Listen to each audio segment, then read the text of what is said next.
Africa, the big continent, known for the big five, big dreams, and an even bigger heart. It's a big world out there, which is why we're using big ideas to make the biggest difference to unify our continent. We're the biggest insurance and asset management group on the African continent, which is why we've invested more than R1 trillion growing and developing the communities right across the continent with the purpose of creating generational prosperity. It's why Sanlam believes in making big investments that make the biggest change. It's long-standing partnerships like this that has empowered more than 1 million Africans. Because wisdom is only useful when it's shared with everyone. Since 2023, we have focused programs on early childhood development and at the same time targeting quintile 1 to 3 schools, focusing on literacy, coding and robotics, reaching over 16,000 learners, serving over 3 million meals and training more than 1,093 educators. Over 62 years, Sanlam's Child Art Project has grown from a competition into a nationwide program, training over 11,000 teachers and inspiring 3,000 plus young artists each year. So Sanlam have opened their arms as wide as they can to expand financial inclusivity. 98,000 beneficiaries reached through face-to-face consumer education programs. They know no one is ever too small to make a big difference if we are all given the right opportunity. Job creation through a 2.25 billion rand commitment to seed the Investors Legacy range. So Sanlam is making sure there are big opportunities for big partnerships, which is why they're taking massive steps to help all of us break through to the big time. In 2024, supplier procurement spend reached 17.9 billion rand, of which 4.7 billion rand was spent specifically on small, medium and micro enterprises. Since 2023, Sanlam and Sandparks' 20 million rand SMME support program has funded 90 businesses, unlocked 10 million rand in reinvested profits, saved SMMEs 2.4 million rand in loan interest, and sustained 196 jobs. Youth for Tourism is a bold partnership alleviating youth unemployment in the tourism sector and created 1,040 jobs in its first year alone. It's little wonder Sanlam is taking such a big amount in the renewable future of Africa.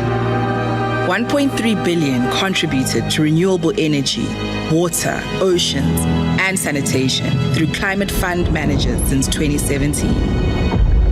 Because Sanlam believes in growing confidence in the greatness of our land and its biggest untapped resource, all its people. There for you through the big challenges and big changes.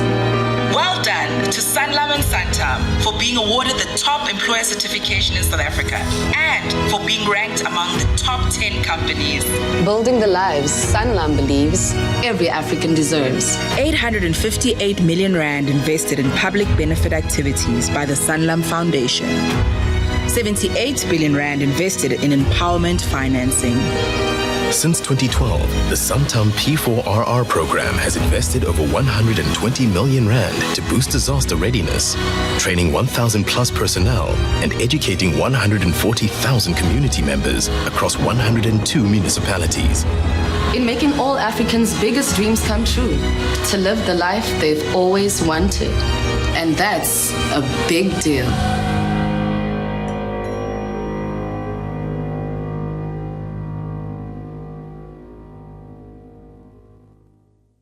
Good morning, ladies and gentlemen. Please welcome your MC for the day, Oletiwe Ramashala. Good morning, everybody, and welcome to our inaugural Sanlam Selective SMME Day. My name is Oletiwe Ramashala, and it's truly an honor and a privilege to be your host for today. Now, today we've got an exciting lineup. I'm talking the keynote speaker, powerful panel discussions, and pitch parades, and the list goes on. But what truly excites me and our organization is each and every one of you in the room, because we all know the success of our economy depends on our SMMEs. Now, just before I get ahead of myself, just a few housekeeping rules. Just to ensure that we have a productive day, please ensure to keep your cell phones off. And also for those of you who want to have a smoke break or want to make use of the bathrooms, make your way out to the door to the left. Now, I'm sure you're wondering, Sanlam, Santam, SMMEs, what's going on? What is this partnership all about? To help me unpack what this partnership is truly about, ladies and gentlemen, please help me welcome a woman that I most admire in the industry, a woman who's at the helm of our organization, our very own Sanlam Corporate CEO, Khanyisa Mkhize. Sis Khanyisa, the stage is yours.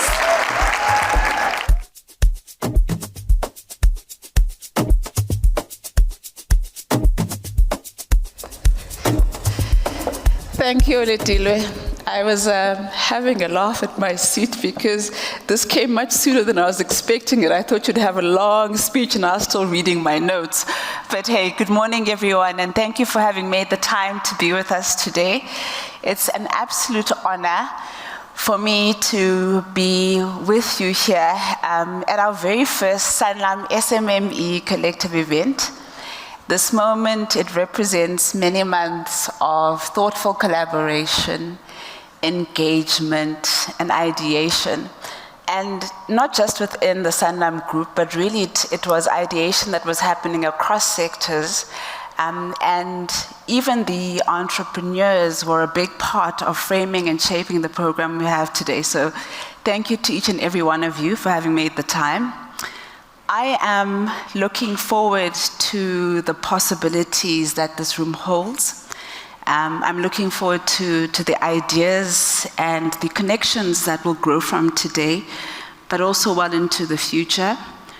We all know that the journey of running a business, whatever the size of that business, isn't always glamorous. I am married to a business owner, uKhabazela. Shout out to Mavovo. But in my experience, it is very early mornings.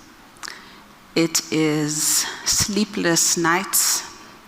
It's tight budgets. It's uncomfortable money conversations. It is big dreams with even bigger responsibilities.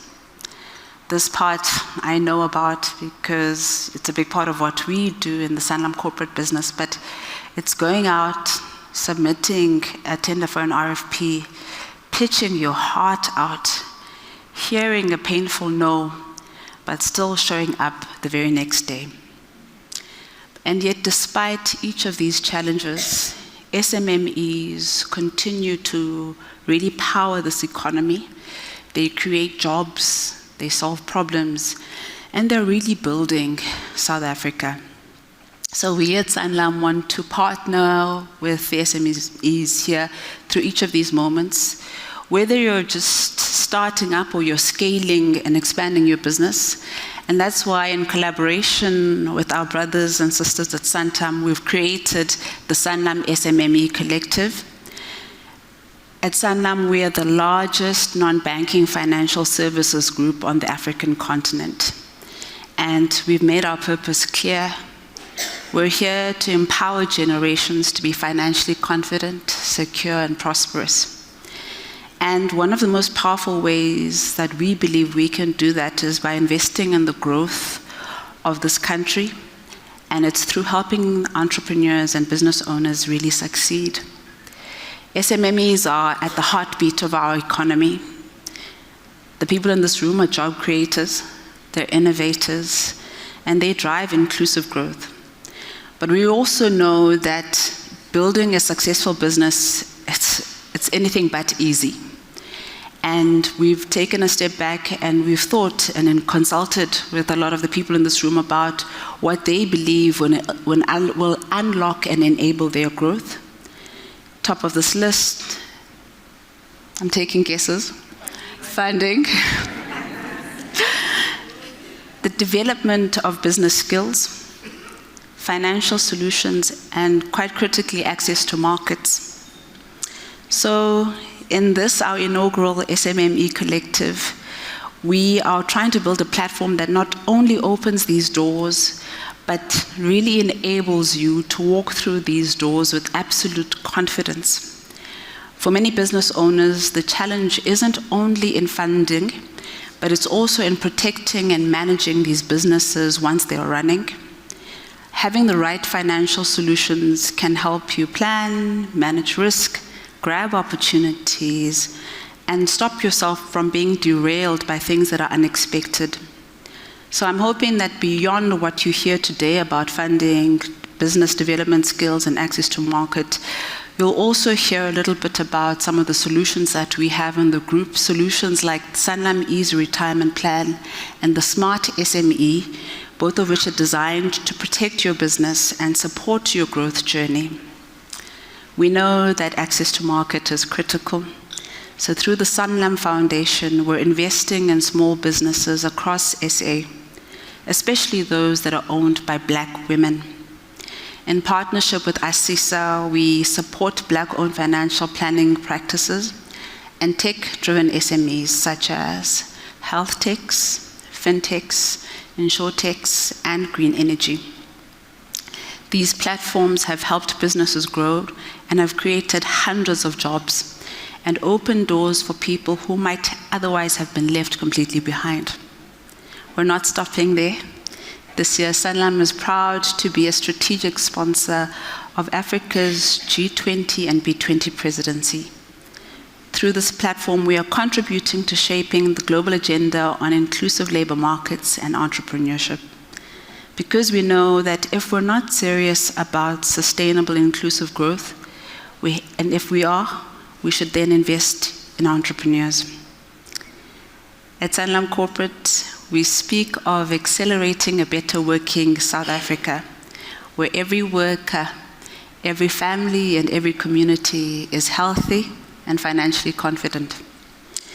It's a belief that is guiding everything that we do. When we accelerate the success of business, we accelerate a better working South Africa.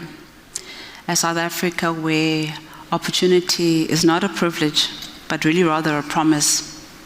Where growth isn't reserved for the few, but shared by many. Where every business owner, regardless of background, has the tools, the trust, and the tenacity to build something extraordinary. Thank you so much for being here, and I hope you enjoy the SMME Collective.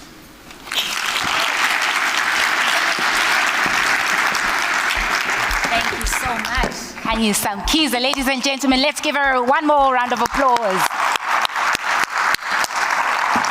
Now, like I said, we have quite a keynote speaker. This guy is an industry giant. He is a serial entrepreneur. He is a man who truly needs no introduction. Ladies and gentlemen, please help me welcome Miles Kubeka.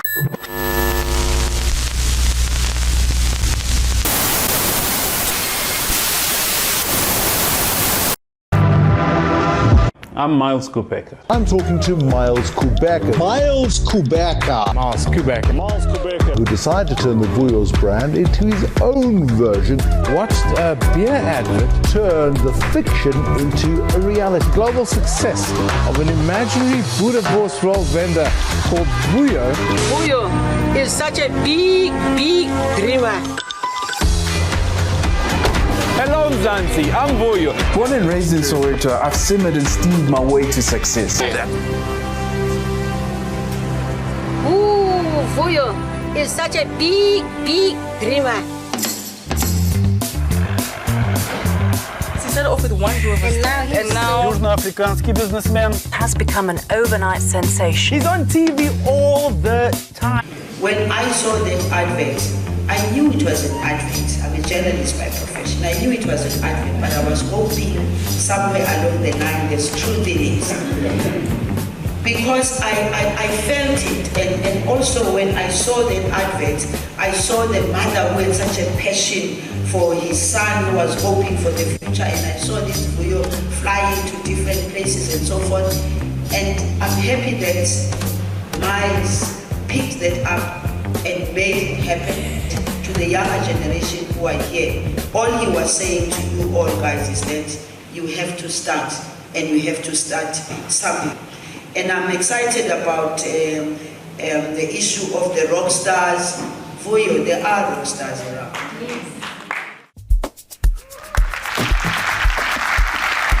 Good morning, everybody. How you guys doing? So how many of you remember this advert?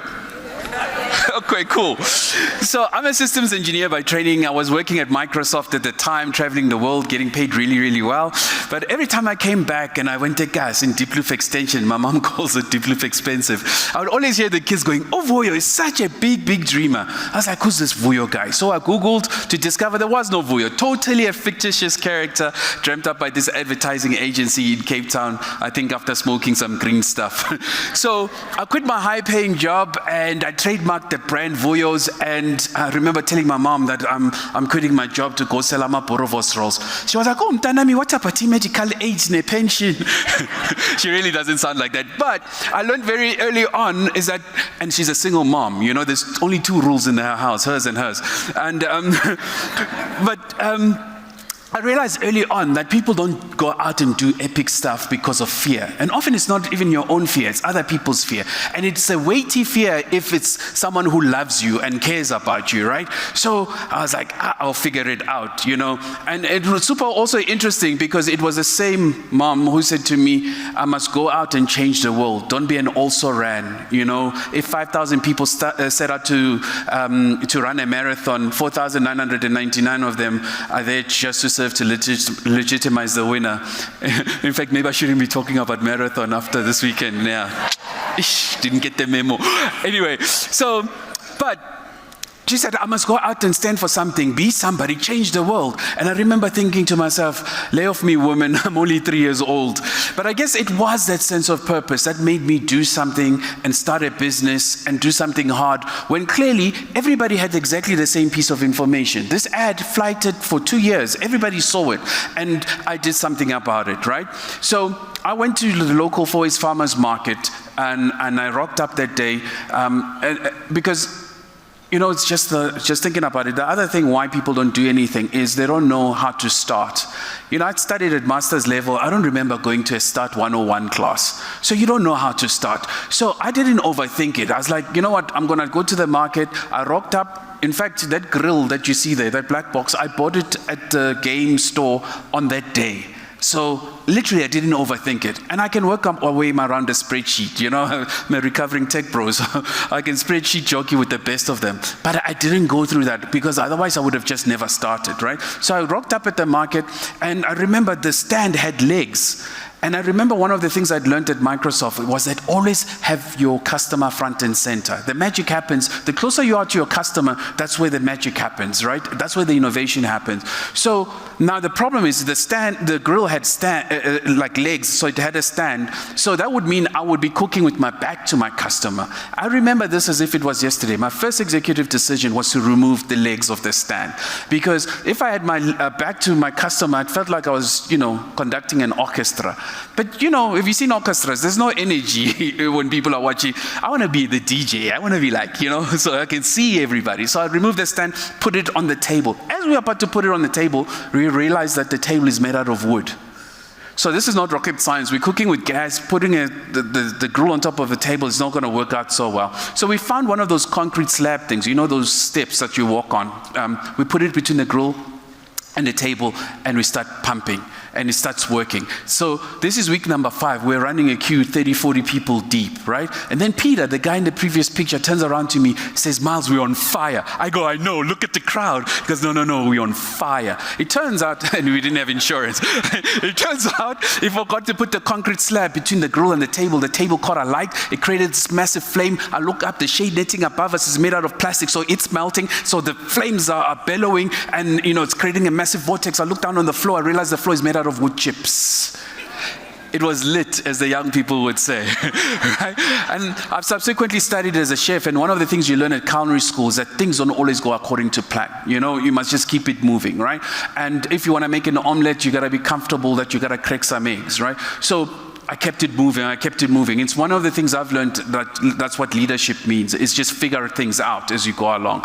So as I said, the best lessons I was learning at the market was because I was closest to the customer. I had 3 boerewors rolls. The middle one uses my mom's secret recipe, chakalaka. I know it looks dodgy, but I promise you it tastes amazing.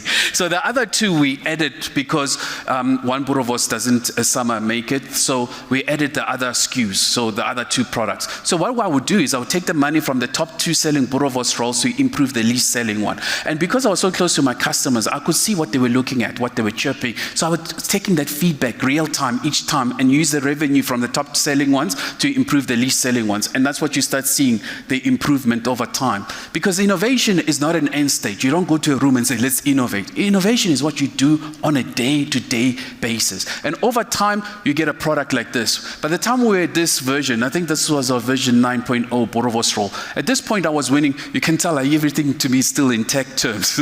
I'm still a recovering tech bro. So on that, with our version 9, we're winning awards. That boerewors roll was selling at 115 rands with fries. I know, go figure, I'm a black dude selling 115 rand boerewors rolls. And it turns out the biggest piece of innovation on that boerewors roll was sprinkling some sesame seeds on it. Because you know the hipsters, the guys with the shiny beards, they would come up to me, they'd be like, yo dude, is it gluten-free? I'm like, dude, at 115 bucks is whatever you want it to be, right? So, but of course, I wanted to have a bricks and mortar store. I wanted to stand like this and say, look, I made it, right? And I found a site in Braamfontein. I remember when I saw that space, I literally heard the angels, you know, when, I was like, we're going to print money. And we found it on the 12 of the 12 of the 12 because I'm a geek. I thought 1, 2, 1, 2, 1, 2 is a good binary omen. We're going to be like successful here. But I chose one of the toughest places, Braamfontein. It's a student town, right? So we opened the store on the 27th of December. I got 4 snow machines and we made it snow. And it was day after Christmas, so Boxing Day, and I made it snow, and but it kept on tripping the power. I didn't care because people were eating poikies and it was like super full and it was, you know, it was pumping. And then and then the next day, it's like Braamfontein, there's no one. All the Zulus are back in KZN, the Xhosas and the Eastern Cape. There's no one in Braamfontein. So I'm sitting there, my tables are lily white like corporate South Africa, and I'm sitting to and I'm thinking to myself, oi, what do I do now? And it turns out leadership, again, is just about figuring things out. And you find this out when you become a parent, when you realize, actually, my parents didn't know what they were doing. They were just figuring things out, right? And that's what leadership is. It's just figure things out. So I decided to pick up the phone and I call the Sunday Times and I say, listen, would you be interested in hearing about how we made it snow in the middle of an African summer? The journalist went, meh, and he hung up. But I still have nothing to do. So I start writing this article about how we made it snow. I use these big words, I embellish, a PDF, attached the picture, I use the journalist's byline, and he calls me about 20, 30 minutes later after I sent it to him, and he asked me 1 or 2 questions. At this point, I'm thinking maybe we make it to page 189 on the Sunday Times, and it's a thin one in December. Guess what? That Sunday, I get woken up by Robbie Brosen, the founder of Nando's. We're on the front page of the Sunday Times. So I run and go get the, thank you. I run and go get the newspaper, and I'm reading, I read it the first time, because I'd never bothered to ask SAB what they thought about me taking their name and brand and creating a business. So I'm reading it, and do you see that bullet point over there?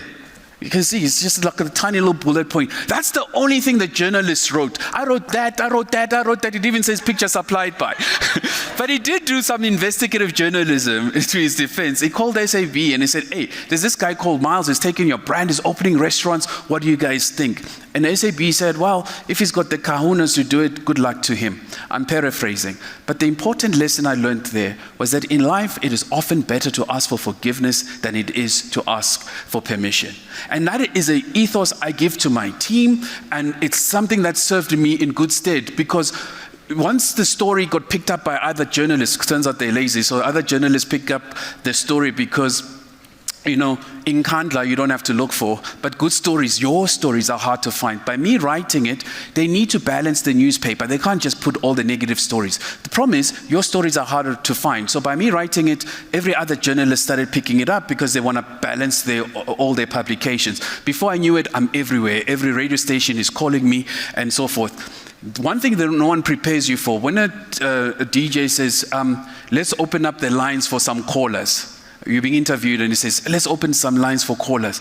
Yo, do you sweat bullets? because I don't know what the caller is going to say. I make food. That means I make the product every single time. The points of failures are so many. I don't know what the customer's experience was. So this guy calls in, hey, Miles, yeah, I was there by your food trucks. I couldn't decide what I wanted. All your borovos look so great. I wanted this one, but then I wanted this one. And then the one in the middle looked even better, but I couldn't decide. So your guy cut them into thirds and made me one. I'd never taught any of my teams to do that, but they felt so empowered to make the decision. And of course, they should be the ones who are making the decision. They're the closest ones to the problem. When you work with corporates, all you see is people who are afraid to make decisions. Everybody's just an escalator. Everyone is escalating to somebody. And I didn't want that when I started my business, because I didn't want to be a chief escalation officer. Solve the problem closest to the problem, right? So that's exactly what I did. And before I know it, other journalists are picking it up. And when I appropriated the SAB brand without compensation, they had spent about 40 million rands on the ad campaign. By the time I was finished, I'd increased that brand by 60 million. So I owned a 100 million rand brand, and I didn't spend a single cent on advertising. Thank you. I started meeting some interesting people. That's Richard Branson to you, Rich to me. That's how I roll. Yeah, and then the president keeps wanting to take selfies. In fact, at this point, it was just after the sofa thing with the money out, and I didn't know what to say. I was just meeting the guy. I'm like, so how's it going, Mr. President? And he said, so far, so good. True story. But Braamfontein was a tough place to put a restaurant. It's a student town. It closes for 4 months of the year. And the thing that they don't tell you about failure is that it's painful. It's visceral. It's like someone is punching you in the face and in the stomach at the same time. And as a black entrepreneur, it feels even, I think, a little bit worse. It feels like people are just watching you and saying, yeah, kind of thing, right? So I don't know if it's a chip on the shoulder, but it feels like that. And I think it's true. So now I'm failing, like proper, and I don't know what to do. And so you guys, you come here, there's a stretch session. I didn't have money, so we sit around my laptop with my stuff and we watch all the Vuyo's adverts. Turns out they did all the strategy for us. And I realized we moved from the market to the restaurant. We didn't do the carts. And so I didn't have the money to put up more stores because, even if I did, I would have doubted myself at this point. So we see that Vuyo had these carts. We think, oh, how much could that be? So it turns out it's 25K to build a cart. And it turns out even better, I lived in a country where there's a massive natural resource of young unemployed youths. So a cart is 25K, plenty of young people. So we find these young people, we give them these bright red polo t-shirts, but the proper stuff, like a proper quality t-shirt, not the Chinese stuff that ends up looking like this and you wash your car with, like not the proper merch. And we removed the polo and we put Vuyonaire on it. Turns out, biggest stroke of genius, because when we gave it to those young people, guess what? They started standing up straight and tall and proud, because they thought if we could do that and we saw them, we could, we saw them as people, right? And they started becoming evangelists. They would tell everybody they could find that Vuyo's rocks, right? They became, how Taylor Swift has the Swifties and Beyonce has the Hive? We had our, evangelists who would go everywhere and tell everybody we rock. And that was super amazing, to a point that our merch, our caps and stuff like that started being a product in itself. We started making more money on caps and merch. Who knew, right? But I did, because it turns out if you treat people with respect, and they will surprise you, because they'll start treating themselves first with respect and therefore you. And then ultimately there's dignity in that. So we would go to these big retailers and we say, look, you've got these dodgy guys selling borovos outside. Look at our guys, amazing. And they would say, well, those dodgy guys are actually our staff members. So that was awkward, but they would see the light and let our guys just trade outside. Before you know it, our guys are doing between 50 and 60,000 rands selling borovos outside. They're self-employed, so I'm not paying salaries. I'm not paying rent because that site belongs to the big retailer. But the best part, the secret ingredient, we weren't even keeping stock, because we just give the big retailer our recipes for our wors and our recipe for our rolls, and they would make it for us. So I kept no stock. In 2013, I ran a business asset light, pre-Uber. This was a dream. And then the store worked out how much we were making, and they kicked us out. But Azulu Maka plan. So I co-founded an association of food trucks called the Mother Truckers. And as you can see, our queue was longer than Capitec at month end. And it turns out the reason for that is I'd find these old VW combis and I'd cut out the roof. And I use VW combis because VW stands for Vuyo's Vors, or my personal favorite, Volkswagen. So we'd cut off the roof, But as a systems engineer, I'd worked out that people stand in a queue because they assume that the guy in front of them must know why the guy in front of them is standing in the queue. So essentially, people are sheep. In fact, that's probably why it's called leadership, right? So what I would do is I would stand here and I would whistle to my team lead. If the queue was above 20, I'd whistle so he'd cook faster and the queue would go back under 1920. If it was below 1920, I'd give him a different whistle and he'd cook faster and the queue would go back to 1920. Our queue always remained at 1920 because energy begets energy. No one goes to an empty anything, right? Like I used to have the staff member who dragged their feet. Psh, psh. I'm like, Joe, you've got one job, to move your own body. Like I can't help you if you can't move your own body, but because energy literally begets energy, right? So when I open new stores, that's exactly what I would do. I'd get my cousins and aunts and give them food, but they can't eat it until the real customers. Rent a car, bruh. Trust me on this. If you take anything away from today, is do just that. So in 2019, I sold Vuyos and I semi-retired. I was like, I'm sort of young, I don't know what to do now, I'm half pregnant, everywhere I go, hey Vuyo, but I'm not Vuyo anymore, and I didn't know what to do. And I happened to watch a movie called Black Panther, and in it had a city called Wakanda, where they showcase Africa on such a positive light. I was so excited about that. I've never seen Africa portrayed on such a global stage, on such a massive positive light. So when I left the movie house, I promptly trademarked the word Wakanda. And I mean, Vuyo worked out great. Why not rinse, repeat, recycle? And that's exactly what I did.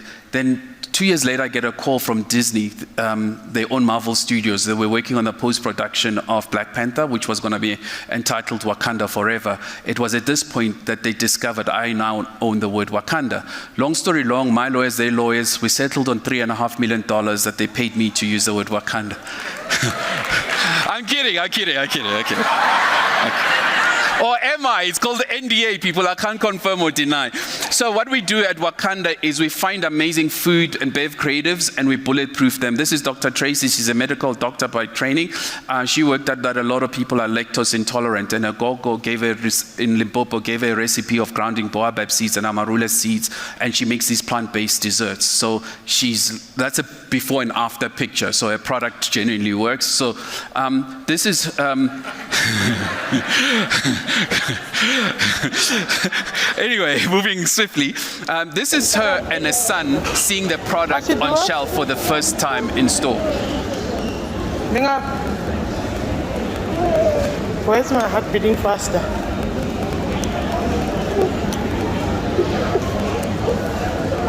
Oh my gosh. You want me to get cold back?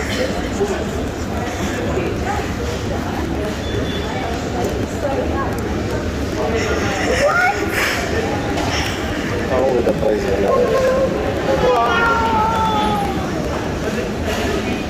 Mommy, it's ours, so we can take it for free, right? It says, Mommy, it's ours, so you can take it for free, right?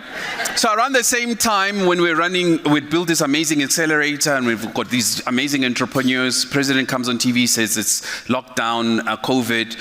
So I was never one to ask for permission, ask for forgiveness. So we printed those essential services certificates, like we were photoshopping them, and we made it rain. So it took our chefs and entrepreneurs, we went to the communities we come from to discover people had no food. 19 million South Africans go to bed every night hungry. I was like, what? I'd never seen this because I lived in a bubble and my bubble worked. It was the first time I realized how bad this stuff was out there. So learned a couple of interesting things. When you go help communities, you meet this thing called toxic charity.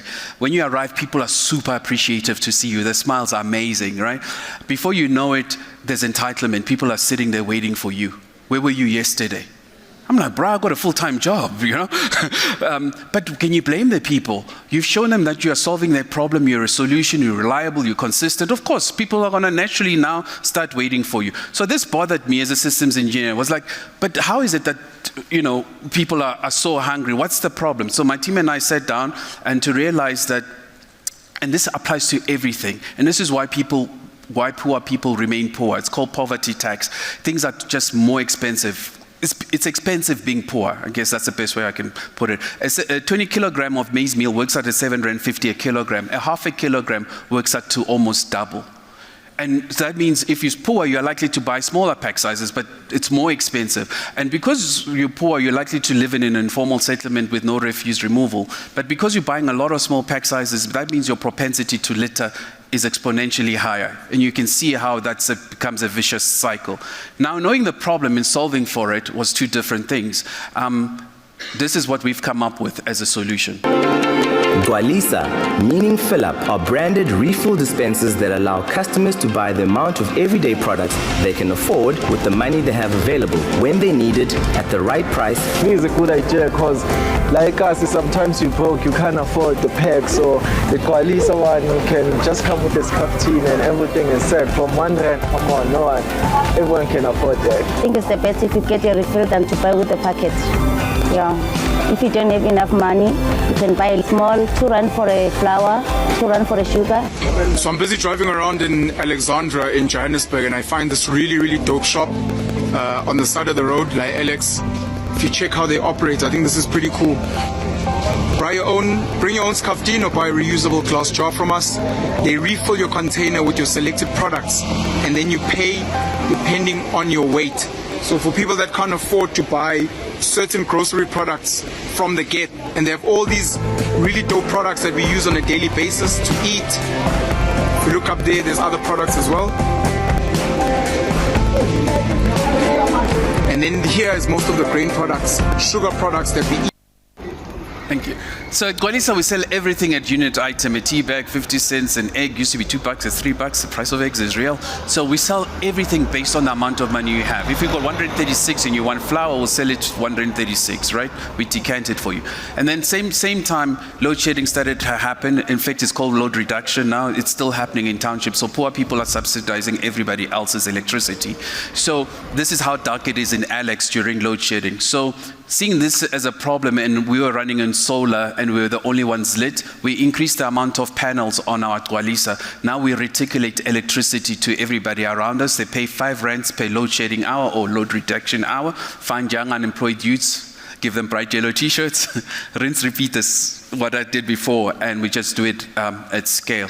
So this is what, thank you. This is what Gwalisa looks like now, version 7. We do food, energy, water, and health. So people on their chronic scripts for diabetes, ARVs, can come pick up their script along with food, because a lot of people fall off from taking their script, because if you take ARVs on an empty stomach, you get nauseous. Now we give people dignity to be able to come up and pick up their script, nondescript, along with their food.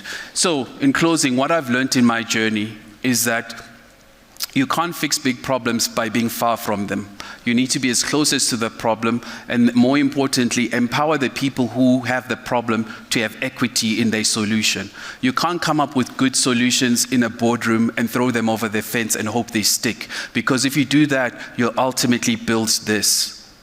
Right? If you look very closely, the kids are using everything but the slide that someone spent money to build. Had they been at the ground level and had the humility to shut up and listen with their eyes, they would have discovered the solution was easier and it was hidden in plain sight. With that, ladies and gentlemen, I'd like to say thank you very much.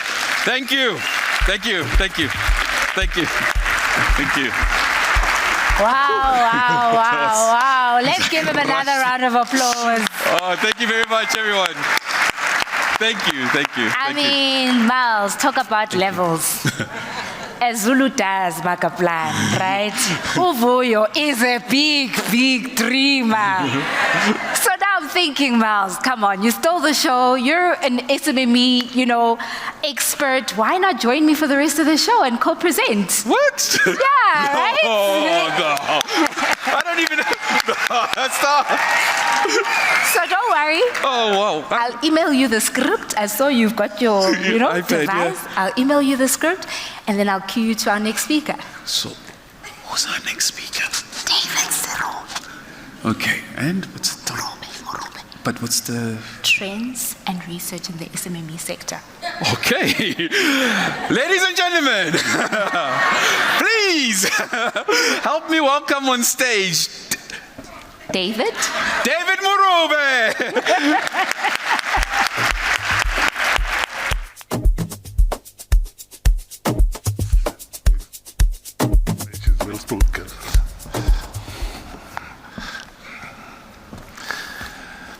Good morning, all. I'm sure you empathize with me. Who wants to follow a guy like that?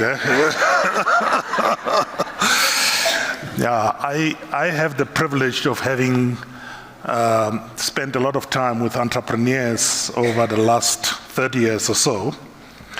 And I recall one time we were sitting at a gala dinner with the entrepreneurs, and they were exchanging business cards then. Those were the days of business cards.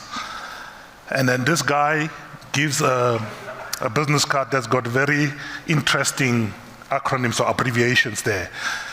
It was PSF, ASS, NSE. So one of the guys around the table plucks up the courage to inquire, what do these stand for? He says, PSF stands for Past Standard 5. And then he says, okay, the next one, ASS, he says, End Standard 6. And then the last one, which was NSE, he says, now self-employed. I come from an organization called Business Partners, and I wanted to share the SME Confidence Index, which is a tool that we use to get close to the people that are on the ground, what challenges are they facing, what are the solutions that they would like to see in our society. And in really recognizing what Sanlam Collective has done, we really appreciate the opportunity of sharing this. And I must take a moment to say what Miles has done as an entrepreneur is real. I saw bits of Alex there. I saw Linda Twal. I'm asking myself, why is he showing so much of Alex? The issue is that entrepreneurs on the ground, their voices need to be heard, and this is why we share the story. In what I'm going to say, I'm going to give a little bit about Business Partners to those that do not know a bit about Business Partners, why we want to get credible information about our SMEs, and what is important to these SMEs in Q2. We do this index every quarter, and then what we can do to enable SMEs to thrive, and then my concluding remarks. All right? Our purpose statement as Business Partners is to empower entrepreneurs to build sustainable businesses and thereby contribute to an inclusive and equitable society. It's amazing what entrepreneurs do once they begin being sustainable, and we saw with example that Miles shared with us, getting them to install things, employ people in their businesses. This is how we get an inclusive and sustainable society. What we have done since 1981, we've invested 25 billion rands in business finance into small and medium enterprises. We've done 73,000 transactions where some of the entrepreneurs come back to us several times. We have facilitated 700,000 or 708,000 jobs. We are a B level 1. But entrepreneurs, in addition to finance, also need business premises. And we have about 414,000 square meters under roof of lettable areas for SMEs. And this we do in industrial size warehouses that are about 300 to 600 square meters. And we also have some retail spaces where SMEs can trade from. But with that, what Miles has done, I think we could add to such spaces. Now, the SME Confidence Index, I think we all realize that SMEs are the economic growth generators and job creators. As people say, true development happens when the people of that economy participate in that economy. So our entrepreneurs are those generators, and they are the job creators that we see in our economy. But what is it? Do we have information about these entrepreneurs? So we found in 2012 that there's very limited information or credible information about the sector and confidence levels within the SME sector. So in July 2012, we introduced the Business Partners SME Confidence Index to obtain the views of our small and medium enterprises. What we do every quarter is to send it out to about 7,000 SMEs for them to give us their feedback. We do that via our website, via social media platforms. Some of them are sent emails to give their feelings about what is happening, and then that the results are shared with the SME ecosystem to say this is what small and medium enterprise entrepreneurs are saying. We do it to gauge the buoyancy of the SME sectors by means of this index to say how are they feeling about the economy, to understand what the social and economic issues that are affecting SMEs are. The SMEs surveyed, at least over the years, if you take them by province, the majority come from Gauteng, about almost 39%, almost 40%, I must say. Then KwaZulu-Natal and the Western Cape, that's where we get most of the feedback. Majority male-owned, 41.5%, female-owned, 33%, and then you have those where there are more females than men in the partnerships and the other way around as well. The majority of these entrepreneurs that give us feedback are under 55 years. If you look at that, it's about, I would say about 90% of them are under 55 years old. So we've got a very young entrepreneurial society that give us this feedback in terms of the age of the business owner. In terms of the number of years that they have been in business, the majority of them under 5 years, I would say, is about 67% under 5 years. If you add, there are few that have, you get to about 83% if you go to 10 years. So a lot of people are tending to be more entrepreneurial than was the case a few years ago. So I think this entrepreneurial culture where we have positive role models, such as we've seen with Miles, is a very positive development in our society. And I'm hoping through initiatives such as this Sanlam Collective, we can have these role models replicated in our society, that we can have an avalanche of entrepreneurs that solve our societal problems. In terms of the sectors that the SMEs are involved in, I think they're widespread. You've got from manufacturing, construction, you name it, IT.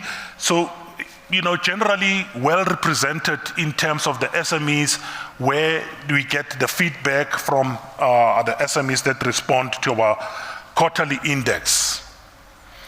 We also asked about a serious problem that the country is experiencing at the moment in terms of the jobs. And we asked them, you know, of them, how many of them have full-time employees in the business? How many of them have appointed employees in the last 12 months, in the last quarter per se? And then you'll see that about 50% of the new jobs, 48 or so percent, are created by our SMEs. The majority of them, 75% of them, own between 1 and 9 employees in their businesses. Okay? And you can also look at the common reasons for recruiting. The majority of them, they've increased workload.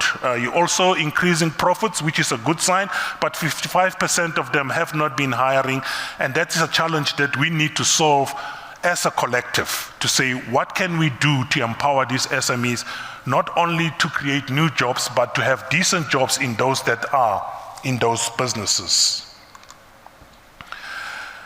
Then the confidence levels of our small businesses or entrepreneurs. Entrepreneurs are eternal optimists. Notwithstanding the challenges they face, they find a way to solve it. I mean, we just heard right now, rather ask for forgiveness than to ask for permission.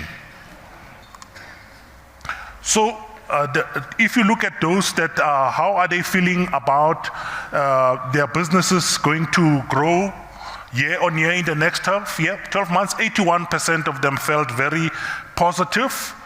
How many of them are feeling that the economy can be conducive for their growth? 66% of them felt that way. SME confidence in terms of accessing finance, 67%. So I'm hoping that this response to what you in the audience are also saying, that you have the confidence to get access to that finance, and the SMEs' confidence in the current SA labor, what are they feeling? Will they be able to get the sort of resources they require? We always ask ourselves, why do we say there's a skills mismatch between what is there for the labor that we require and the economy? Is it the people that are wrong for the economy, or the economy that's wrong for the people? We need to respond and create the jobs that are required to keep our people employed. The other thing that we have here, finding staff, I've mentioned that. SME confidence in government, 48% feel that government is doing enough to help the SME sector. If you look since 2012, there was a lot of despondency about the sort of help that is being received from government, but the pendulum has been shifting a lot towards the positive. Also about being paid on time. I think there was a whole outcry about SMEs not being paid on time. The majority of them are now saying, about 72%, that they are confident that they will be paid on time. And then also about private sector support. What we see Sanlam having done here is a case in point about private sector doing something to make sure that SMEs can be better off than was the case before. What is important to our SMEs? I think this can be said almost off the cuff. All of them require business finance, but they also need SME-specific information that can help them, the tools for them to be able to run their businesses well. They also want to have a mentor. Just don't have time to share one anecdotal story. We had an entrepreneur that we funded around 2019, 3 entrepreneurs, siblings, where the one is an engineer, the brother, the 2 sisters, one is a CA and the other one is a beautician. But the beautician is not involved in the business, it's just the engineer and the CA that are running the business daily, and the other one just holds her shares of running a beautician business on the side. Come COVID, in 2020, the CEO, which is the engineer, passes away as a result of COVID. And then within 3 months, the sister, that's the CA, also passes away. And then we're remaining with one shareholder who's remaining with the 33%, to whom the other shares are bequeathed unto to continue with the business. But she has no knowledge of that business, and we put in a mentor in that business. If I tell you today how she has transformed and that made that business sustain. So the value of a mentor in a business cannot be overemphasized. And then just, the importance of social media to the market, I think remains very important. In terms of what it is that SMEs require from government, in terms of the support that they require, I think this is a no-brainer. Everybody wants funding, right? But they also want direct business flow. They want implementation of existing policy for economic growth, because we've been growing at very pedestrian levels over the last 10 years or so. Can we talk about red tape? I don't know if any one of you has tried to go to some of the municipalities where local government dysfunctionality has really affected most small businesses, and which affect funders such as ourselves. Sometimes if you want to get licenses, if you want to get building plans approved and such things, sometimes if those local governments are not working well, the reality of red tape creeps in. I've mentioned mentorship.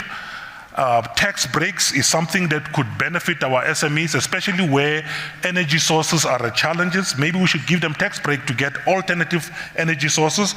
I know that was announced by the finance minister some time back, and prompt payment processing remains very important. Anticipated challenges over the next 6 months: cash flow, economic conditions. We need to get the economy growing at a more positive rate. Issue of crime. You haven't been on the ground if you haven't seen how our SMEs sometimes have to pay protection fees just to sustain their businesses. Construction, last it was happening to a medical doctor that was operating somewhere in the Eastern Cape who had to move his whole practice because he had to pay protection fees. I've mentioned funding. Market access remains important because you can throw everything there, but you want the market to respond to your goods and services or to your offering, skills, and I've mentioned the regulatory environment. In terms of the GNU, sentiments around the GNU, the last quarter survey gave us this because we thought it's something that is burning. We've had it for about a year now. Most SMEs, as I've said, are eternal optimists, and they're saying to us they remain confident that they will achieve their business growth despite the disagreements that are sometimes quite evident in the GNU space. We've seen the issue around the budget. It took quite some time to come to bear. And now recently is the whole thing about triple BEE. I don't know where it's going to end up, but it's notwithstanding these challenges, our SMEs are still feeling very confident of their business growth. They are also divided amongst the structure delivering better results compared to before. I think you've got about 36% or so that are remaining indifferent, with another 20% very no preference as to what is happening. But it's a divided space as to whether the structure works better. I think they want to see the results coming through into their businesses. Biggest SME concerns regarding the future of the GNU, SME support and policy clarity, delays in decision making. We saw the issue of the budget, as I mentioned earlier on, which took about 3 or 4 months to come to decision making, investment uncertainty for global partners, and about 10.64% of them had no major concerns. There's quite a number of them that anticipate that their business will be impacted somehow or the other by the tariffs and the protectionist policies that are being implemented, particularly by the US administration. About 52% felt they would be affected indirectly and 23% directly. So you have about 85%, even those that are not involved in exporting, feeling that their businesses will be affected. Also, the global tensions will also reach out to oil supply challenges and impact businesses. I think we've got about 57% feeling that they might, let's say about 72% that are feeling that they will be affected one way or the other.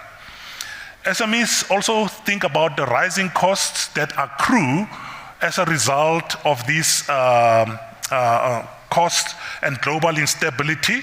We're hoping there will come a time where solutions such as we're seeing in the Palestine, the Ukraine areas don't get to affect us. We've experienced it here on the continent as well. Global instability doesn't work well, and while you think it's far from you, anyone who's doing business outside of their continent only also feels it. 41% feel that they would make changes to their businesses because of the rising costs.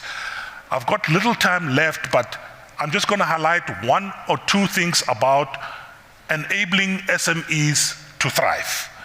What do SMEs need to thrive?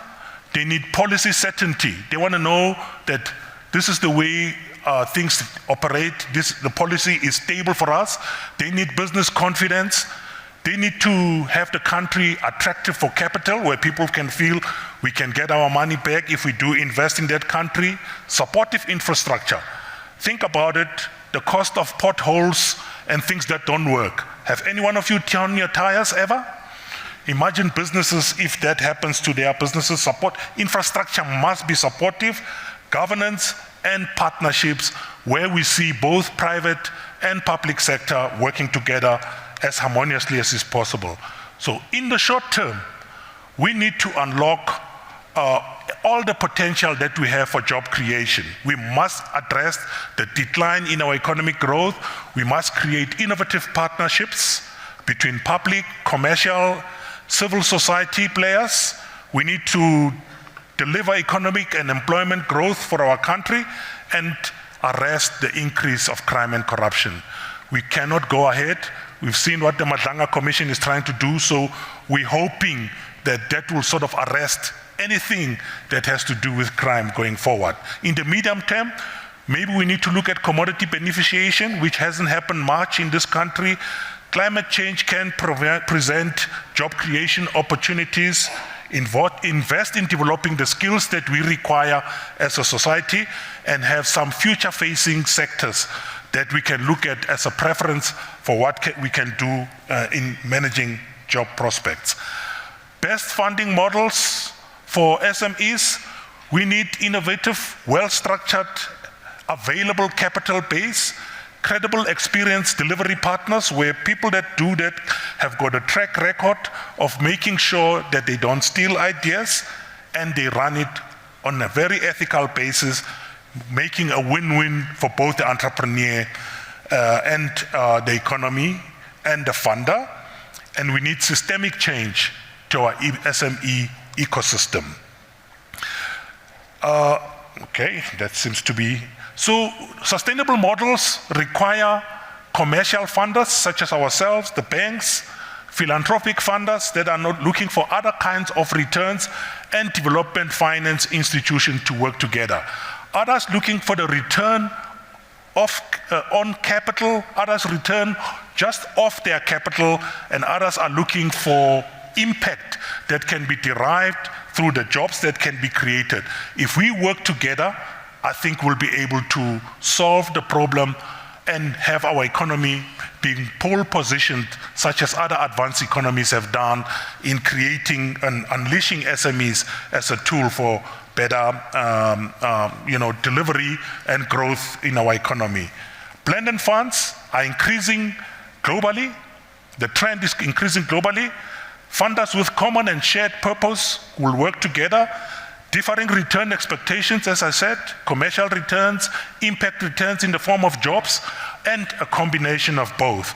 For the benefit of SMEs through increased access to capital, reduced cost of finance, because remember, if somebody's only looking for the return of capital, they're not going to price much on it. They can say our money can be given at zero interest. The commercial funder maybe wants prime interest. So the weighted cost of capital becomes different there. And then also the others can say, so long as we can see jobs being created, you'll be able to make the impact that is required. This can create a sustainable model. This can harness the power and leverage partnership potential of private sector, public sector, and civil society.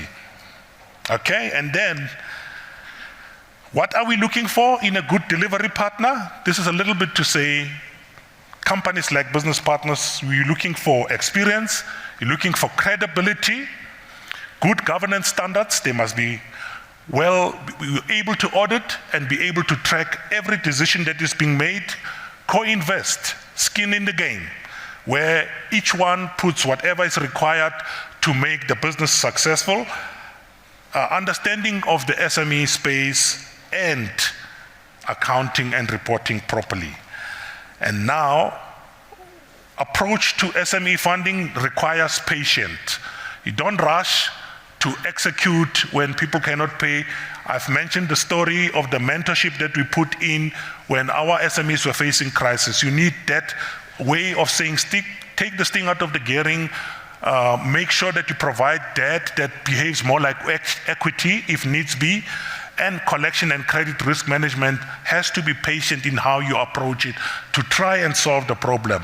You need affordability, lower cost of finance, matching repayment obligations to cash flow generation ability. And then technical assistance, which I've mentioned, where you provide it as required to make viable businesses as viable as possible.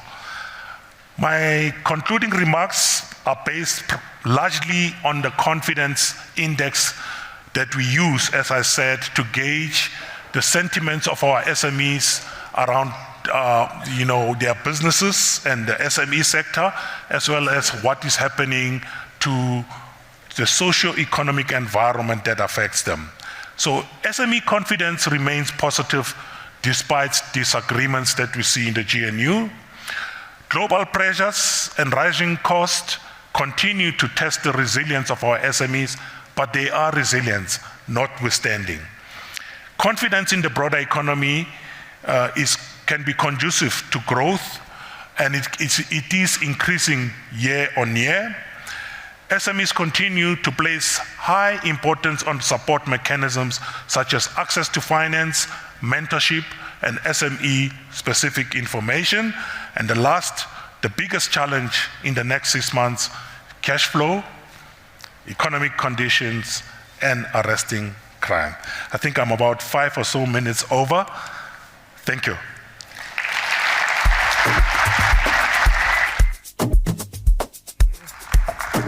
Thank you very much, Mr. David Morobe. No worries. Can we give him another round of applause? It's really good to see all the amazing work that you're doing with regards to mentorship and truly supporting our SMMEs. Now, I'm sure you're wondering, where's Vuyo? Don't worry. I've just emailed him the script. He'll be back on the stage. Now it's time for that panel discussion that I promised on the topic of empowering SMMEs with regards to your path to sustainable success. So I'm going to call out all our amazing panelists, and as I do that, please can I ask that you come to the stage. First up, we've got Leruo Malumo, who is the Head Product Strategy Development and Governance at Sanlam. Then up next, we've got Thandeka Nkambule, who is the Chief Transformation Officer for Sanlam Group, Corporate Affairs and Sustainability. Then up next, we've got Alex Nkunta. I hope I'm not butchering this surname. You know, as Dakis, sometimes the tongue doesn't always flow that well. Alex Nkunta, who is the Acting HOD of Pre-Investment for SETFA.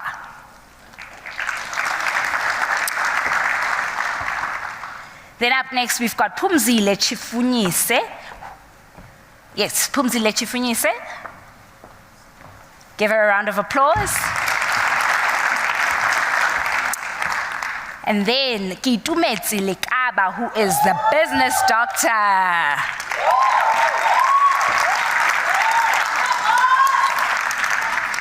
I think our panelists must also rent a crowd next time.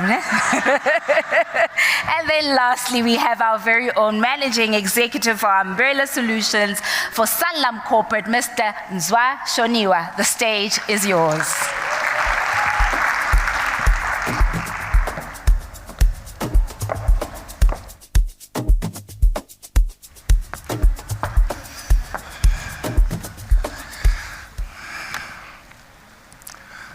Good morning, everyone, and once again, welcome to our panel discussion on empowering SMMEs.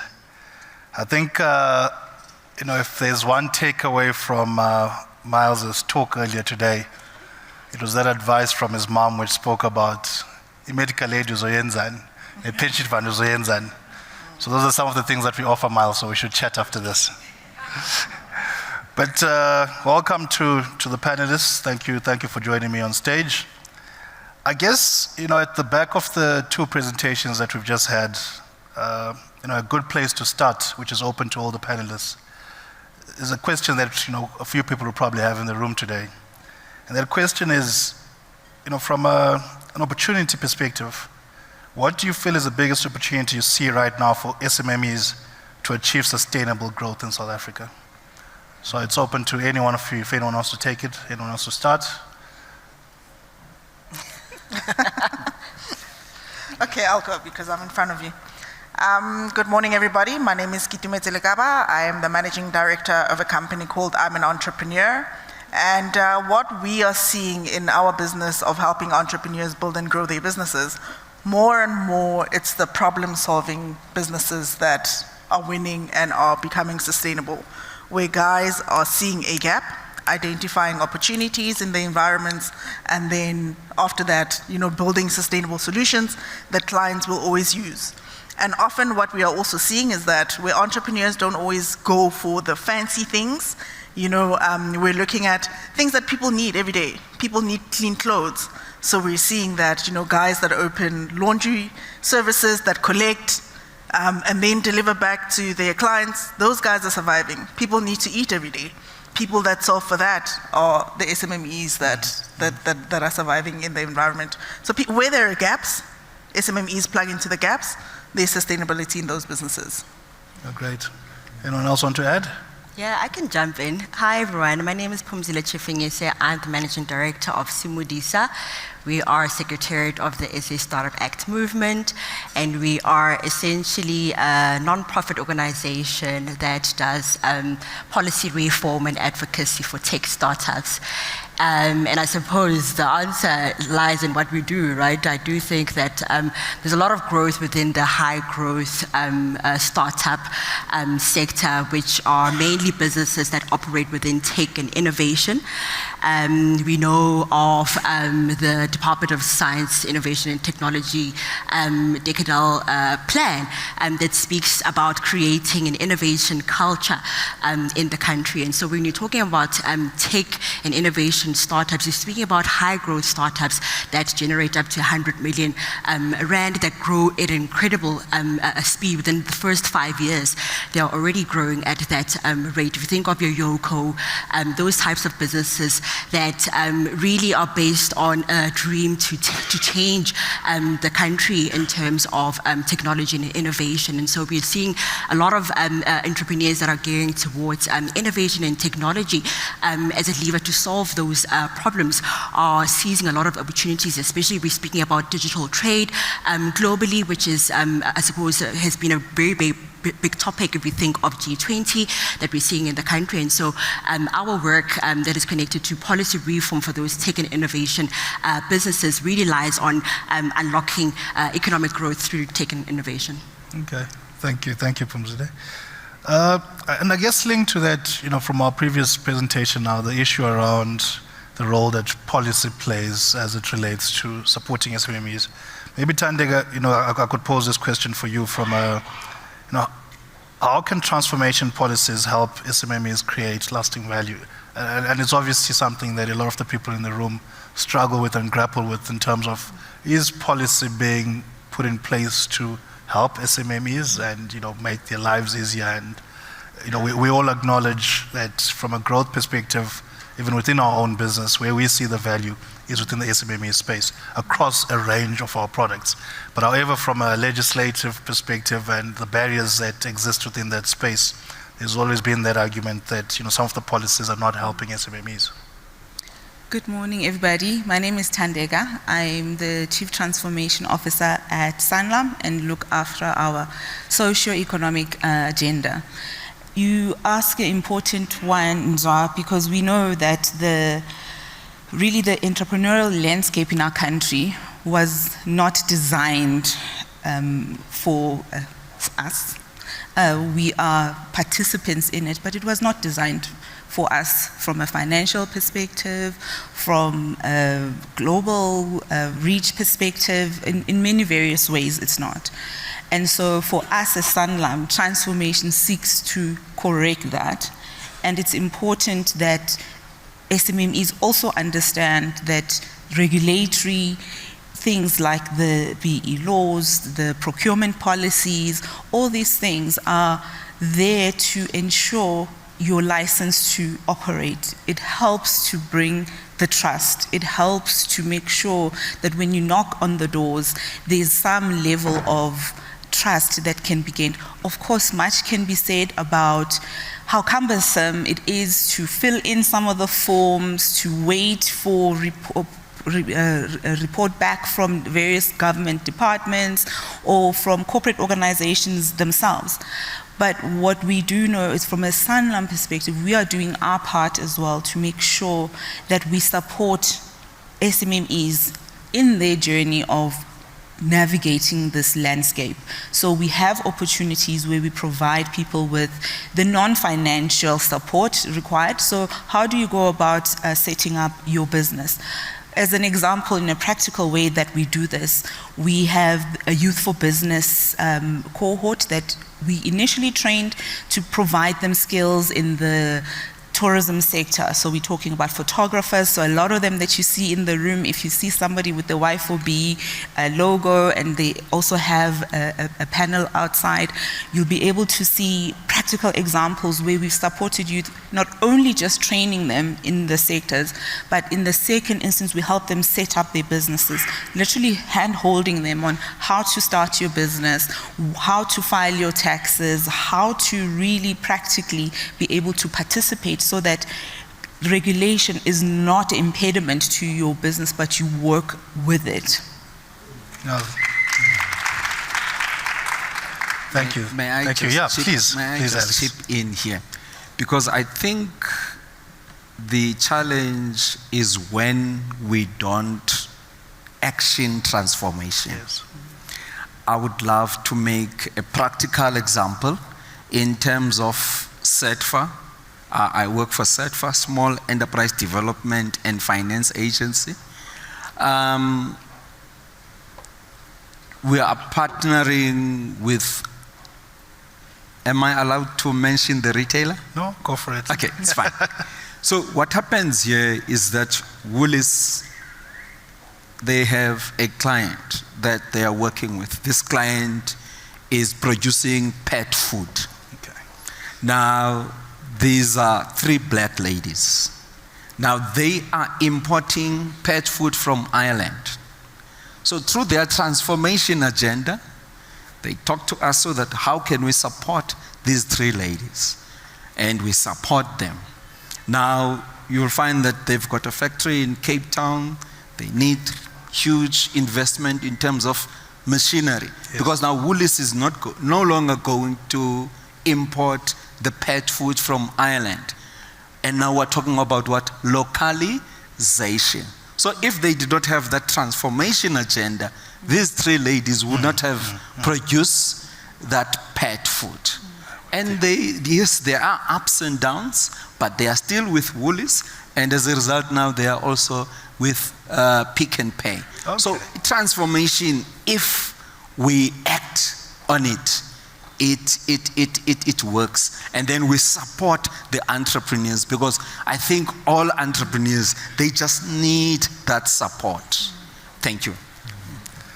These are the type of stories that we want to hear today. Thank you. Thank you for sharing that.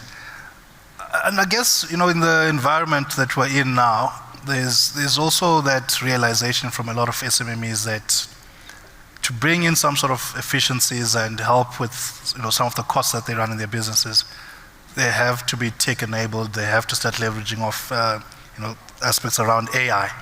So maybe a question for you, Phumzile, is just to, while we're still on the policy issue, I just wanted to test with you, from your side, what policy change do you feel would have the biggest positive impact on tech-driven SMMEs right now? Yeah. I mean, we saw earlier on in the year, the IMF released the report that South Africa was ranked 49 out of 49 countries in terms of not being a good environment to conduct business, which is incredibly heartbreaking. I can imagine, as a previous small business owner myself, literally being faced with the typical, we spoke about finance, market access, and all of those capabilities, but policy and those excessive over-regulation is also something that you are needing to contend with on a daily basis, some of which you don't even know about, or you don't even know they exist within the sector that you're operating in. In our world, we support, there's about 560 tech and innovation businesses that have been VC funded.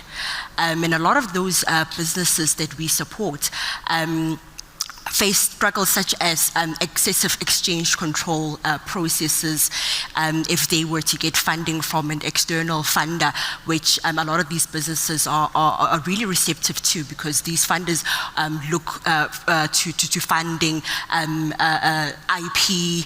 A lot of these businesses invest a lot of their money into research and development, and so it's quite an enabling environment for them to attract external funding from across the continent or even globally. globally. But the processes that these entrepreneurs are faced with from a national treasury and reserve bank perspective, insofar as our exchange controls that take quite a lot of time, you have to put into place legal, technical companies to come and assist you with those processes. Those are processes that really make it difficult for these businesses to attract that global funding.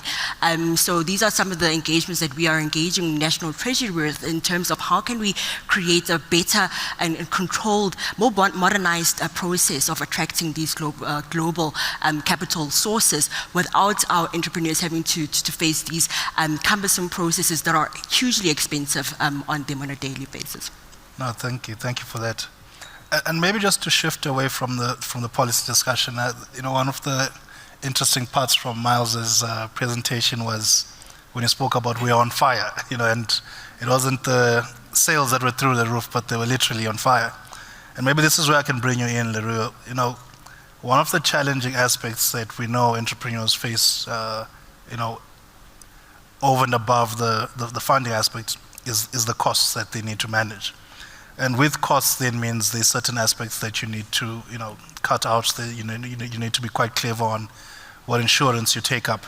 I guess, given your role and where you fit in, the question I have for you is, how should SMMEs view their relationship with insurers? Yeah, so I think, the prevailing sort of model for many years between SMMEs and the insurers has been very transactional and two-dimensional. And it's been a case of, insurers have their particular expertise, which is to identify risk, to analyze it, and then to price it, and to say, here's the premium for transfer of that risk. But we haven't really spent enough time talking about the expertise that the business owners on the other side of that transaction, their expertise and what they represent. And I think the way we need to be thinking about the relationship between business owners and insurers is much more around dialogue. And it's much more around bringing, what it is that we excel at and solutioning together. We've been, working on a product. We launched a product, Smart SME, for small businesses. And as part of the research, something that came about just from taking some time to listen to business owners was this idea that they're very keen for major service providers to help them build out their employee value propositions. And this came about because we didn't say, we didn't go with a view of saying, here's fire insurance, tell us what you think of fire insurance in this way. What we went and said is, what would you like to say to your insurance company? And that really opened up a Pandora's box of ideas and inputs. And this thing around, could you help us help our employees, which isn't something that an insurance company would typically be thinking about from that sort of way. But it was a realization, it was a light bulb moment for us to say, the things that we focus on based on our historical strengths can often end up becoming fringe elements if we are not very careful. And I think dialogue is key for us sort of building out a new model over time. So we went and developed a suite of sort of value adds beyond just your core insurance policy around how can you get help with marketing, how can you get help with thinking through your HR contracts, how can you get help with troubleshooting IT issues, totally beyond just the insurance value chain. And I think that's key. We're very keen to continue that dialogue and keep understanding things which aren't sort of obvious to us, but are what keep you up at night as business owners. Thanks, Leroy. And maybe linked to everything that's happening around us at the moment and everything that we're reading. In your space, you don't feel that AI startups will kill insurance as we know it. The type of insurance that the people in the room are looking for and will need in the future. Do you think that will change drastically over the next 5 to 10 years? Yeah, it's always a bit of both. Things will change dramatically and things change the same. Risk is risk. And we do not see things like AI as threats simply because, and I'm a product person, and often what we're seeing with AI is use cases which are defined in a very sort of single-use kind of sense, AI as a product. But when it comes to insurance, really, the value comes about when you're rebuilding someone's life, not the clever piece of interaction at a given moment. And for us, it's the invitation to say things like AI, please, would like to figure out how do we move from sort of a product use case to AI as a platform, because businesses like a Sanlam or a Santam, what we bring with our scale and our procurement depth really is where the magic can happen, and it's really around figuring out how can innovative startups in the AI space come and say, look, Santam, with all that you have there, we think we could transform what it means for, on the supply side, your business partners to be able to provide a service, but also for your clients to be able to access that service in certain ways. So we see it as a force multiplier and as a huge opportunity. Yeah. No, thank you. And maybe just to take it back to where today's event started with words from our Chief Executive, Kayisa Mkhize. Kitumitsa, I'd like to just get some views from you here. She mentioned that, she lives in this world with her husband being an entrepreneur. We all have friends that are entrepreneurs as people who work 9 to 5, and we know how different they are to us. And, and what I want to test with you is, we know that entrepreneurs are driven by a variety of motivations when starting and growing their businesses. But in your view, what role does an entrepreneur's mindset play in building a business that is sustainable in the long term? And what do you feel are the key traits that help those entrepreneurs succeed in the long term? I often tell people that I don't think there's anything harder than entrepreneurship in this country. It is hard. So mindset is everything for an entrepreneur. In my language, when you don't have a strong brain or a strong mind, which loosely translated is you will fall and break if you don't have a strong mind. So the mindset becomes very important. We often hear and use this word around resilience. You have to have resilience because, like Vuyo said, Miles, entrepreneurship is about solving problems. Every day you're coming up, problems are coming, you have to show up and solve them. Even Barack Obama says, I often tell the team at the office, do what needs to be done so that we can move on to the next thing. If everyone just does what they need to do and you don't, and I like the example that he used where he says, you don't become the person that passes the problem on to someone else. Just solve what you need to solve and then we can all move on and we can tackle the next thing that comes together. So the resilience thing becomes important. And what resilience also helps you with, when there is a problem, you can pivot or you can solve the problem faster. Often they say, fail forward, fail fast, and which is true, because if you don't have the resilience, then you're stuck. It gets stuck in your mind, and you won't know how to handle that. And the thing is, when you don't have people around you with a similar mindset, the people around you are hectically important, and they are critical to how they shape your mind. Because when the people around you are wrong, you know what they say: garbage in, garbage out. They do pollute your mind, they do pollute your mindset. And my lecturer at Gibbs used to say to us, what you listen to is what you also start speaking.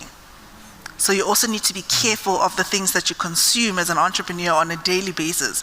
Because of social media and the tech life that we live in, there's so much that we do consume, which as an entrepreneur, you also have to filter that consumption quite a lot, which comes to also understanding your mind, making sure that mental health, mental health it's not just a buzzword, especially for entrepreneurs. Your mental health is critical to your success, because if you don't understand yourself, your business and your why, you will fail fast and fail quickly.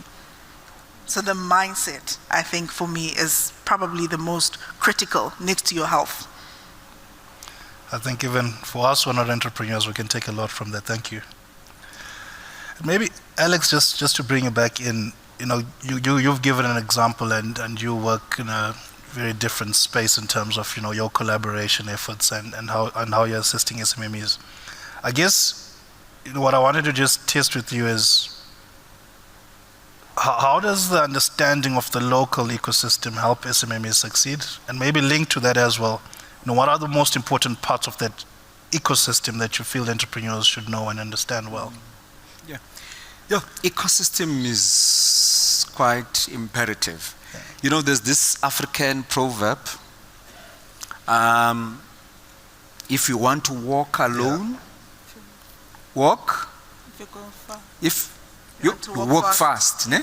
And then if you want to walk far, let's walk together, And there's a reason in that. Because ecosystem is important because it talks about partnership, collaborations, because you can't do it on your own. Let's look at Uvoyo here, as he was here, Miles. Miles did not do that on his own. And the critical ecosystem there was what? His staff. I like that concept of where, this guy could not decide between these 3 boerewors, or should I call it a boerie? Then, so what he did was to cut a piece of the 3. You see, the staff member was very important in that. And also the suppliers, from the roll, from the whatever. So what you need to do as an entrepreneur, look at your ecosystem. Whom do you need? You need Sanlam, you need Santam, you need SATFA, you need business partners, you need your staff, you need the chamber which you belong to, which is also important. You also need your suppliers. So ecosystem is very important. And what I want to stress there is collaboration, collaboration, collaboration. Thanks. Thank you. And again, the 2 presentations spoke around the challenges being, some of the aspects being around compliance and the barriers that we've got there. I guess, Tandika, a question I have for you is, how can small businesses, reframe the whole compliance, governance, risk management, which we often see as burdens, and we speak about them in quite a negative light in terms of hindering us from actually thriving as small businesses. How can this be seen as, enablers from an investment readiness perspective and from a sustainable growth perspective? I mean, for us as Sanlam, being the largest non-banking financial services provider on the continent, we know that our responsibility transcends just selling policy. We really have an obligation, and we live that obligation of empowering the societies that we operate in. And in one of those critical ways that we do that is that assistance around navigating precisely that what you're speaking of, Nswa. Because it is hard. I mean, nobody wants to fill in a lengthy document. I don't know if us in this room who really reads the terms and conditions. We really, or most of us just click because we want this thing.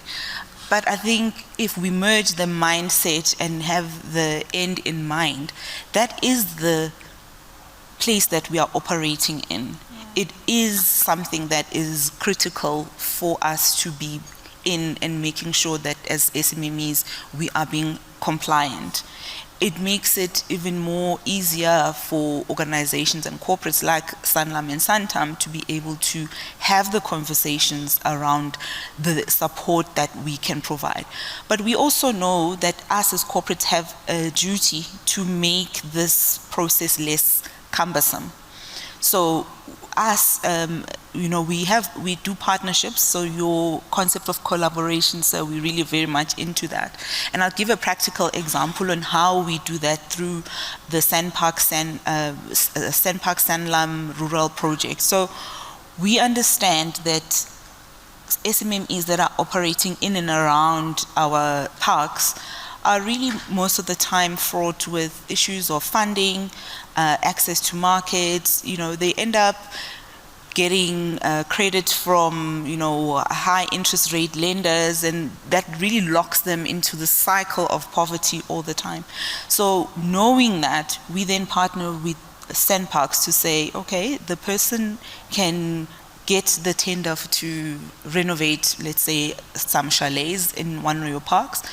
And we work with the SMMEs where we provide them with interest-free loan to make sure that they are enabled to fulfill on that mandate. So this is a practical way in which where we say, don't come to Sanlam with a ton of application documents and etc. It really is really about, once you've got that tender from SANParks, we will be able to fulfill that for you interest-free.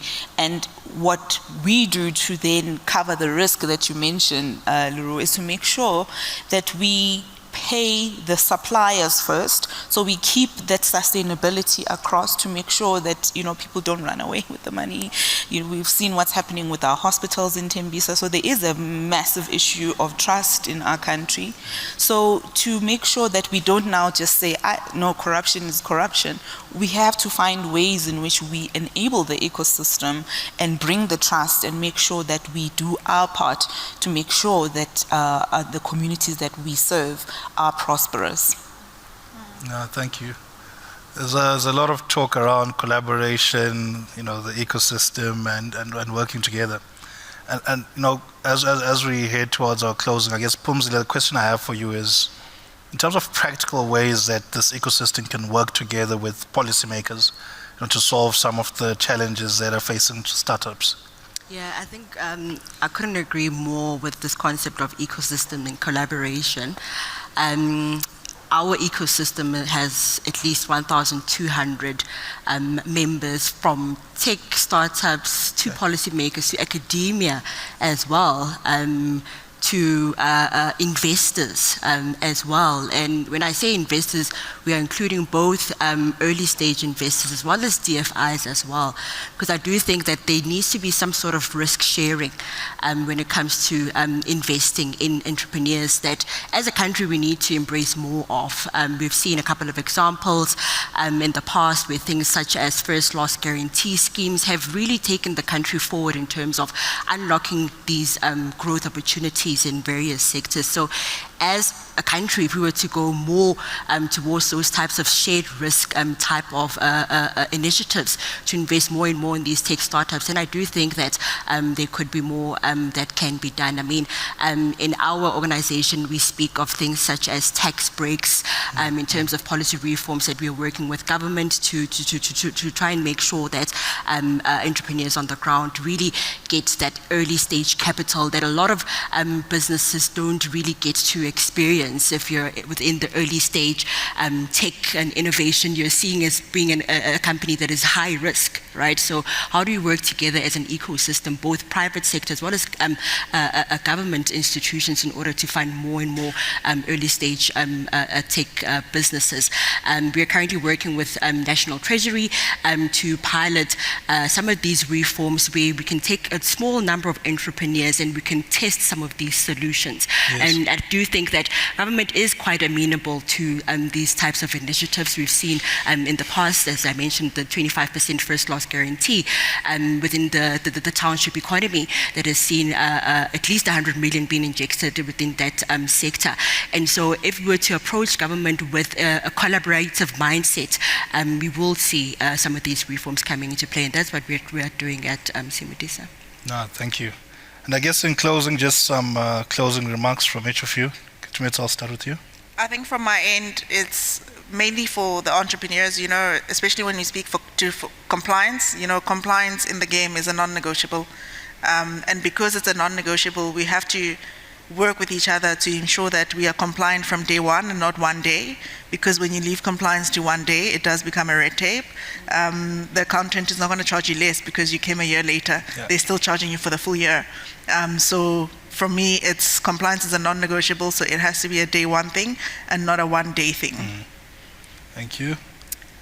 I would say for entrepreneurs to really get close to ecosystem formations, because that is where you not only get to share lived experiences amongst peers that are going through the very same thing that you're going through, but you really get close to policymakers where a lot of the red tape lies, right? These policymakers are in turn looking to speak to you as entrepreneurs, but they don't know where to find you. You know, there's very limited spaces where entrepreneurs and policymakers can get into a room and they can talk frank conversations, and following that would be actions. And so the next best thing to that would be for entrepreneurs to really form part of ecosystems and formations. You know, I'm an entrepreneur here at Simudisa. There's a couple of people in the room, even my panelists here. We all have got our ecosystems where we're really trying to change and bring positivity to South Africa in one fashion or another. As entrepreneurs, we owe it out to ourselves to really get close to these conversations, because we can't sit in our own corners and complain that government is doing this and doing that, but we're not willing to form part of the solution, you know. So form part of those ecosystems where we can get together with policymakers and we can collaboratively find solutions that will essentially solve us and become solutions for ourselves as well. Thank you very much. Alex? Thank you. I think for entrepreneurs it's important to belong somewhere. You know, the chambers, that's very key. Because the chambers have got a way of bringing experts in, opportunities in, so you are in that ecosystem. And then what I also want to share with you, I always talk of the 9 Ps representing the provinces of South Africa, but in those 9 Ps, I want to talk about the negative P. I'm not going to tell you about the 8 Ps. I want to talk about the last one, the negative one, which is procrastination. And a lot of us, we procrastinate. Because I want to tell you that time and tide wait for no man. Time wasted never returns. Procrastination is the thief of time. I hope by being here, we are going to say on the 21st of October, when Sanlam invited me, this is one of the negative P that I want to get rid of and collaborate, comply, you know, because everything is there for us, but compliance is what takes us back. Thank you very much.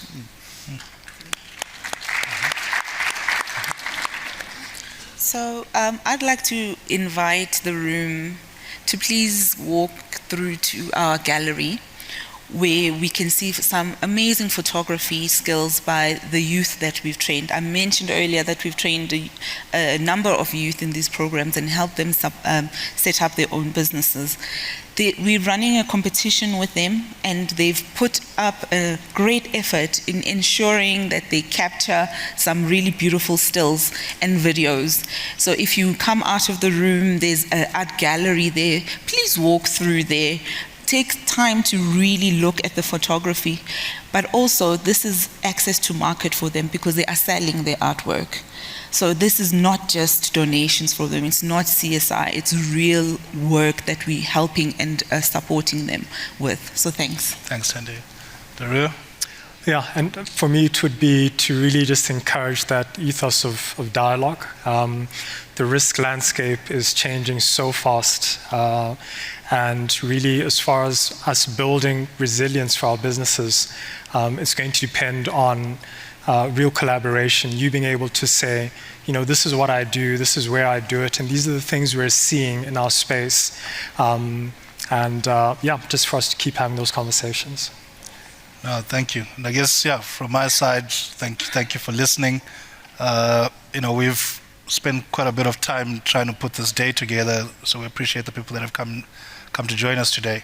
But however, you know, at the back of it, we also, you know, within the big businesses realize that from our side, not only, you know, in terms of our role from a financial inclusion perspective, but even from a growth perspective, where we see that growth is with most of the people in this room. So as my colleagues have mentioned and my boss Kanyisa has mentioned, there's definitely, you know, commitment to partner, to assist, and to be involved and engage and play our role within that ecosystem that's been mentioned here. So I'm looking forward to some of the interactions during the tea breaks, during the lunch, and hoping that most of you will have a successful end to 2025, and you take away from today, a lot of positives that drive you forward within each of your respective areas. So a round of applause for the panel. Thank you very much.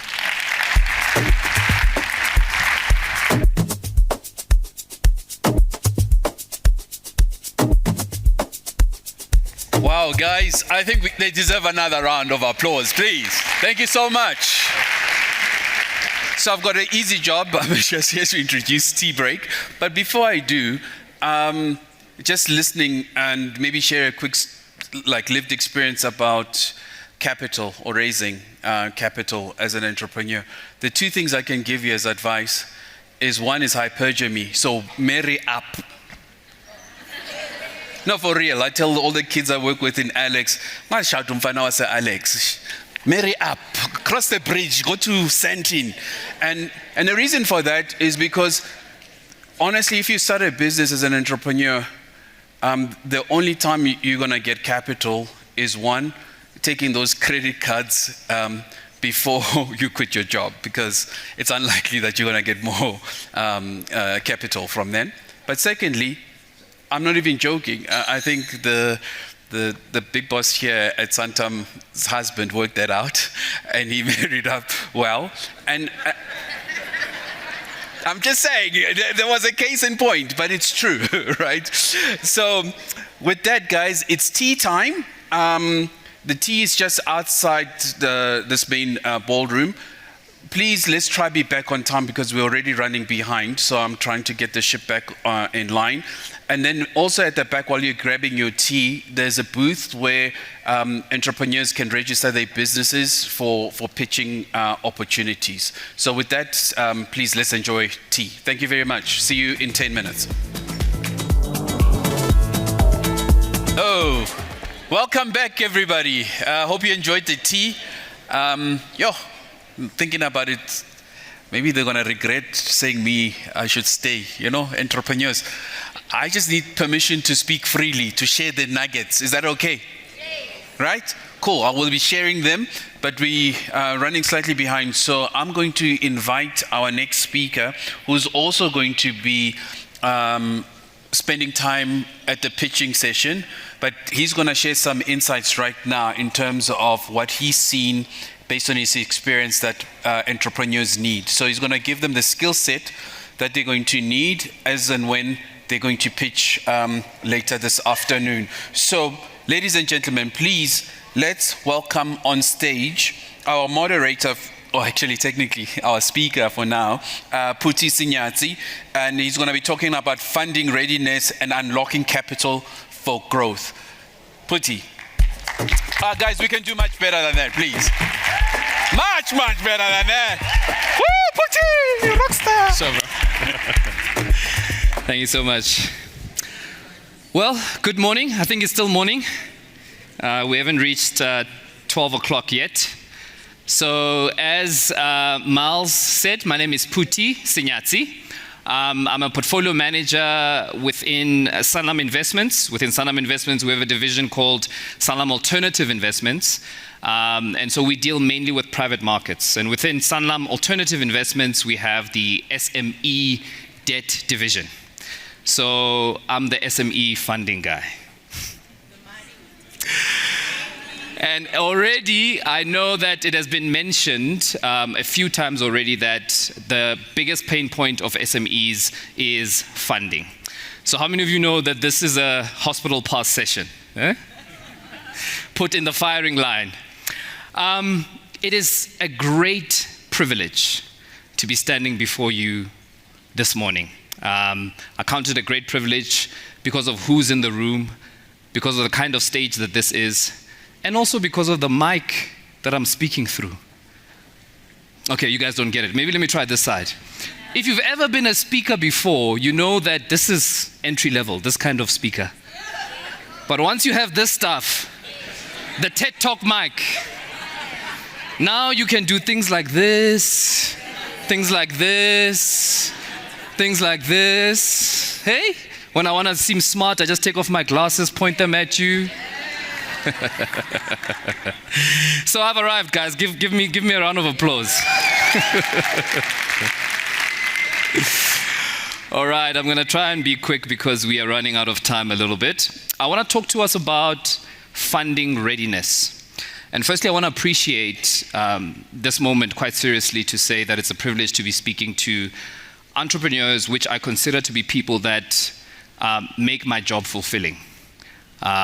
Having the opportunity to look at what entrepreneurs do on a daily basis to try and move the country forward from an economic perspective. So it is really a privilege to be addressing you.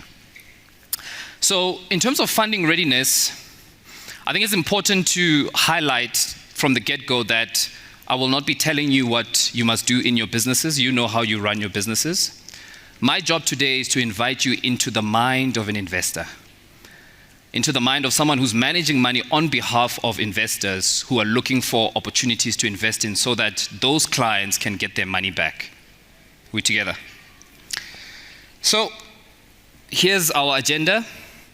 I'm going to be talking about the MSME or SMME growth curve. So in other words, the journey of growth for a typical SMME.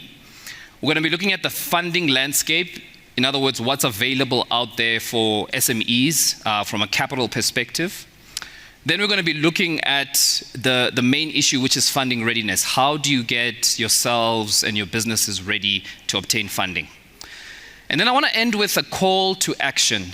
There's a few things that have been mentioned already from different forums today about ecosystems. And I want to talk to us about that. So we've got a few corporate partners in the room, we've got SMEs in the room, and so I just want to end with that positive note for a call to action. All right, funding landscape. What is out there? So there's a few structures or types of capital. Not all capital is the same. Not all money is equal. We have self-financing, otherwise known as bootstrapping. That's you funding your own business, or it can also be a friend who believes in you and wants to fund your business. We've got grants, which typically come from government. This is money that is deployed into your business, and they don't necessarily want it back, but it's tied to certain milestones, and we can go through that as we journey. You've got angel investors. These are typically high net worth individuals with deep pockets, and they're looking for early stage opportunities and people and teams that they can believe in and invest their business there. We've got ESD funding, enterprise supply development funding, which is aligned with BEE guidelines. And that's an important piece of funding, especially for corporates who want to align with the BEE legislation. You've got venture capitalists who also typically come in the early stages of business growth, and they are looking for high growth businesses to invest in to earn a return. And then of course you've got loans, which everyone who's here has dealt with a bank before. So this is loan for your house, loan for your car. So you know how loans typically work. And so there's loan funding, and then there's also private equity. So it's one thing to list this stuff and to kind of talk through it, but I think let's put together a picture and try and map where all those sources of funding kind of are appropriate for which stage of business growth. So what you're looking at here is the growth journey of a business. From an idea to hopefully an advanced growth business, and hopefully to the stage where you can actually expand into new territories and to new markets. So this is typically where businesses will be. Now, in the pre-startup phase, this is the idea stage, right? This is where the dream begins. This is where you're testing the idea, you're doing research, you're brainstorming, either yourself or maybe you've identified a partner who can join with you. This is the stage where you're trying to get people to believe in the idea that you've come up with. And what's important for this stage, and catch this is the stage where you want to identify a real problem and then try and come up with a solution for that problem. Let me repeat that because it's very important. There's a lot of people who start businesses to make money. Nothing wrong with making money. But make money through solving a problem. Because what happens is, if your business, for instance, is likened to a boat, if you're solving a problem, then the market appetite is like the wind behind your sails. It helps you for your business to grow. So that's, when you're solving a problem, it helps you to get from pre-startup to startup, from startup to early stage growth, from early stage growth to advanced growth, and then to expansion. You keep iterating, you keep innovating, even as Miles was speaking and talking about facing few challenges and then innovating in those challenges and trying to solve problems. So this is very important. Now, again, with the pre-startup phase, it's very important to understand that this is the activities that you do before you open the doors, okay? So this is where you do your research and you research the problem and you're obsessed with the problem that you want to solve. And then we get to the startup phase. The startup phase is now when you want to turn your idea into action.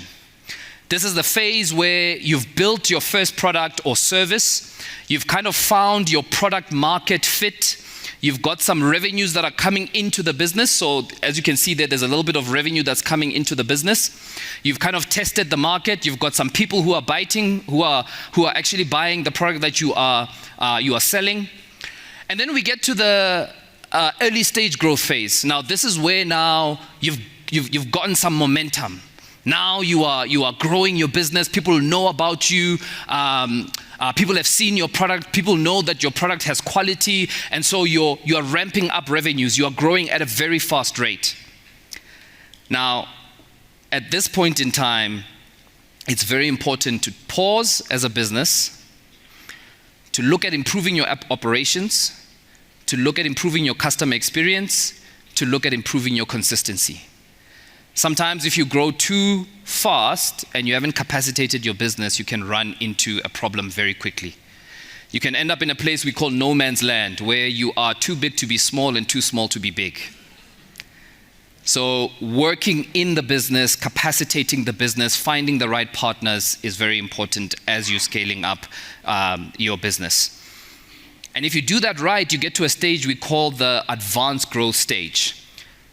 So at this stage, the business is performing well, you're probably generating profits. Now the focus now shifts to how do we scale this thing that we have?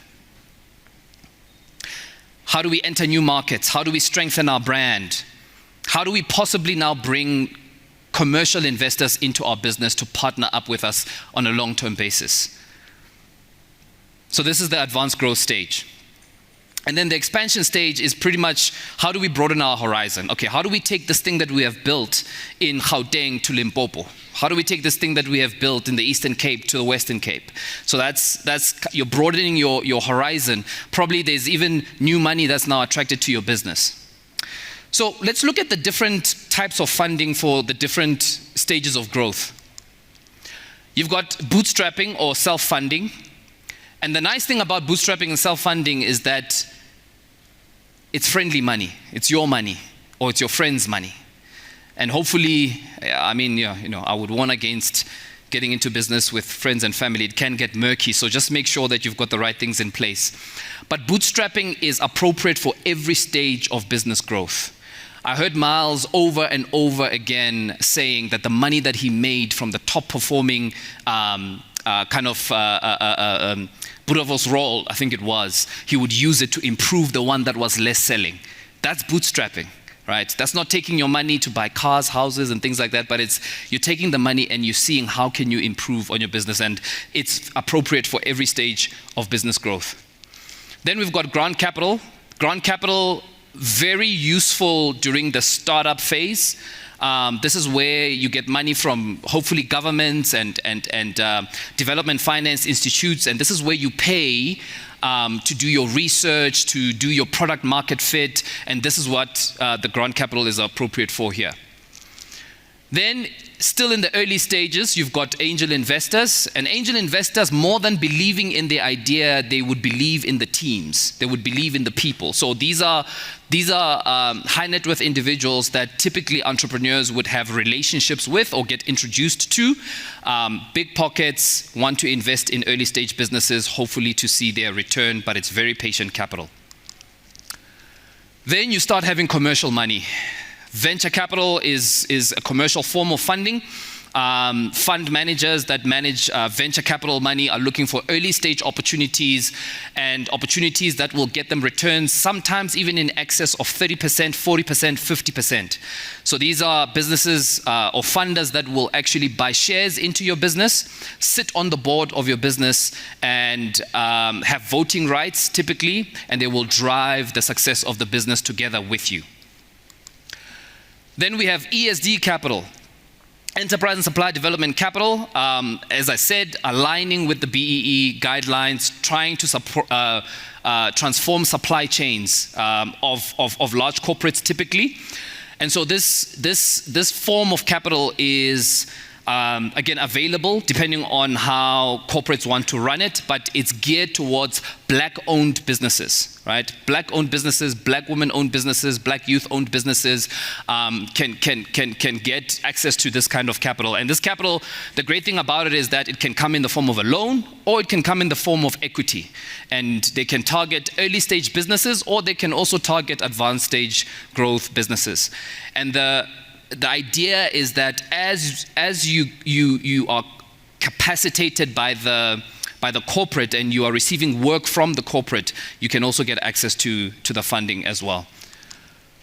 And then we've got loans, which we are well aware of, and that's typically for advanced stage businesses, because with loan capital, you want the business to be profitable and you want visibility of how these businesses are going to pay you back. So as a funder, I'm looking at an opportunity. If I'm managing money on behalf of investors and my mandate is to deploy debt or loan, I have to look at profitable businesses. And so these are businesses that are generating cash flows and can pay us back. And then there's private equity. Private equity is interesting in that it's looking at advanced growth businesses or businesses that are ready to expand.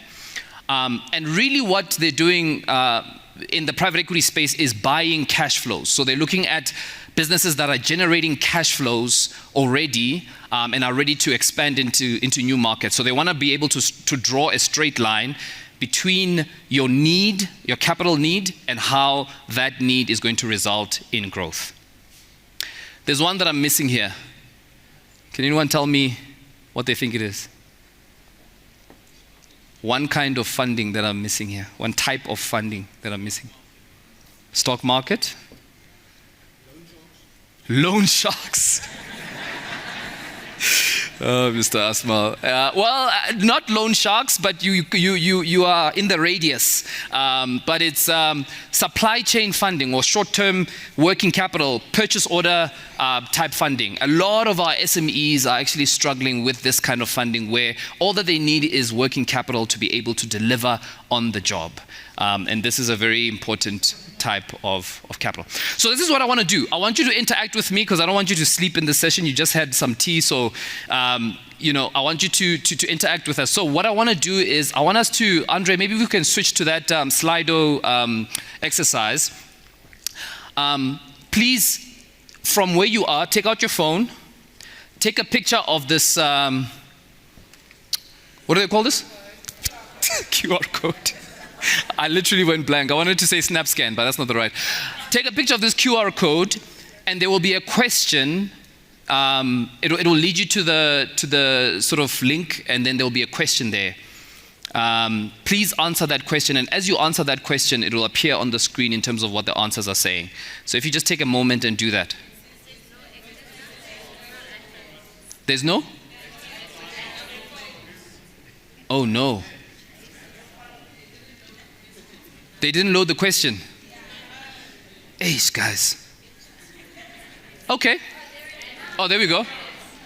Yeah. At what stage of growth is your business? So please just take a moment.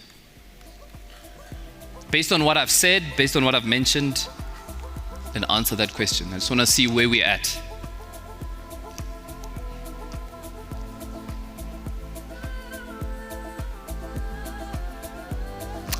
Looks like we've got a lot of early stage businesses.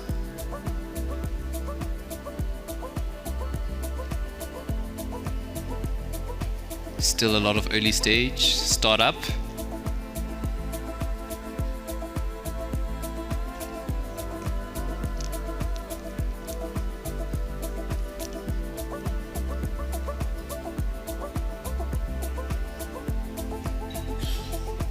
All right. I mean, I think we've got 140 participants that have answered. So we're kind of thereabouts. So the understanding is that most of the businesses that are here are either startup or early growth. Andre, that's okay. We can go back to the slide deck. So thanks for answering that. I think it's very important as an entrepreneur, as founding teams in your businesses, to understand at which stage of growth is your business. Because what that informs you is what type of capital ought you be looking for, right? So it's very important to identify yourselves as a business, at what stage of growth are we and who should we be targeting.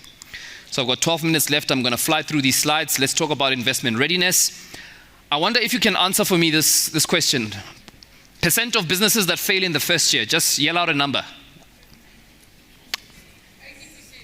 80%? Others, you want to try? 90%?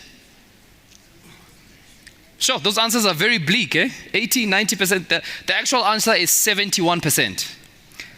It's still very high, because when you look globally, and some of you have the stats probably better than me, but in the US, I think the failure rate in the first year is 20%. So 70% is quite high in comparison globally, and we will try and find out why. And then, how many, or rather, what percentage of applicants do you think receive funding? 5. Just look for the lowest one. The lowest percentage, that's the one. Yeah, you're close. It's actually, you're right. It's between 5 and 10%. 5 and 10%. And then of the businesses that have applied and received funding or are successful applicants, how many do you think fail in the first 5 years?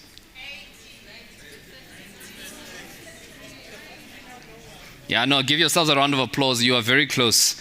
It's between 70 and 80% of those that. However, what has been researched and seen is that it does, when you receive funding, it does improve your chances by about 15 to 25% of actually making a success. I think the important thing is how you innovate as you grow, and what kind of support you're receiving from the funder kind of makes a difference. But what I want to demonstrate from this slide is that how do these stats impact us as investors? When we see high failure rates, the high failure rate of SMEs, and even higher failure rates of SMEs that do get funding, it leads to financiers only funding exceptional SMEs. So because as a fund manager, I'm managing money on behalf of an institutional funders, we have to look for opportunities that are exceptional, and we'll talk about what exceptional means for businesses. So the capital raising odds are very low, and it's very important as founders and entrepreneurs to try as much as you can to win investors over. Let's talk about what that looks like. So we've talked about some of this. So sometimes SMEs fail to raise capital, not because the business does not merit capital, but because investors can't see the merit. So I'll say that again. Sometimes SMEs fail to raise capital, not because the business does not merit capital, but because the investors don't see the merits of your business. And the reasons why that is you would typically either have a poor application. In other words, you are not clear on your business proposition. You are not clear on how you're going to grow your business going forward. You're not clear on your strategy. So that is a mark of a poor application. Or the application looks poor. You've got spelling errors, maybe. Everything is all over the place. Everything is not structured. So it's very important that you are clear on your business proposition. You are clear on how you're going to make money. You are clear on the problem that you're solving, and you are presenting that well. Now, it's very easy to blame investors when things don't go well. The better thing to do is typically to ask the investors, what happened? How did I fail? And to get some feedback on that application. Perhaps maybe you're dealing with a business development mentor who can give you also that feedback. But it's important to take it upon yourself as an entrepreneur or as management teams that we need to win investors over, and we need to do it quickly. So have a good application and also have an application that looks good. So 2 key ingredients to secure capital. 1, be very well prepared, and 2, be very impressive. If you want to be investment ready, by being impressive, this is what we mean. How strong are the fundamentals of that market that you are in? What is your competitive advantage? What is your business model? What is your business model? How do you make money? How strong is your team? How long have you been together as a team? Things like being prepared, examples of being prepared is to prepare psychologically, and we'll talk about that just now. Know the investor landscape, as I spoke about it and showed you what the investor landscape looks like.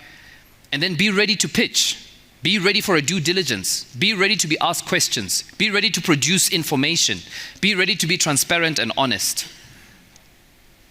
So many businesses want to raise money, but they have not prepared.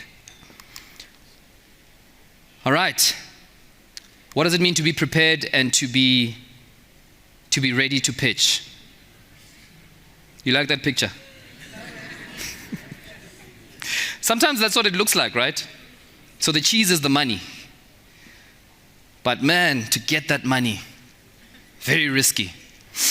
So the helmet is how you have protected yourself on the downside from a business model perspective. So these are things that you need to think about. But let's not spend too much time on this picture, but I love it myself.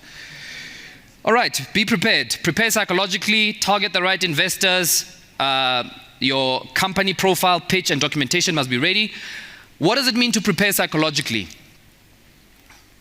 Often we see entrepreneurs coming to look for funding that genuinely haven't thought hard about the implications of what they're doing. You need to expect investors to ask for terms that protect their investment, especially if they are contributing disproportionately into your business.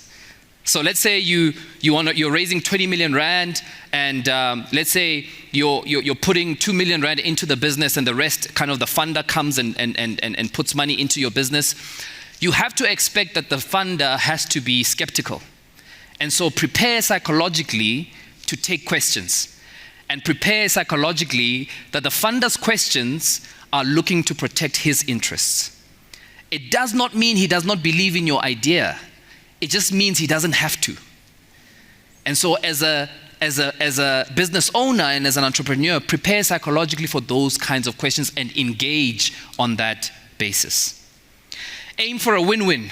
In other words, aim for a win-win outcome for yourself and for the funder. So it's very important for you to think about, what is this funder looking for?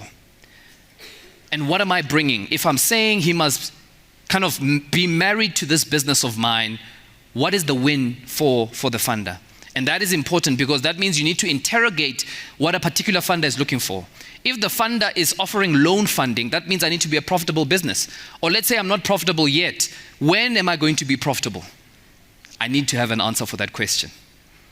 Let's say it's a venture capitalist. Well, I'm still early in my growth, but do I have an idea of what the market looks like? Do I know in 5 years' time what the exit potential for this venture capitalist will be? Have a win-win in your mind. And be ready to spend a lot of time with investors. They'll more likely spend 5 years or more with you. And so be ready for that kind of relationship. All right, I won't go through this. I think we've spoken at length about you need the right information, you need the right pitch documentation. So that's okay. Be impressive. You like that picture? Someone said no. Be impressive. Okay, what does be impressive look like? You need to have a clear and compelling market opportunity. You need to have a differentiated business model and strategy. You need to have a strong and capable team, a proven concept, and some track record. So there are some funders who will fund you at a pre-startup phase because they're interested in your idea, they're willing to pay for your research. But oftentimes, when you start dealing with commercial capital, you at least need to prove some track record and show that there's some revenue coming into your business. So very important. Maybe take a picture of this slide, because this talks to what investors are attracted to. So things that you need to clearly define are your company's purpose, what is the customer's pain that you are trying to solve or to alleviate, what is your solution and why now? Are you in the right time? Is this the right time to present this? We had a few businesses that we invested in during the time of load shedding, and there was a gold rush. Everyone was doing alternative energy products.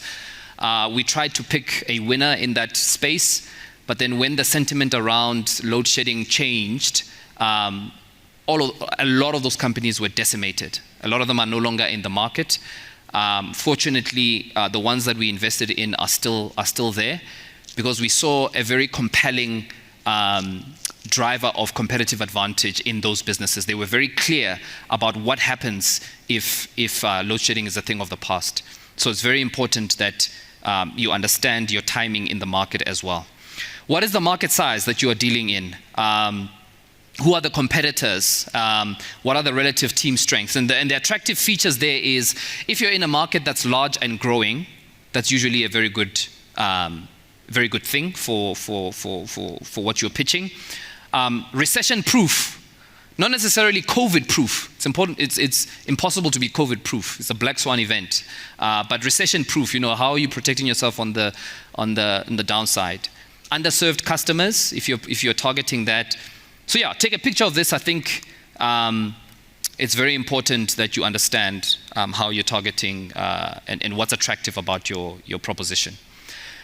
This picture just highlights where the battle line is. The customer is the central person. You as a company, you've got capabilities, you've got people. People also cost money, but people also have capabilities and skills. What is your value proposition? And is the customer at the center? And that is the battle line right there, because your competitors are trying to do the same thing. So if you have a strong team, if you have differential capabilities and positioning, and if you have differential customer value, you can start to win more share of the market. So it's very important that you are clear. Know your systems. Know the strength of your team. Be simple in your execution. Avoid complexities in your business. Try to keep it simple.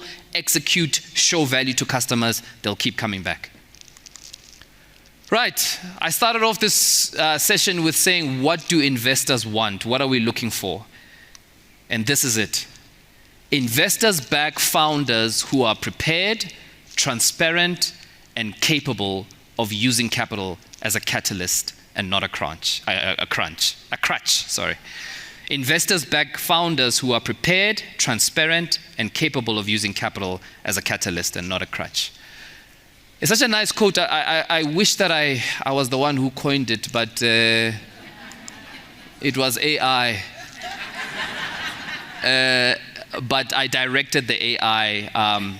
It drew from two books. One is called Art of Scale, and the other one is called Startup Nation. I would advise every entrepreneur to get a hold of Art of Scale.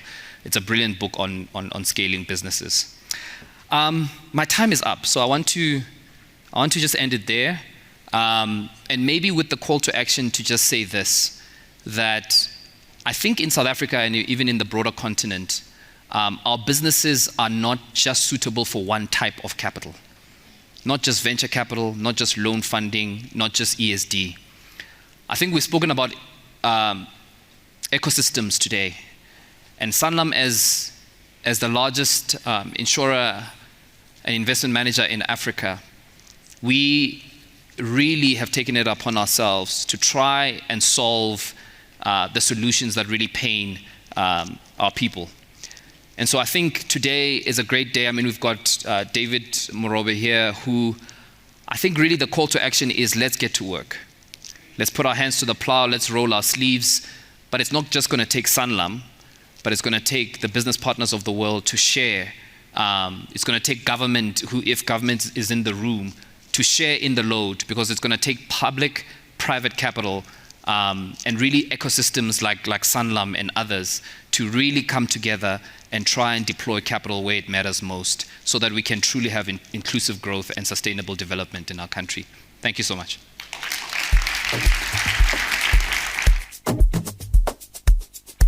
Thank you very much, Puti, for such a powerful and interactive presentation, and most importantly, reminding us of that SMMEs must be very, very clear on their purpose and their why.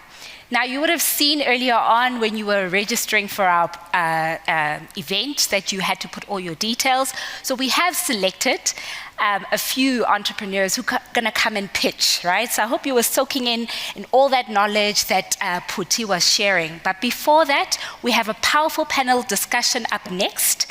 And as I read the panelists, please make your way to the stage. So first up, we've got Tshepiso Kadiaka, the Director of Tertiary Sector Gauteng Development.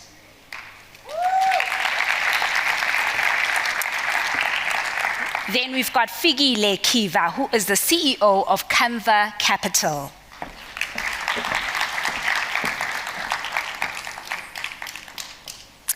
Then up next, we've got Eustace Mashibe, who is the CEO of Proudly South African. And then Aslam Higgins, who is the head of procurement at Santam.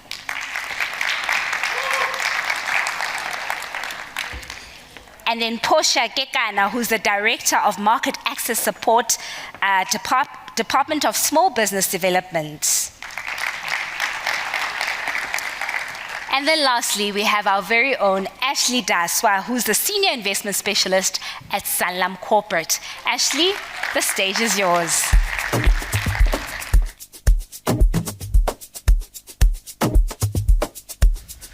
We couldn't run the Cape Town Marathon, thought let me just run to the stage. Good day, everyone. I think it's about midday. It's been an incredible morning and also afternoon up to this point.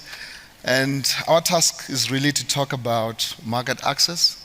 I think there's been a very interesting discussion that has been coming through in terms of the energy around resilience and of course the discussion that Puti has just mentioned now.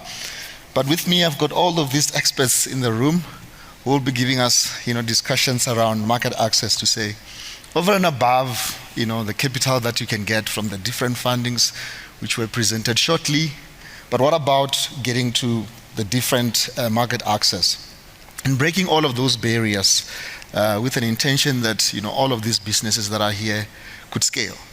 And maybe let me start with Tshepiso, just to get a sense from the department of from Gauteng Department of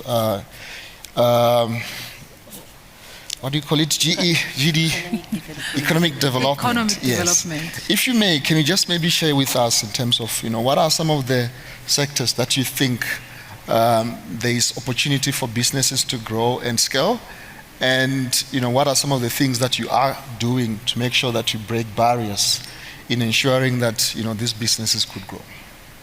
Yeah, with government, it's always a very tricky one because we are responsible for quite a lot of things. And as I was really reflecting on some of the things that the panelists and other speakers spoke on, I realized that the mandate is quite large.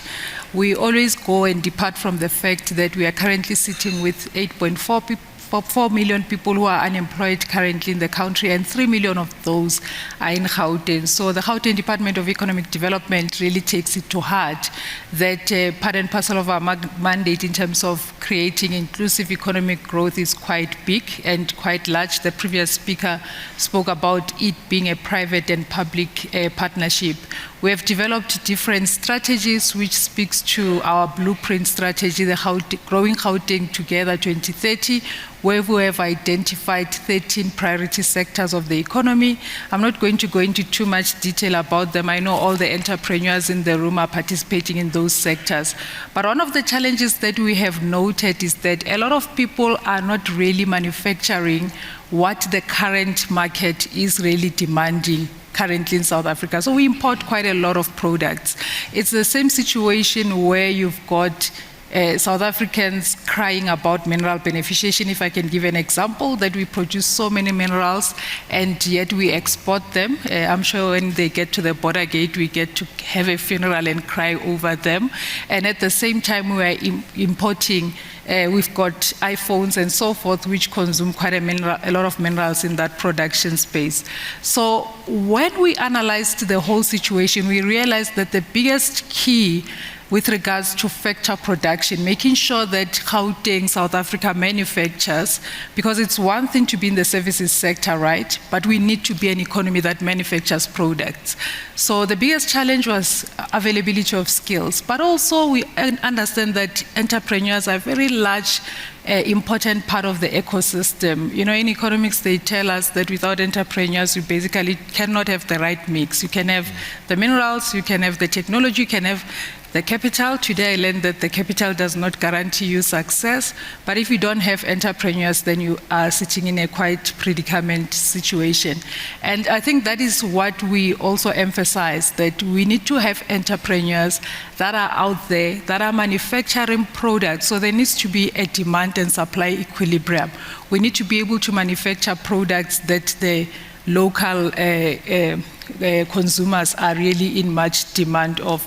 So I can speak about, I don't want to go into the sectors themselves. We work across your transport and logistics. There are a lot of programs that we do around the innovation space, ICT, digital services, it's also one of them, tourism, and then also in terms of primary sectors, mining, mineral beneficiation is quite key to what we do, agro-processing, etc. So we look at the wide array of sectors of the economy. Thanks.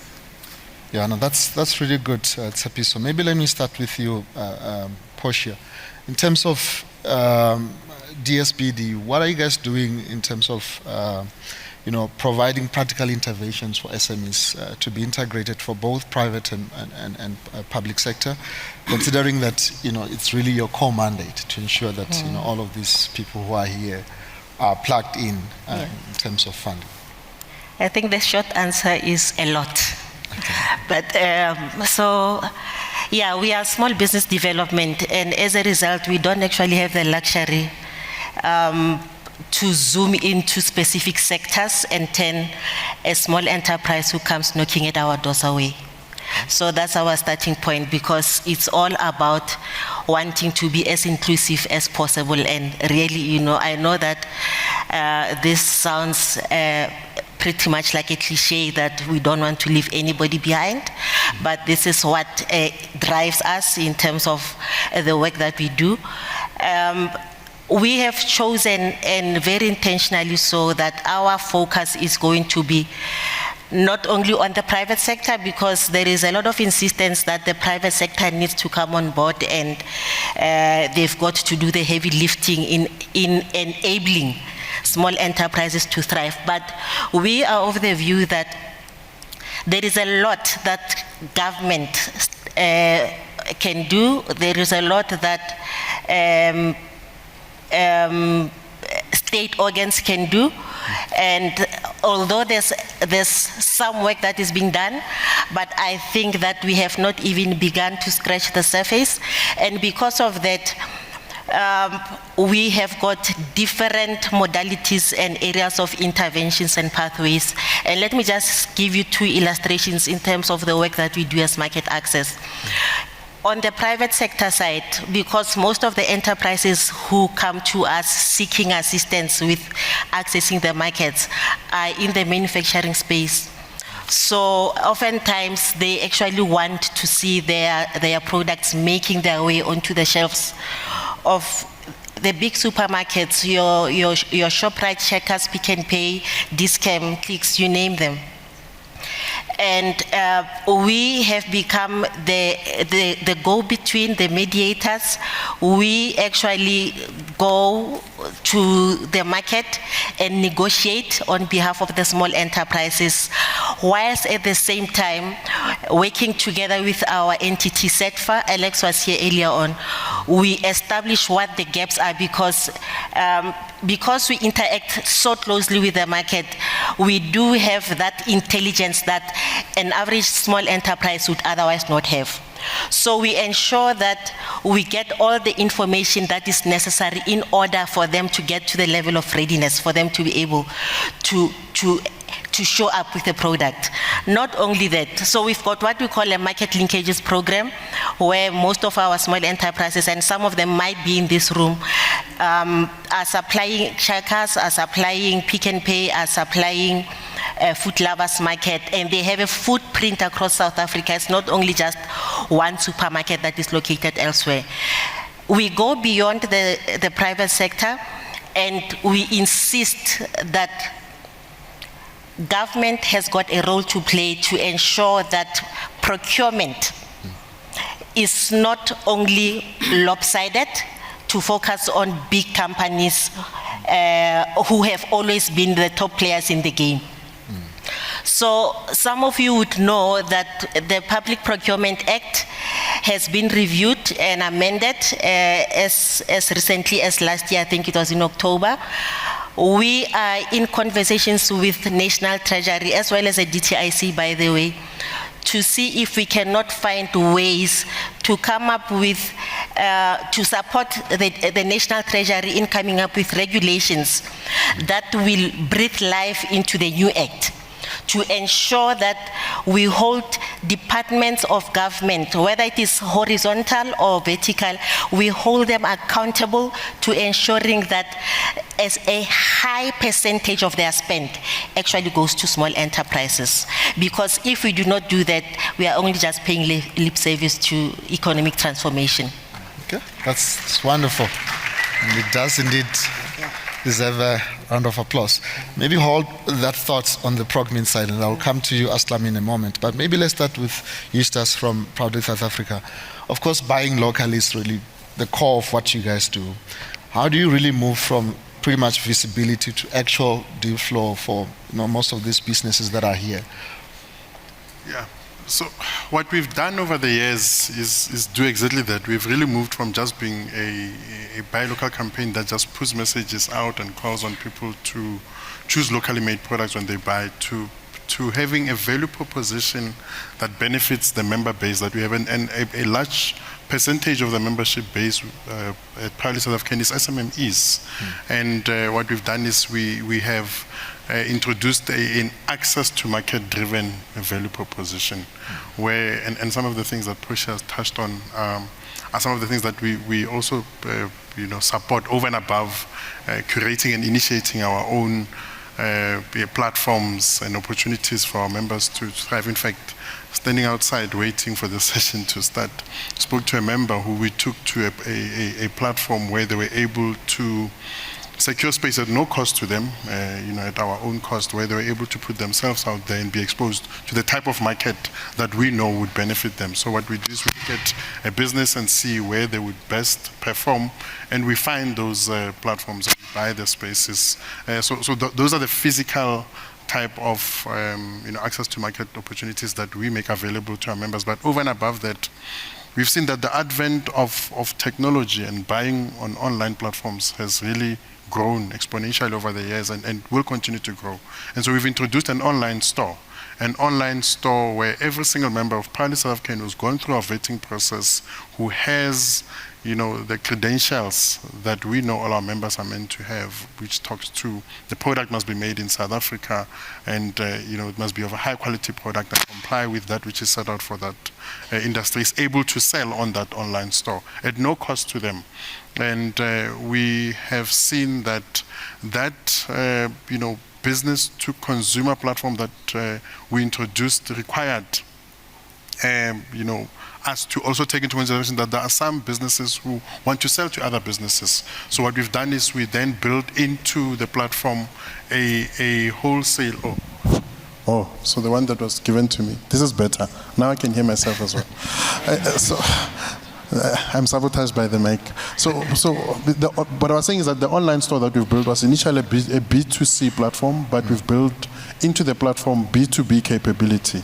So even as a business person who is registered on the platform, if you have your intention is to sell to other businesses, you are able to.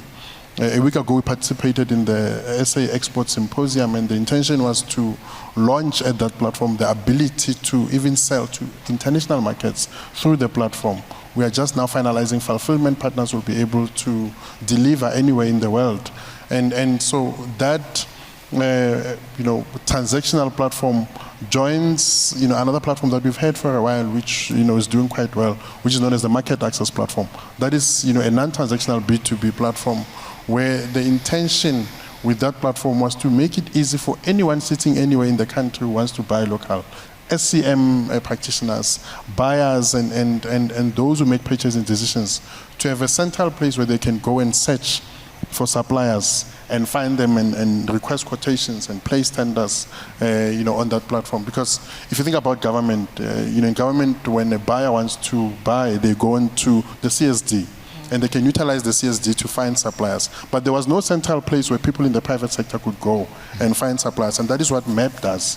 We have in excess of 200 buyers or 200 corporates listed on MEP, where each of them on a day-to-day basis go on there, advertise tenders, and the tenders are seen by only members of Proudly South Ken. Because those are buyers who are saying, we want to only get responses from local producers and service providers. And so those are just some of the things that we've done. We have a deliberate business matchmaking process that we undertake at different times of the year. The next round of it happens in March in partnership with the Department of Small Business Development, where we match each of the SMMEs that participate at the Buy Local Summit with at least 6 customers that they would ideally want to sell to but are battling to get hold of. But because of the credibility that comes with the brand and the integrity that sits with the Proudly South African logo, these buyers are willing to engage with us. But all of that is exclusive only for those who are willing to subject themselves to a vetting process so that we can be confident that we are not going to give these opportunities to importers who will then bring in products from outside of the country and then the money leaves the country and there's no benefit that accrues to the economy and to the tax base. Thanks. No, that's really wonderful, and I think it's very clear to most of us that all the government entities that are present here, they've really created a very conducive environment for most of you guys here to thrive. But maybe by just show of hands, who have used the Proudly SA system that he just spoke about? Seeing a hand over there. Okay. So there's just few of them. I think it's important that you stay behind a bit. It's an awareness thing for us, I think, clearly. Yeah. Maybe let me come to you, Fikile, and if you may, just tell us in terms of your journey of investment readiness, and how did you sort of break the barriers of getting this market access from the business that you've built probably more than a decade plus. Oh, okay. Thank you very much. I'm not sure if I should use this or this. Is it on? Oh, okay. Sorry. Okay. Thanks very much for that question. Yeah, I'm going to be talking on behalf of entrepreneurs because I'm also an entrepreneur, and the question is about the journey. I think the journey started to kind of open up when I've realized that I was an enemy of my own business. Most of us are like that as entrepreneurs. How? We tend to be hesitant around adhering to the basic business requirements.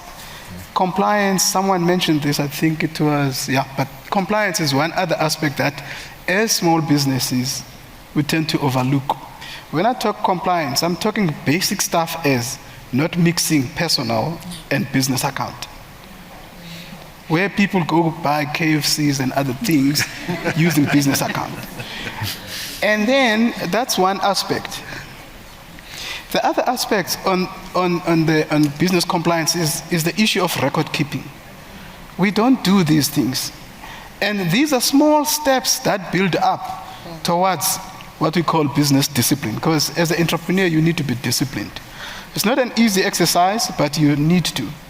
So to open up the access to market is you got to be organized around in your business, which is the administrative part of it. But what counts in the market out there, this whole concept of BEE, yes, it does count because corporate has to adhere. But as a business person, 3 things that will attract customers for your business: product quality or service quality. That's one. Number 2 is competitive pricing. So sometimes other entrepreneurs, they price judging based on what you wear and stuff like that. Particularly guys building houses, they look, okay, this guy looks like, and they don't have standard pricing. So competitive pricing is quite critical. That's a second element. The third element, I think someone mentioned this at some point before, speed of delivery.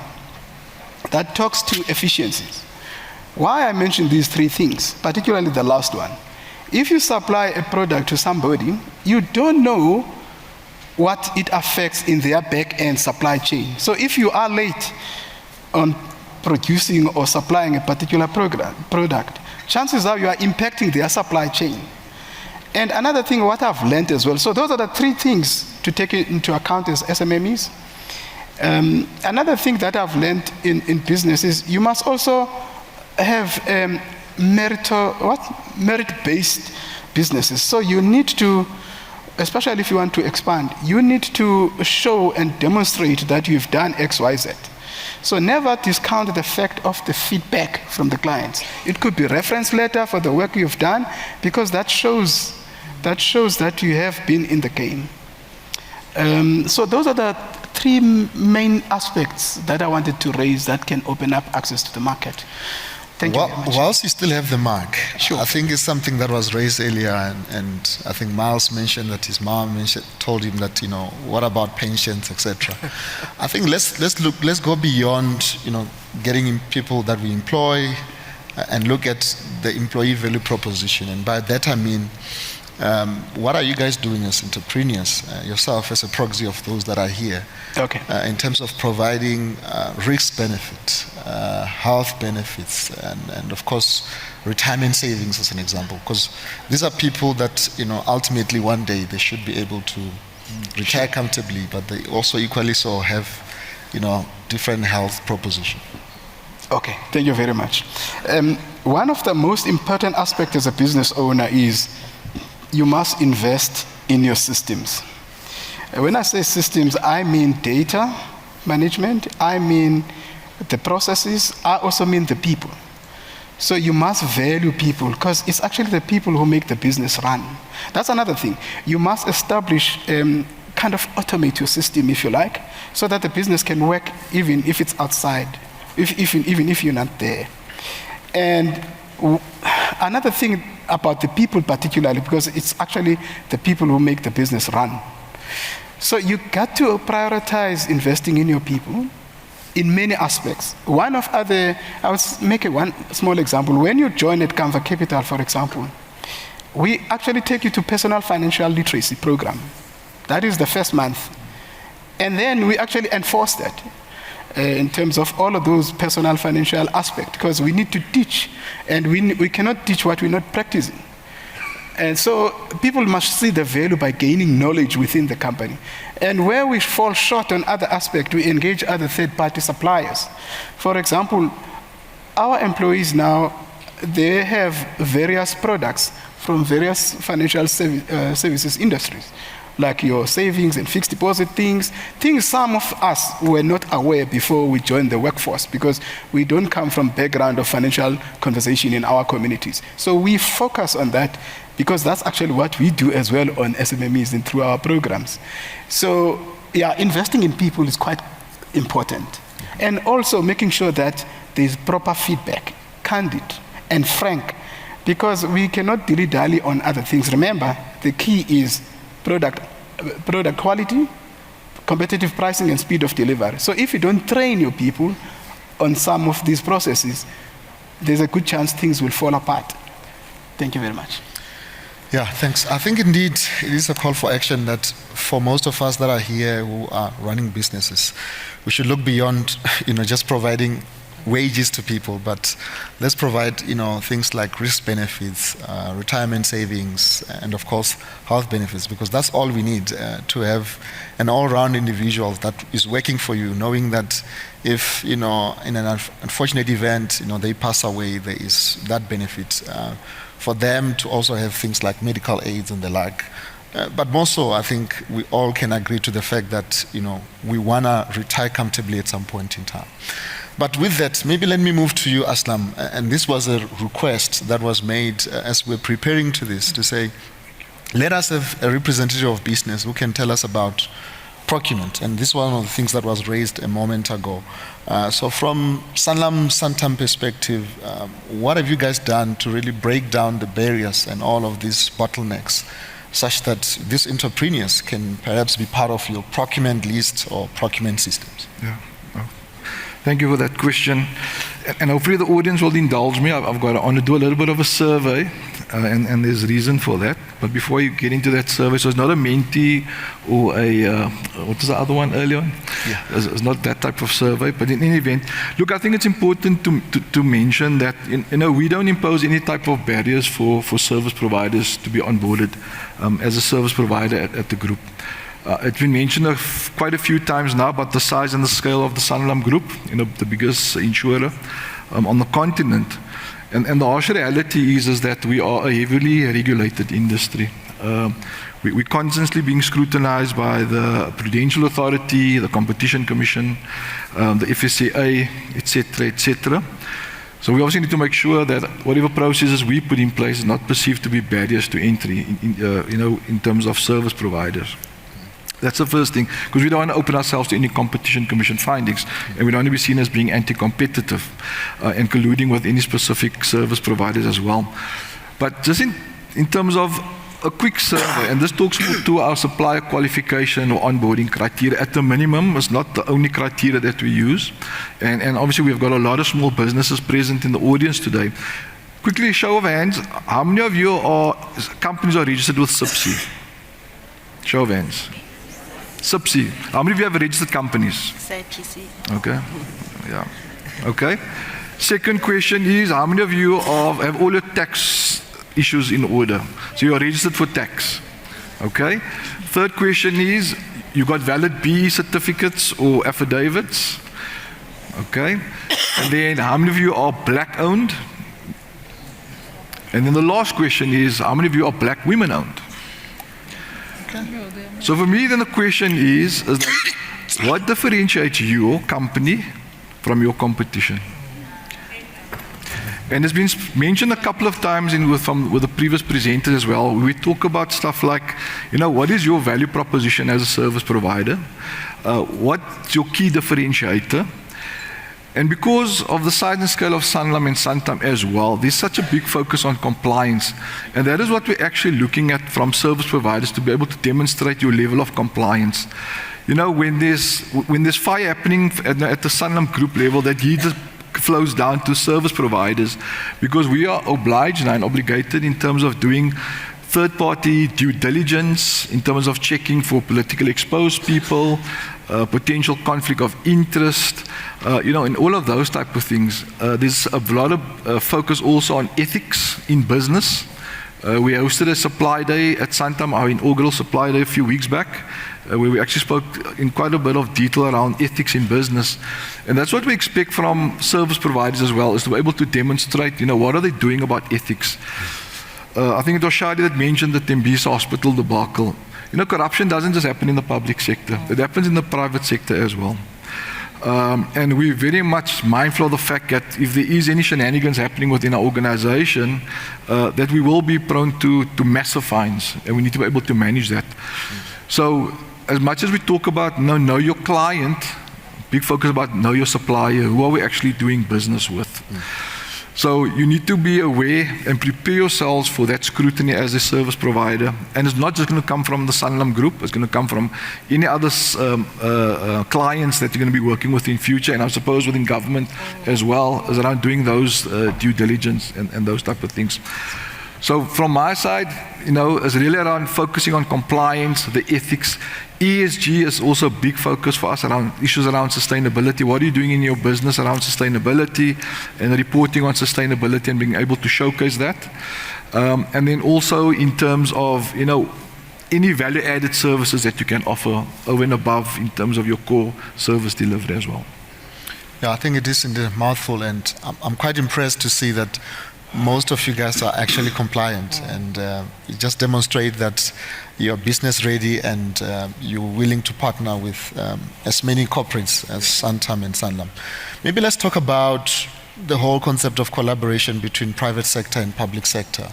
And I'll start perhaps maybe with Eustace from Proudly SA, just to tell us, what is it that can be done practically to ensure that there's meaningful collaboration between SMEs and yourself as a government entity, and of course the public sector as well. And then of course Sepiso and Portia, you can come. Yeah, look, what we have done over the years is to bring in as many partners as possible, both private sector and public sector partners. And one of the ways in which we have done it for the benefit of SMMEs, especially from an access to market perspective, we don't have funding. That's one of the disclaimers we always want to put up front. To say we don't have funding, but one of the things that we know is equally a big challenge to SMMEs, as probably funding is access to markets. And so because our focus is on access to markets, we've gone out to the private sector and we've said to entities, give us localization commitments. Commit and pledge to identifying and ring-fencing items that you say going forward you are going to buy exclusively from local producers and service providers who've gone through a vetting process, so that you can trust that they will deliver on time, the product will be of the right quality, because there's also a trust deficit that exists between big business and small businesses. So the role we play is to give that assurance to the private sector to say you can trust this cohort of SMMEs because we can vouch for them. And so we have a lot of commitments that we've secured. Since 2018, when we started rolling out this specific localization commitments program, we have been able to secure, the team tells me, between 4 to 6 billion rands worth of procurement that has been ring-fenced for local procurement purposes, where those buyers are. Thank you.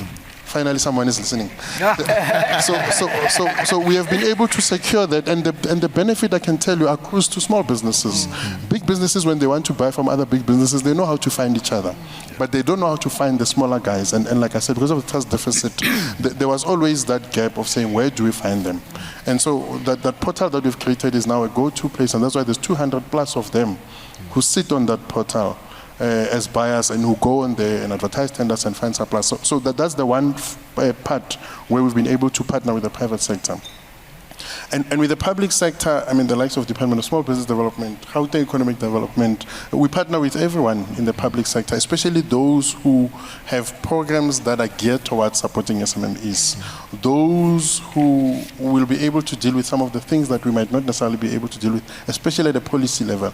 We're an advocacy campaign. We can't influence policy. We can make noise, but those who are in a position to can influence policy are the people that we partner with. And so partnerships are quite critical for us. And the last leg of the work we do is where we seek to educate consumers on the importance of buying local.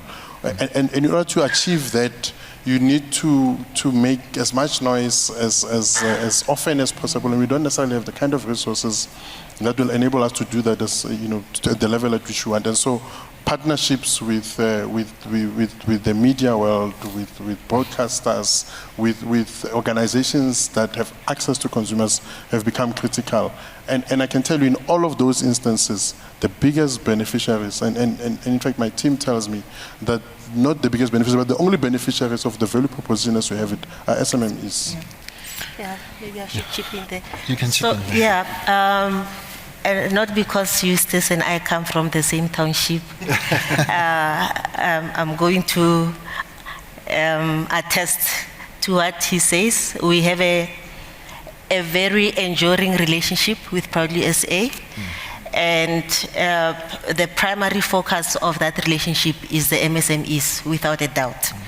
And I can say it with certainty here that ever since we started this relationship a couple of years ago, without fail, every single year we have exposed quite a number of MSMEs. By the way, SMME is yesterday, hey? So we are now with MSMEs.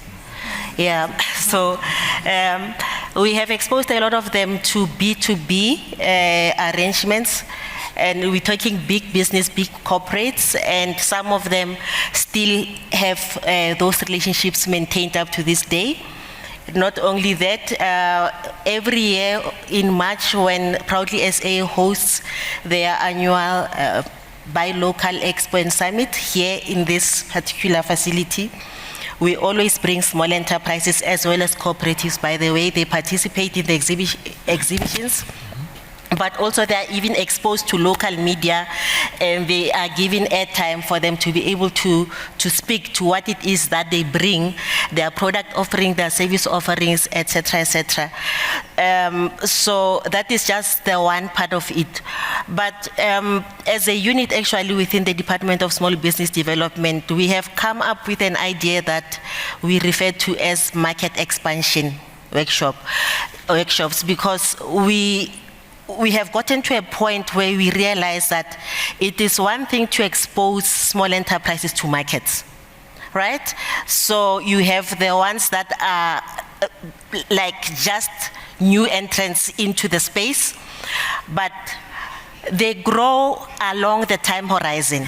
And the question is, what do you do to make sure that you harness what is growing and you assist to help groom it and make it grow even bigger? And this is how this idea of market expansion workshops came about. And how we do the market expansion workshops is we bring into the same room the small enterprises themselves who have been at this game for quite a substantive amount of time. We also bring in the market. We bring in the likes of Proudly SA, we bring in the likes of the Spare Group, we bring in the likes of Take a Lot. So online platforms, retailers, wholesalers, builders warehouse, you name it, we bring them in the same room. SABS, they have very, very, very, very intensive conversations there around what is it that you need to do in order to comply. What is SABS looking at?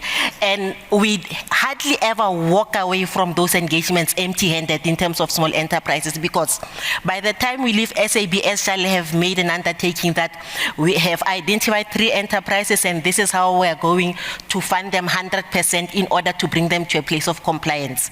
Same with Take a Lot. They always give something away. So there is a lot that we do, but there is something very important that I want to highlight. Much as there is merit in working with the private sector, because we are the custodians of the small enterprise space, we have a responsibility to protect small enterprises against anti-competitive behaviors. In townships, in rural areas, for instance, we have a concept of crowding out. We've got big supermarkets parachuting themselves in and just kicking the small enterprises to the curb in the process. Now, we have a responsibility that I'm afraid that we have not done too well as small enterprise, small business development department, but I assure you, all of you here, that we are actually working on something there to ensure that there is some level of protection that the small enterprises are going to enjoy. Because when the Department of Social Development brings in grants into a locality, it could be in the region of millions. But that capital takes flight almost immediately, and it doesn't go to the local enterprises. It goes to the big supermarkets. So we've got a responsibility to ensure that that money is actually diverted in the right direction so that the money can actually circulate in the economy and that the economy can thrive locally. Yeah, that's a mouthful. Maybe if we may, in the interest of time, Tsebiso, can you just maybe give us your final remarks in terms of call for action, and of course Fikile up to Aslam. Just tell us, what is it that we can do practically, as you just mentioned now, to break these barriers such that these people in the room would be able to access the market. Thanks for that question. I think the biggest issue as the Gauteng Department of Economic Development, we have realized that the traditional concept of a market has changed. So now we are talking about, you'll hear the panel members talking about e-commerce, etc. So we have taken into account the fact that ideally in the past when you used to go to a market, that has been changing.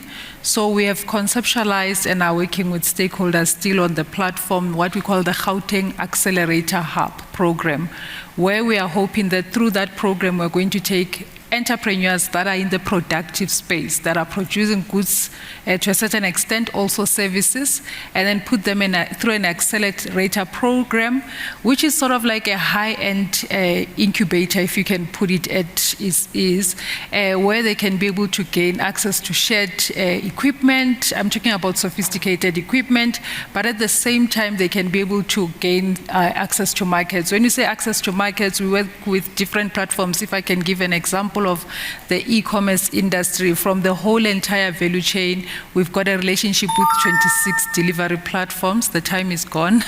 26 delivery platforms where we are taking into cognizance the fact that it is quite important that the producers are able to get a market in a sense. And then the other important part over and above the Hub Accelerator, Gauteng is quite committed. We've got what we call the Township Economic Development Act. Through that particular development act, to cut the long story short, we are saying 60% of government procurement must go towards township enterprises. But again, the other side of the sword, which I've also experienced, is that when you look at what government is buying, I'm talking critical mass, let's say linen for hospitals, and then if you go to the townships and look at what are people selling, I love Archer, by the way, but somebody's laughing on the left. And again, I also go to Mamelodi to buy the Archer. I try to make my hair there and so forth, but there seems to be that disjuncture. So we're also looking forward to making sure that through the Gauteng Hub Accelerator program, which is going to be rolled out through the entire province, we're going to start it at Constitution Hill in City of Johannesburg, but roll it out through the entire 5 corridors of the province. We've got an influx of SMMEs in townships that are going to be able to address that 60% procurement that the Gauteng province has put into play. There is a speaker who said government doesn't pay on time. We take entrepreneurs quite seriously. I said as the province, they're a very important ecosystem for our industry. So I can tell you that 97% of the invoices in Gauteng were processed on time. We're talking about around 190,000 invoices to the tune of just under 49 billion rands. I can challenge you to come and address me when we are done, but that has been through what we have achieved and all clean audits in the end of the financial year, end of March. There's a lot that we do. The one thing that I've also observed is that there's also a challenge with access to information. A lot of entrepreneurs, I heard Eustace speak about Proudly South Africa online store, and if you get to understand how many know about it, you'll find that there's quite a limitation. But if I were to say how many of us do have a Shein app on our phones, probably half of the room will say they definitely have. So I think that my call to action, I'm an advocate for buying local products. As government, we have embraced import replacement strategy. So my call to action is that today, it's still a web-based portal. Go and look. I looked and I was amazed myself. This is what government is trying to support. Let's delete the Shein app, and then let's go on to the Proudly South Africa. Thanks. All right, guys, we are out of time. We are out of time, and I think there's a lot of excitement in the room. These people are here. They are not leaving anytime soon, I think, except him. They will be here, so please let's engage them later on. Thank you so much. I think it is quite clear that we all need capital, but there is a critical element around market access, and it can only be done through the collaboration between the government entities, public sector, and yourselves playing the part in terms of being compliant. Thank you so much. Appreciate it.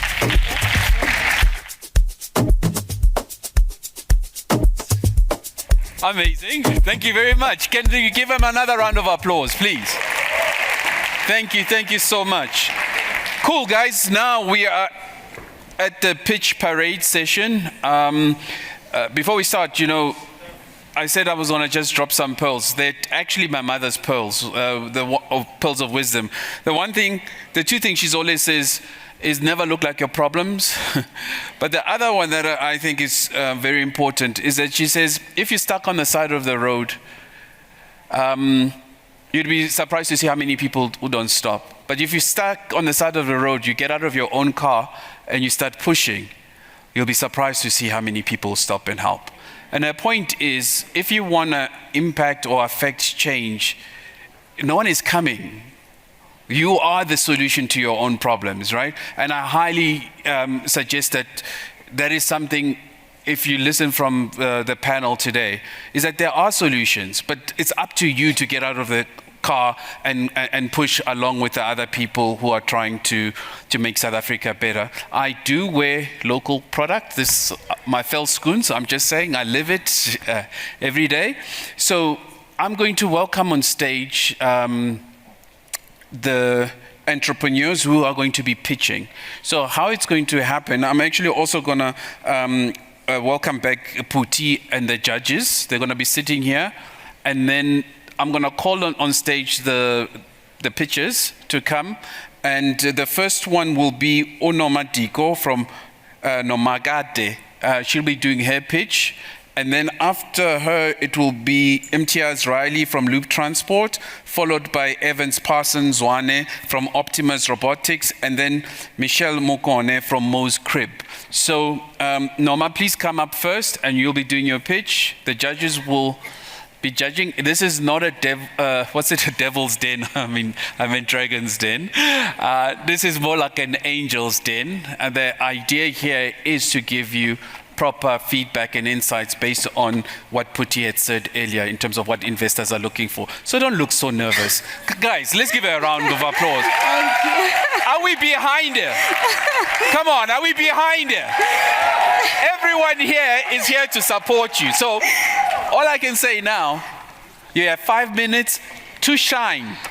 Stage is yours. Thank you, thank you, thank you.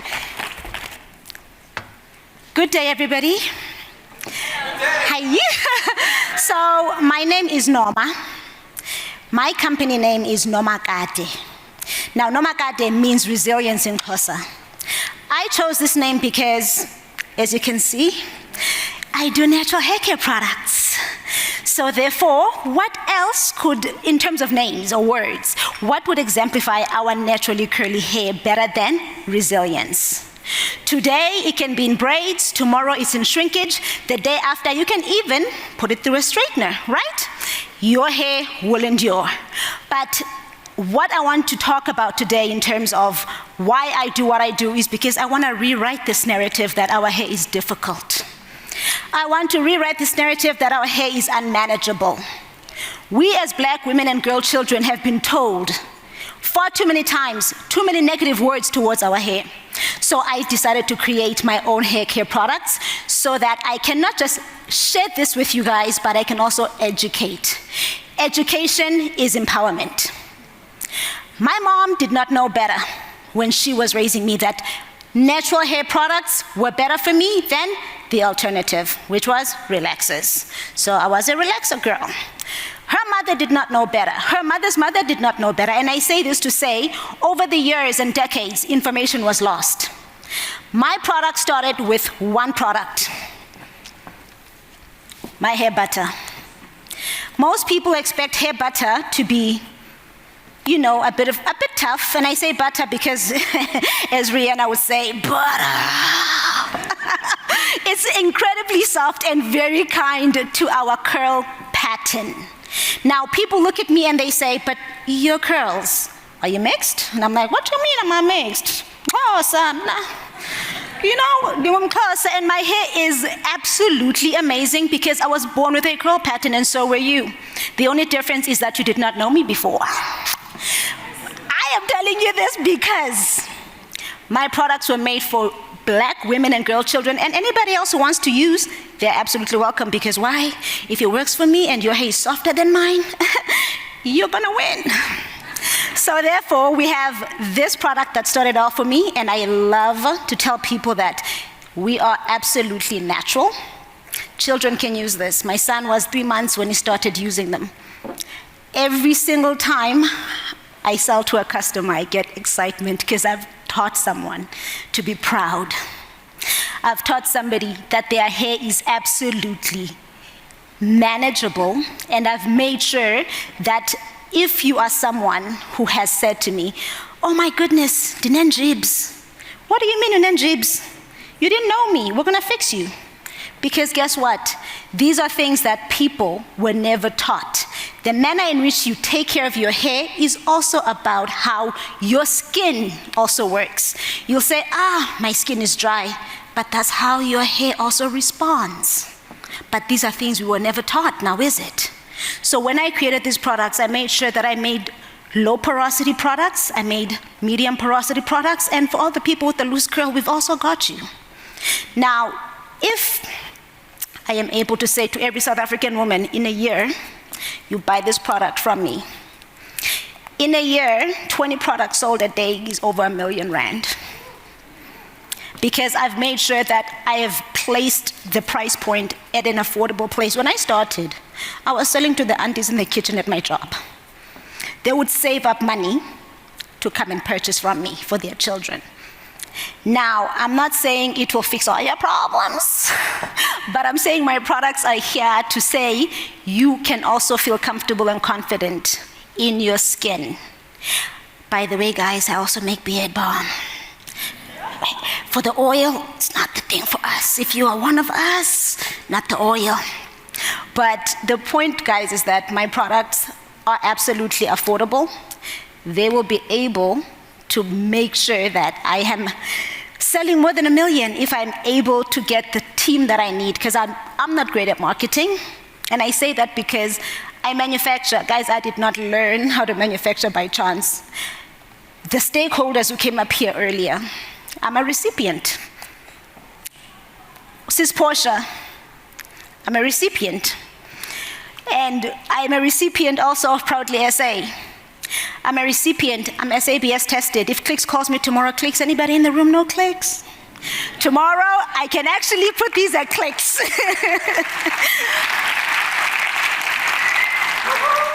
And yes, guys, let's enjoy proudly South African made products, and these are made by me for you to enjoy. Thank you very much.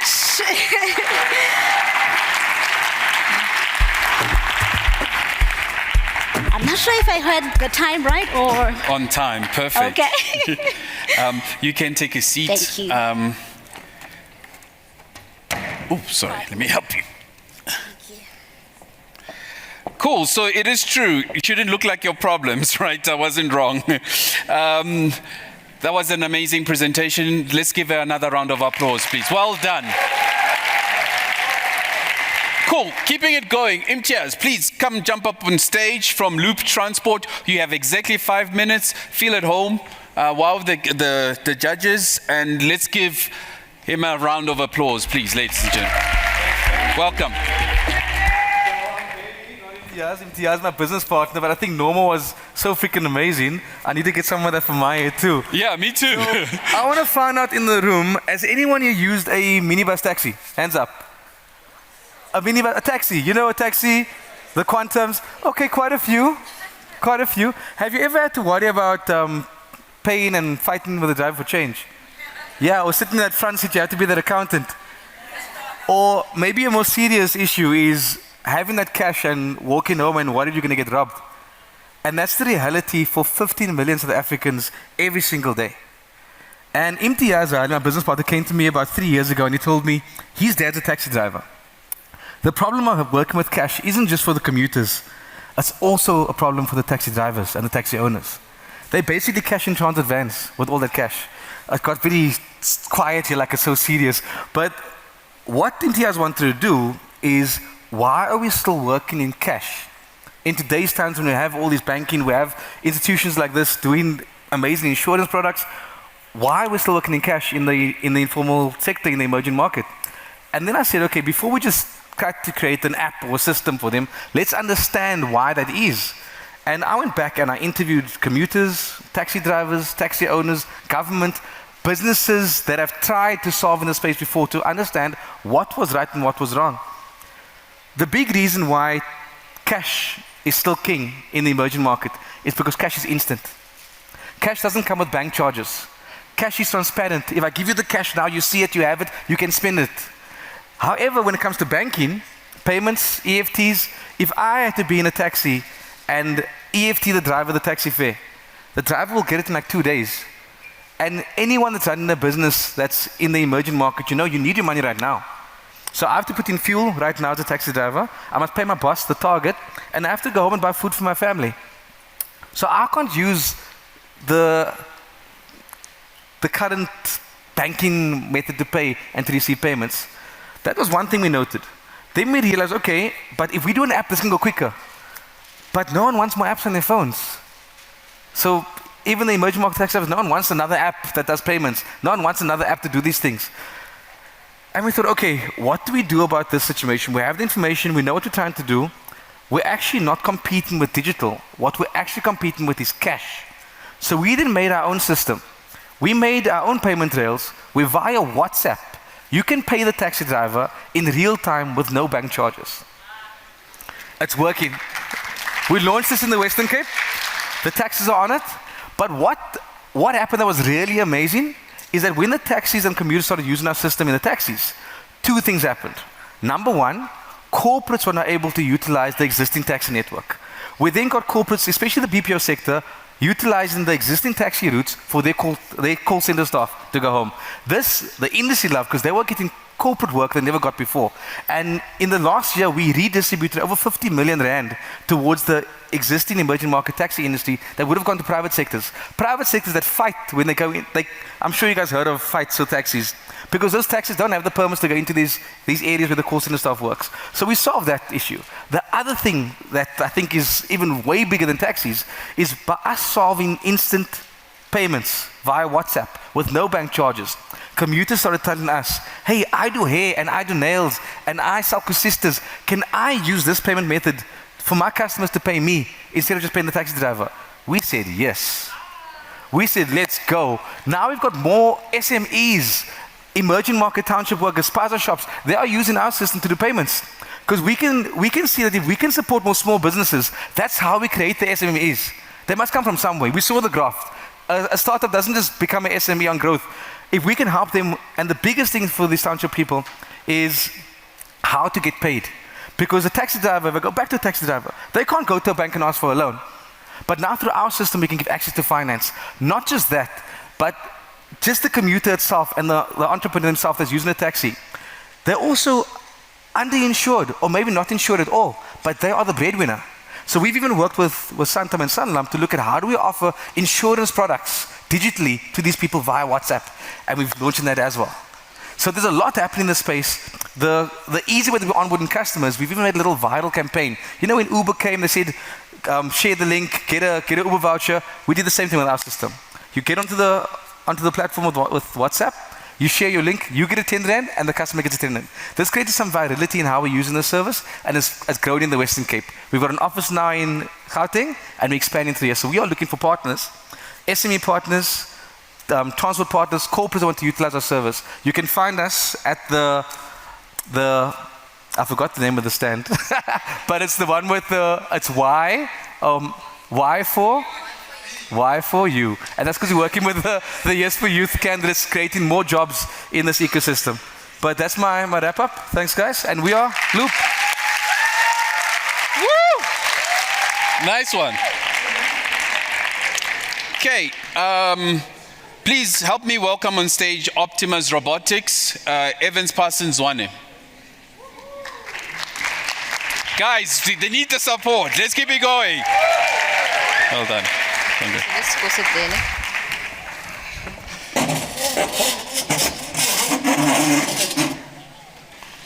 Oh, we were wondering what that was.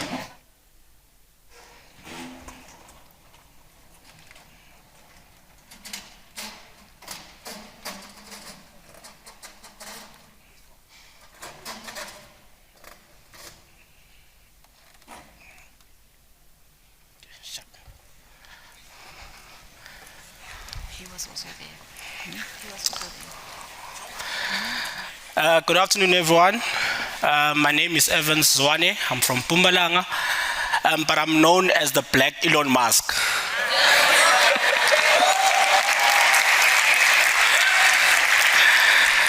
Okay, so I'm the founder and the CEO of Optimus Robots. I started with this robot. Today we've got 9 robots in the country. We've got the largest, or should we say we are the largest physical AI robotics company in South Africa right now. I think that's why they call me Black Elon Musk. So, but the problems, I mean, we know that we have a lot of challenges in South Africa when it comes to customer service, okay? And advertising, there are a lot of issues. And in most cases, if you look at customer service, it's caused by humans. I'm sorry to say this, okay? I know that I always get this thing, hey, whenever I'm with my robot, you're gonna take our jobs. No. Here at Optimus Robot, we are here to assist, you know, clients, human beings, okay? Because Optimus Robot, what she does, she comes with AI automated services. Like for instance, she has a voice interaction and also a facial image recognition. Now, we are proud to say that we launched the business in 2023, and in a short space of time now we are the largest AI robotics company. So our services that we do, of course, we are the first black, or should I say we're the first black robotics company to actually introduce something in Africa called a robot advertising service, okay? Which our first client was Microsoft, imagine. All right, followed by Absa Bank. So as you can see over here, this is a 27-inch advertising display where we actually place adverts here, and we create slideshows and whatsoever. And then over here, this is a 15.4 operating display. So what's nice about Optimus Robot is that she also plays a role as a AI tutor. So our partners that we work with institutions is UJ, TUT, Rosebank College, and we also work with the Gauteng Department of Education. We are actually launching robotics labs with 36 schools in Gauteng. I mean, that's amazing, you know, there's schools of specializations. Okay? So in the next 5 years, we want to expand. Come on, guys. We can't remain as an SME. We have to expand. So we're planning to launch Optimus Robot at Swaziland, where I come from, because I'm Mswati. Okay? So yeah, I'm so excited about that. And then we are looking for partners. We are looking for investors, you know. Don't be shy to invest on AI and robotics. I mean, we are in AI already. I mean, there's something called the AI economy. So join this world of Optimus Robot. We will show you what is shared value, okay? Especially for those that are looking for services for events. This baby can also help you with data system management, you know? So that if you are having a guest or event, they can help you with guest registrations. I mean, funny enough, Optimus was supposed to help that registration there, okay? So, but in conclusion, we are looking at any investors, if they are in the room, and even, I mean, we always look for big corporates. Like, we pride ourselves that Absa and Microsoft are our partners and clients, guys, okay? All right, so I don't know if this woman, she's going to be naughty, you know, because in most cases she can be naughty, but I would like to try to see if the voice interaction will actually work. Hello?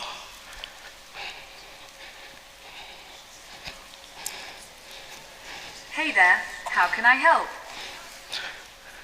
What's my name? Your name is Evans. Where are we right now? Your current location is Fourways, Santon, 2055. All right, that's all, colleagues. Thank you so much. Wow. Can we give him another round of applause? And the twins here. The Optimus. Thank you so much, Evans. Michelle, please join us on stage from Mo's crib.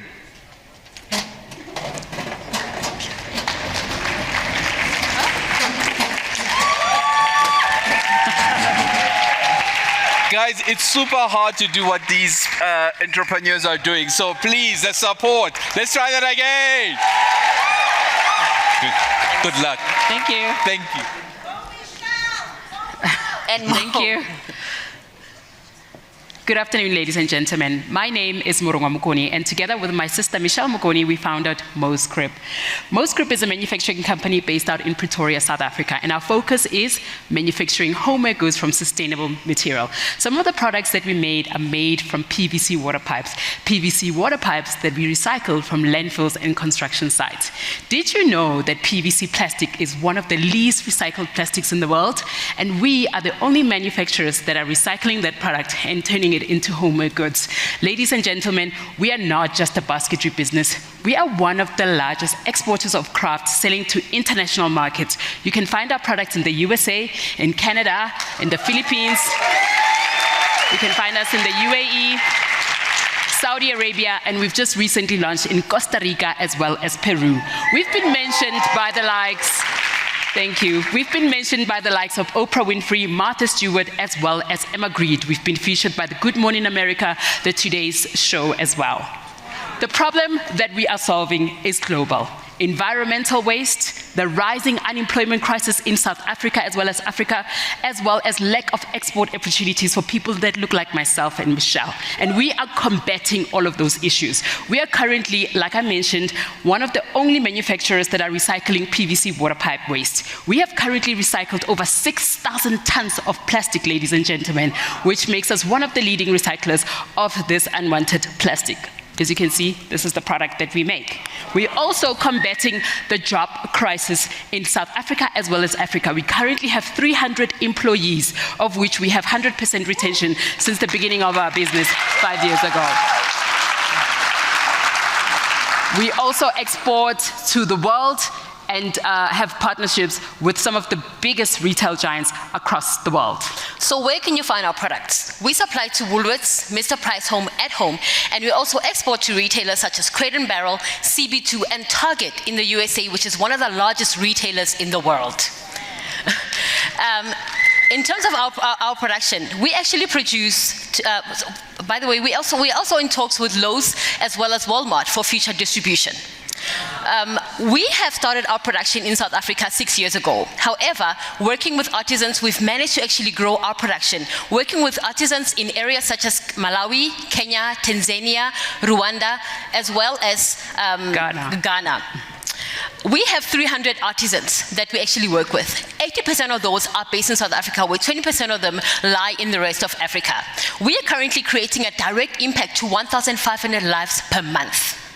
In terms of our ask,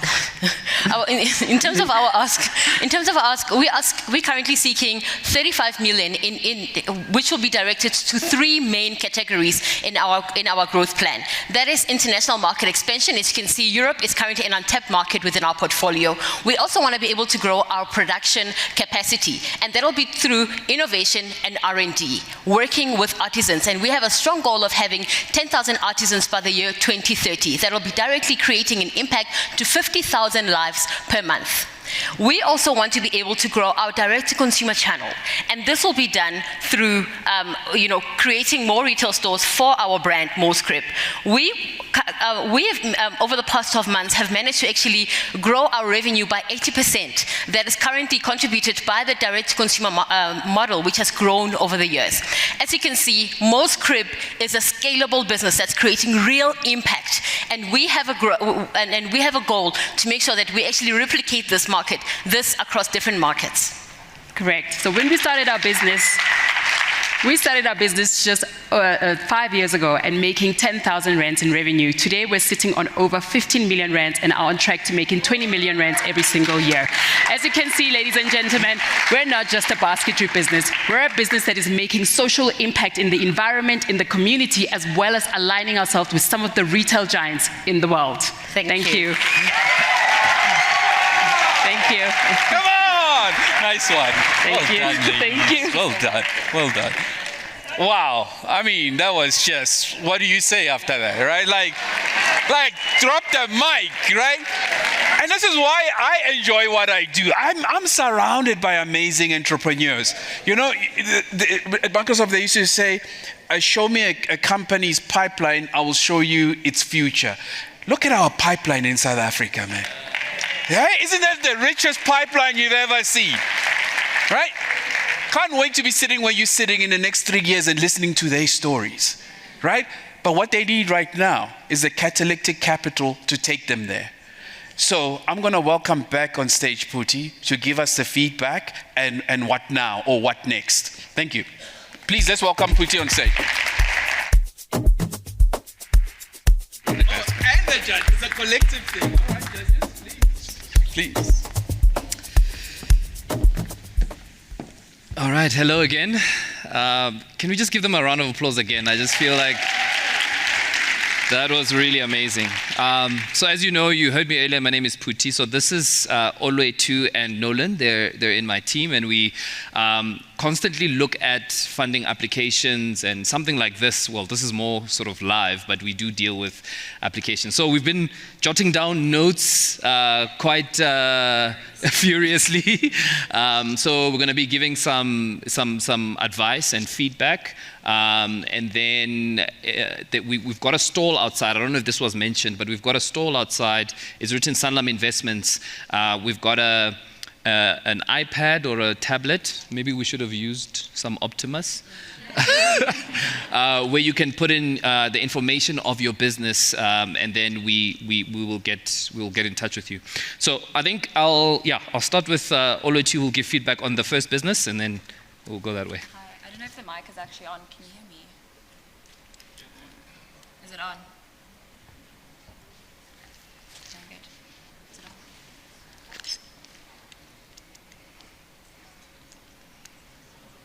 Testing. Let's check. House Optimist come through. That was just incredible. I just first want to give a round of applause just to each and every one of the entrepreneurs that pitched. It's not easy work, and I think you guys all did incredibly. I'm going to start off with Nomakate. Just a round of applause for you, please. I think you are addressing a very real issue that me, myself, of course, as a young black woman, I've experienced. It is overwhelming to walk into the likes of your clicks and look at the shelves and not know what to trust, what to look at. And I think it's incredible to be at a time and place where people are actually coming up with real solutions, and it's coming from home soil. So that's really, really good to see. I loved your honesty and your realness. I actually can't see you, so I'm speaking to the wider room. Hi, there we go. I loved your honesty and your realness. I think you delivered really well in terms of what the issue is that you are addressing, the kind of story that comes behind it, where we've walked, where you are looking to go. I think the one thing I really did want to see was just the differentiator. So Nomagate is you spoke of it as being a brand of resilience. But like I said, when we walk into the likes of the clicks, there's so many products that we look at, there's so many products that we see. And what I was almost like honing for and waiting to hear was, why should I choose Nomagate? What, you spoke of natural ingredients, what are those natural ingredients? So I think if you add that into your pitch, it will also help the investor kind of join you in the vision of what you are doing that is different to what's already out there. And with that fire in your eyes, I know that there definitely is something. And then I think... Oh, there we go. That's brilliant. And then I think just the one other thing was the product range in itself. You mentioned your shea butter, but there was lovely products sitting here, and I really wanted to know what each and every one of them were so that I could also just experience and feel the product. But overall, I think you are incredible. Please do not stop. Please keep going. We need Nomagate, and we are excited to see where she goes and grows.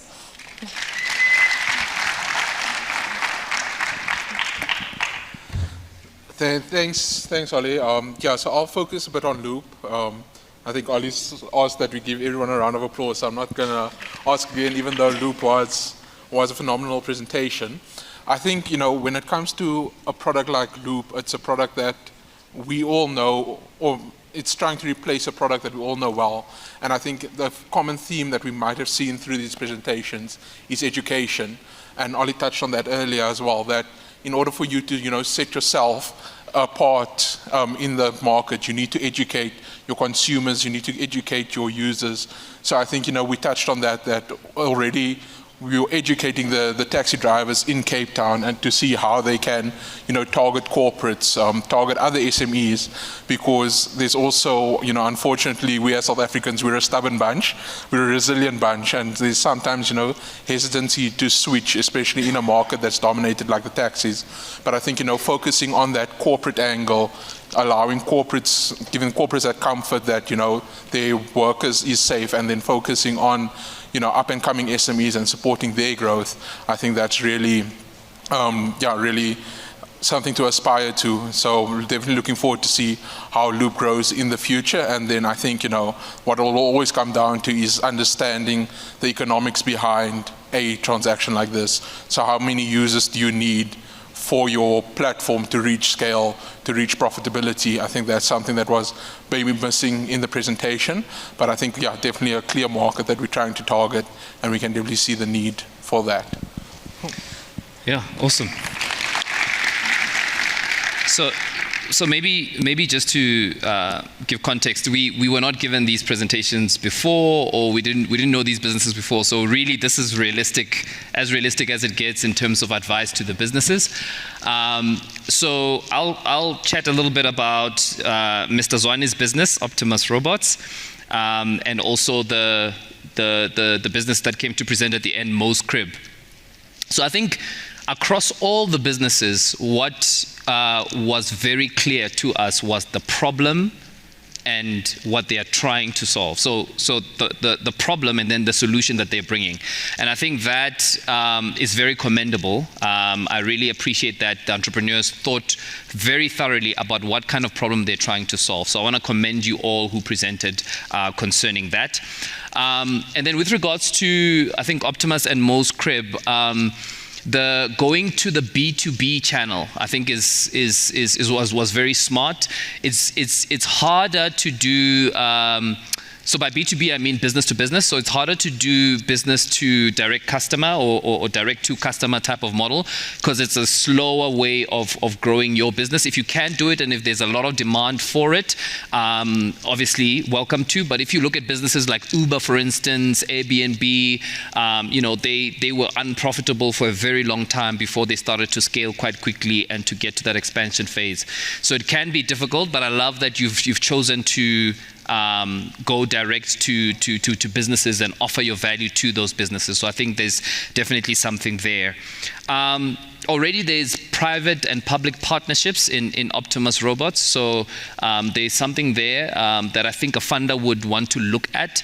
How sticky are those contracts? In other words, what is the contract value, or even if it's an SLA, how long are those contracts? Because what the funder would want to do is to see, if I get into this relationship, how long can I predict the revenue that's coming into your business, so that I know how secure and sustainable your business is. So it's very important that the funder gets an understanding of what those contracts look like. I think moving on to Mo's Crib, to be honest, there's not much to say.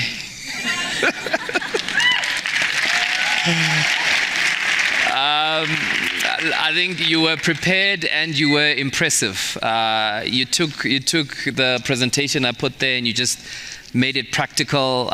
You were clear on your value proposition. You were clear on your customer centricity. You were clear on your growth path. You were clear on the amount of money that you need. You were clear on how that will unlock growth. You were clear about the capabilities of your team. You were clear about, the market you operate in. So, there's not much to say. We were salivating. You're a black woman-owned business, proudly South African, global reach. So I think any funder in the room would at least want to have a chat. So again, our stall is called Sanlam Investments, and so please come and see us. It's an invite to all.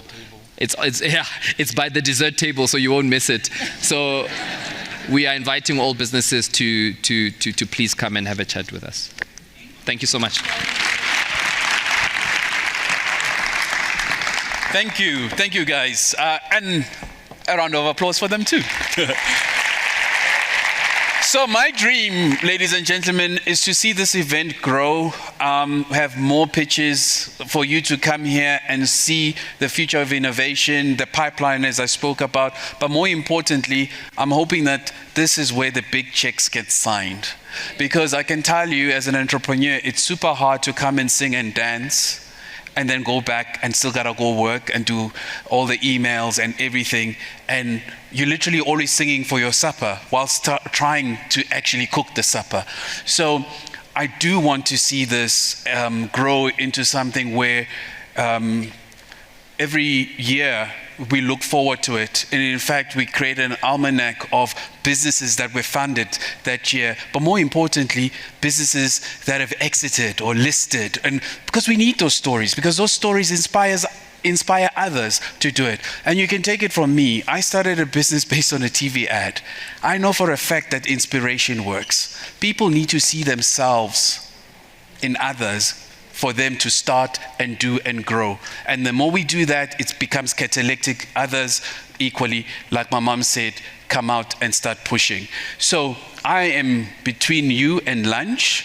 So lunch is outside. I think we've earned it, and because it's running way delayed. So please go outside. Lunch will be 40 minutes. If we can do it shorter, it would even be better. But yeah, without further ado, lunch outside. Thank you. Will I stay here? And when they realized that at the center of the universe. Welcome back, ladies and gentlemen. I'm sure you're all energized and fully fed, and I hope you got to network and really have a look at all our stores, especially our Sanlam Investments one. Now, when I reflect in terms of, looking at all the SMMEs, I'm sure you can agree they were on fire, right? Like my 10-year-old would say, they were clocking it. But now, sadly, my partner in crime had to leave, Miles Kubeka. I did hijack him after all.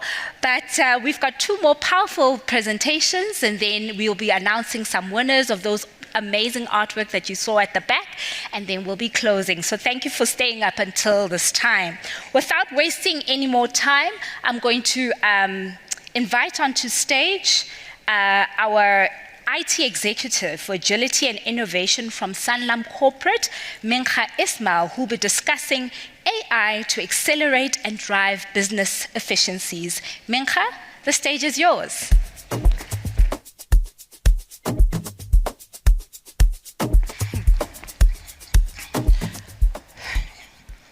Magic, magic, magic, right? What is it that one line that the magicians always tell us? Okay, not that one. But I'll tell you, don't blink. You'll miss the act, right? So I'm not a magician, but I am going to tell you, don't blink. AI is here. It's the magic that is real. Today, fundamentally, AI has changed how we work, how we create, how we compete. So there's no room for fear anymore. Let it go. Now, I would, insert here, sing the Let It Go song, Anna and Elsa, but my picture's not that good. So we're going to leave it at that. Now, one of the questions I get all the time is AI going to replace me? Is it going to replace my job? And my response, each and every time, it's the wrong question we're asking. We should be asking, how can I use AI to enable me? Now, history has shown us that we evolve with technology, so why is this time any different, right? Let's use transportation as an example. Way back, Stone Ages, modes of transportation was a camel, was a horse, was a donkey, and who enabled them for this? Blacksmiths. Fast forward, automobiles came out, as we know it, cars. Mechanics started building these little machines, right, that we can drive around. Fast forward even more. Then we had robots building the car, not the mechanics. They were doing quality assurance. Fast forward to today. How many of you have a car that's got a smart car, smart little computer there? It's telling you exactly oil leak, tire pressure, etc. So today, when you take your car to the mechanic, They don't go and look at every little thing and try to do a diagnostic. They plug it into the computer.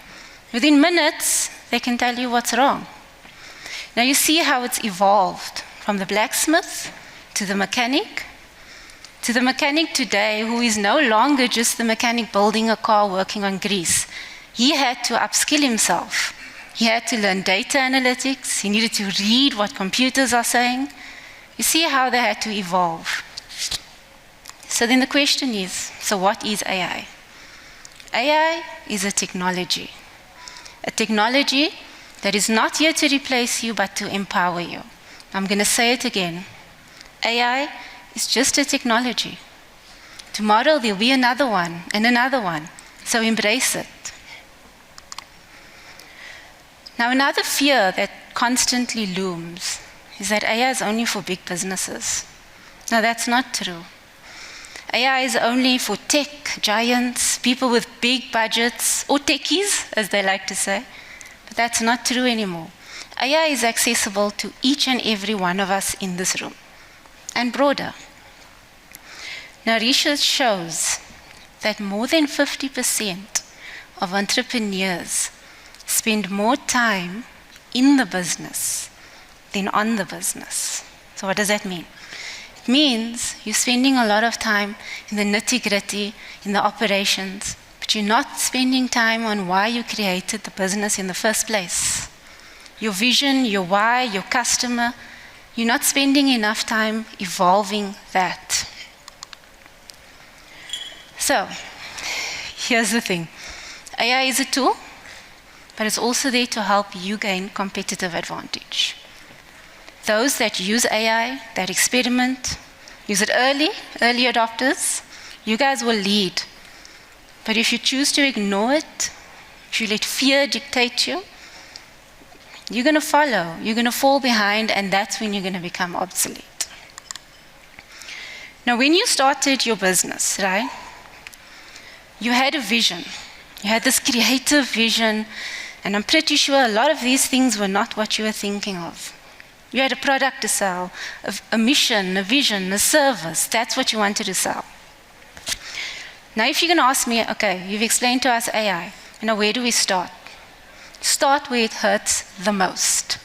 So again, when you were dreaming up this big dream of your business, I'm pretty sure you were not thinking, yay, I cannot wait to do reports, I cannot wait to do minutes, I cannot wait to do admin. I'm sure none of that crossed your mind. You had big creative dreams. So why do it now? Let AI do it for you. I am going to ask you to take a picture of this, because if you look at it, I've given you the tools to use for each little category there. Tools that can enable you. Then there's marketing. Now, as small businesses, you know, marketing is big because you are busy creating your footprint. So you need to invest in this category. I'm going to tell you a little thing that I saw on TikTok. A small business, and to keep it short because we don't have a lot of time, they did a TikTok video. And it was the marketing department, of course, that did it. But they did a little dance and everything, and they were singing, but the singing sounded like a K-pop boy band. Now, if any of you know, K-pop is trending, right? So again, use these tools to find out what is trending. It's got access to social medias. But the point of the story, they released this video. It was brilliant. It was so good, I kept watching it on repeat. In the video, the boy band is singing, and it's AI that's singing, eh? It's not them, so there was no production cost. So they've got this really cool video where they're doing a performance, they're selling the product, some sarcastic jabs in there as well to make it fun, but engagement skyrocketed. You should look at the comments. The comments, people are excited for what's next. They're waiting for what's next for this business, and that's how you're going to get a reach. Again, they didn't pay a lot of money. Tools in TikTok. I'm sure many of you know TikTok. There's a lot of AI tools in there. In video, something you can use as well. Build your videos. Then, of course, you've got customer service. You've got customers, and you are a customer of other businesses. Again, what's the one thing that we want today? Instant gratification.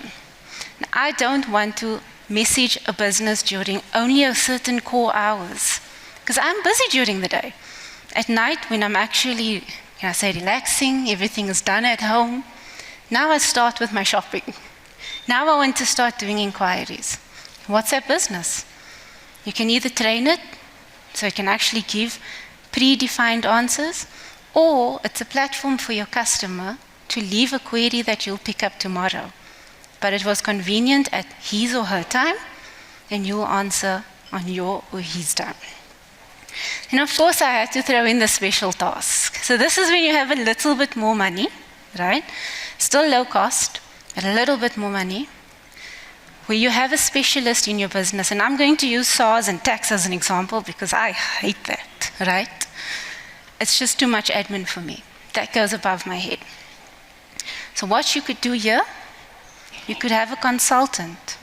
Consultant for a year, has all the expertise, build it for your business, and you build you an agent. An agent, a bot, exactly like ChatGPT. You ask it questions. But what's in the background is data that you put into it. Or you could do an easier route, Notebook LM. This is really cool. I used it for my studies actually. You can upload documents to this program. You can start asking questions. You don't need to read through hundreds and hundreds of pages. You can just start asking questions for things you're looking for. You can upload a video, so you can actually start engaging with the video as well, asking questions. Then you could also upload a website. Now, isn't that cool? Now, of course, I know it's after lunch, but if you'll indulge me, I'd like us to get our hands dirty. So if you could take out your phone for me, please. I'm sure most of you, if not all of you, have some sort of AI on your phone. ChatGPT app, ChatGPT web, Copilot if you're using Microsoft, Gemini, DeepSeek, even WhatsApp. You know that little blue, purple circle at the bottom? That's AI. Instagram, the same. Everything has AI. However, it's also up to you as a business owner to do research on the types of AI. Some is more mature than the others, right? So what I want you to do is, I want you to prompt it. I want you to ask for a marketing strategy. I'm going to give you a second to just start. The answer should come up fairly quick because it's a very, very easy prompt. But what you would have seen is, it's not too shabby, right? But it's generic. It's robotic. Is it exciting you and your business? I'm going to say no. I'm going to go out on a limb and answer for you and say no. But what I want you to do now is do the same prompt. But this time, I want you to add you. I want you to add the heart. Don't forget what your business is about. The more you give your prompt, the more you're going to get back. Otherwise, you're just going to get some generic feedback. Tell them about your customers, the persona that you are, selling to. What's the why? What's the vision? How do you want people to feel when they interact with you? Now put that into your prompt. And I guarantee you, you're going to get a lot deeper market strategy. And that's just the start. You can continue prompting. You can continue asking more and more questions. But the lesson here is, when you are using these tools, the more information you give, the more you're going to get. And then, of course, the difference. The difference is you. So you see how it cannot replace you. Because AI doesn't have a heart. You do. You have empathy. You know your customers. You know what they want. So remember, the difference is always you. Of course, couldn't just stop there, right? I wanted to show you a use case. I wanted you to see the magic in action. Now introduce Hola. Now Hola's my baby. I've also got a small business, a clothing business, right? And I used Hola for this use case. Now something I struggle with is interpreting our customer needs, Where am I spending my financial inputs into? What am I missing? What location must I go to? You know, the different pop-ups that we do. So check my prompt, very specific to what I want. To support it, I've added data. What was that data? I've got a website, I've got a Facebook page, and an Instagram page. And I put that in as well, because I wanted it to understand, who am I selling to? What is my vision? They needed to understand, who are my customers that are constantly coming to my pages? And then, of course, the customer insight data. Now, for the purpose of this presentation, my data was fake, right? I was not going to share real customer insights, but I added an Excel sheet with all my customer data, location, age, how often do they buy, and also I used AI to get that, you know that. I actually used it to generate it from Instagram and my website. It showed me all of that, so I used AI for that as well. But what you see next is AI asks and confirms with me. So something AI does, the newer models, it loves to reframe and confirm so that you don't go down another rabbit hole. So it regenerates just to make sure, is this what you're asking for? So at this point, I can say, yes, go ahead. I can say, no, you're completely off track. Or I can say, let's tweak it and add something extra. Now, pro tip here. Don't say please. Don't say thank you. Don't say sorry. You're just wasting tokens. Tokens is your text characters. AI doesn't have a heart. It really doesn't care that you're saying sorry. And you know what? We've actually tested it, where we said some crude words. You are an idiot. You are this. To just see what's the response. And the brilliant thing, shame, I can see you're having a bad day today. Let me try and help you. So no, AI doesn't have a heart.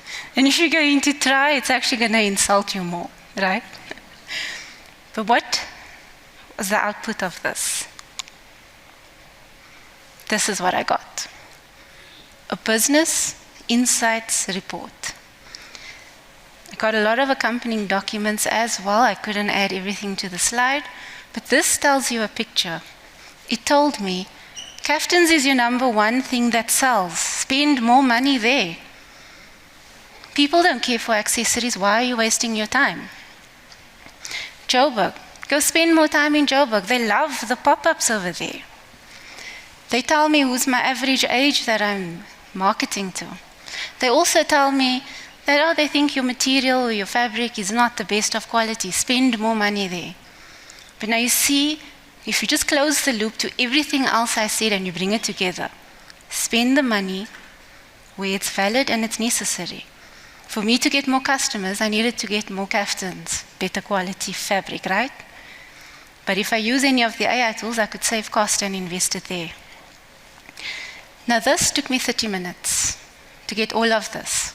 And in fact, even that 30 minutes is too much because I went for coffee, because while I was waiting, I needed a break.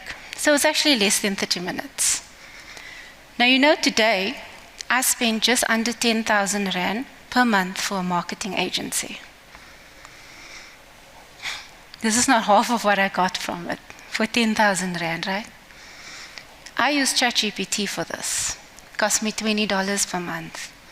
Obviously, I can use it for other stuff as well. But do you see the difference in prices? And no, if you're a marketing agency, this is not meant to say that you need to go out of business. You can actually start giving your customers better reports. You can then get in more footprint. Saves up your time. It's got a vicious cycle, right? But I wanted you to see that this is the power that you hold for your business. Now, going back to the data that I put in, the data I chose to put in, like I said, was fake, but had I really done it, because I've got the pro version, there's different levels of the tool. So also make sure that you understand, you know, the terms and conditions, because the different levels of the tool means more security for you. So just do understand that as well. Had I put in my data, what I wouldn't put in is an ID number, is an address, is a phone number. You know, poppy data, don't do that. Still protect your customers, but nothing stops you from giving the generic data, right? And then, of course, you are still in control. You know, one of my biggest pet peeves is, yes, use AI. I love it. I use it all the time. But don't be lazy when you use it. And your customers are going to find that out. And they're going to feel like you are not spending enough time with them. The trick here is to make them think it's all about them. So you know a pet peeve that I have, one of my colleagues, I sent out an email asking for a request of certain things, and I got a reply. And remember what I said earlier, AI is all about reframing right now. And you know what, the email came back, and I got so irritated actually. I'm like, could you have spent a little bit more time just to fix this? One, the amount of emojis in the email. I'm not sure if any of you have actually generated a response with AI. They have so many emojis. You can see that you didn't do that. Also, the dash is this long. I don't think that exists. Get rid of it. That's the first sign. And then it reframed everything I asked for. 90% of the response was a reframe of what I asked for. So I felt like you didn't spend the time I needed you to look at it. So there's a balance, right?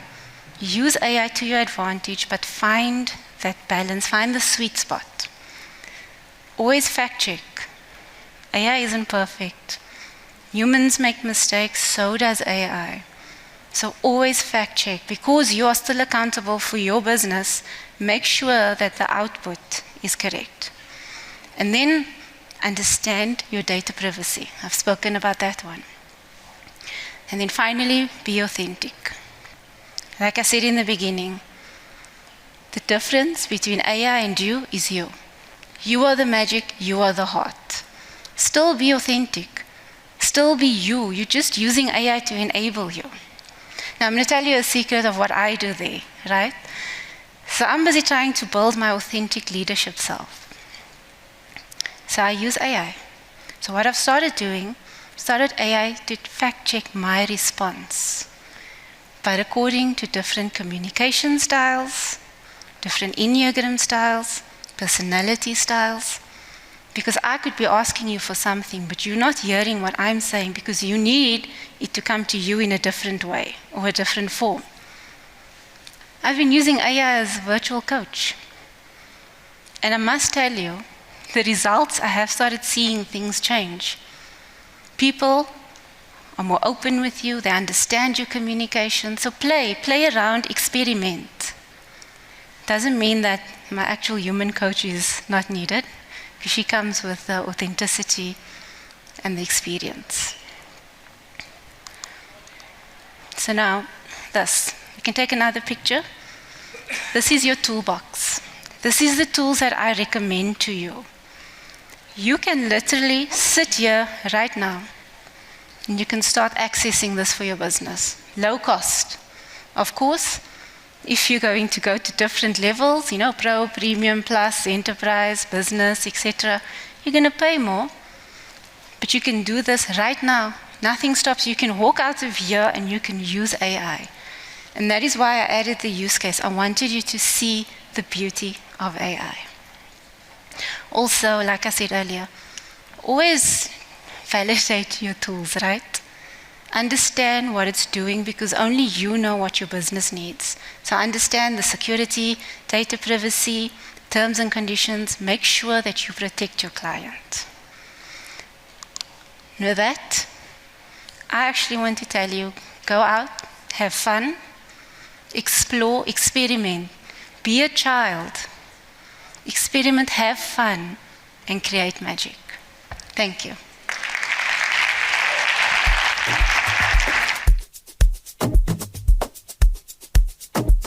Let's give Mincha another round of applause, ladies and gentlemen.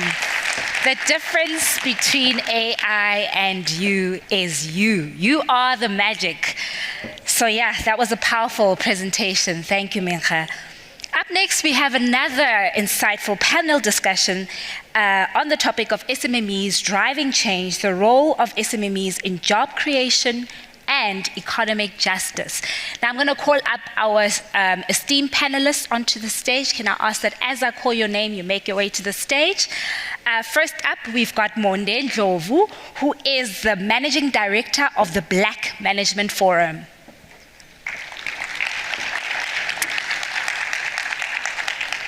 The next, we've got Lindiwe Nkuna Khopa, who's the CEO of Sanitary Pads.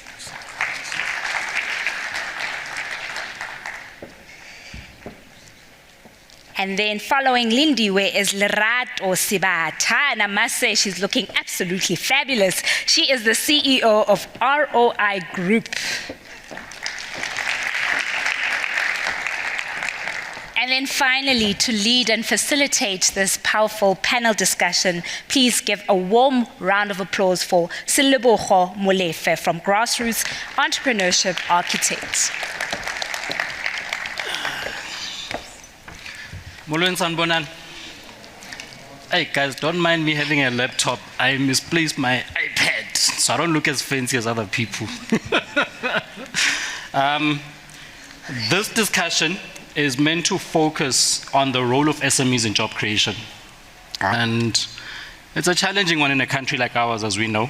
I think we're bombarded with negative news, and we don't profile enough of what actually goes on the other side. Like, do we have some really great successes out there? What do they look like? Do we have any use cases?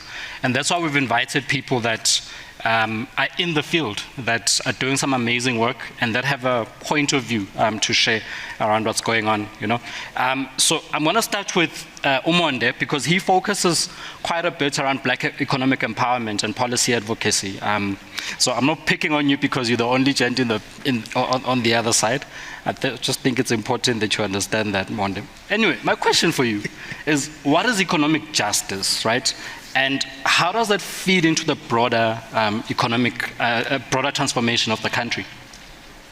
Very good afternoon, colleagues. Afternoon to the panelists. I think for starters, we congratulate Sanlam and Santam for a great event, and it's a timely one. And and so it may grow from strength to strength. So thank you very much. I think economic justice is the cornerstone of what we're trying to achieve. So we need to very quickly deal with what is justice. Now, in the BMF context, our ethos is driven by these three: equity, fairness, and justice. And so what is then equity? Equity is justice in public.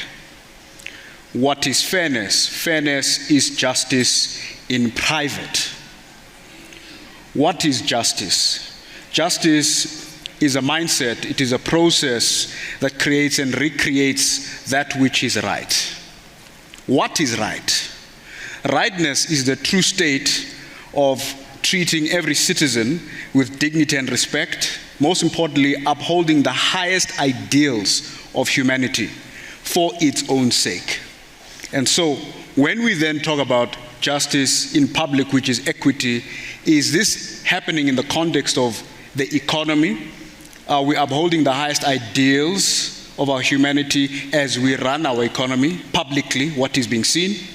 Most importantly, from a fairness point of view, as a leader, decision maker, policy maker, executive, someone who is holding power down, are you fair in the decisions that you are making in ensuring that there is justice that is upheld as we try to drive an economic justice agenda? Also critically important is that when we talk Black economic empowerment, it's actually a movement. Black economic empowerment movement, it's a movement of leaders, of professionals, business people who are trying to achieve one goal. The one objective is to ensure that Black people reclaim their place in the economy, specifically.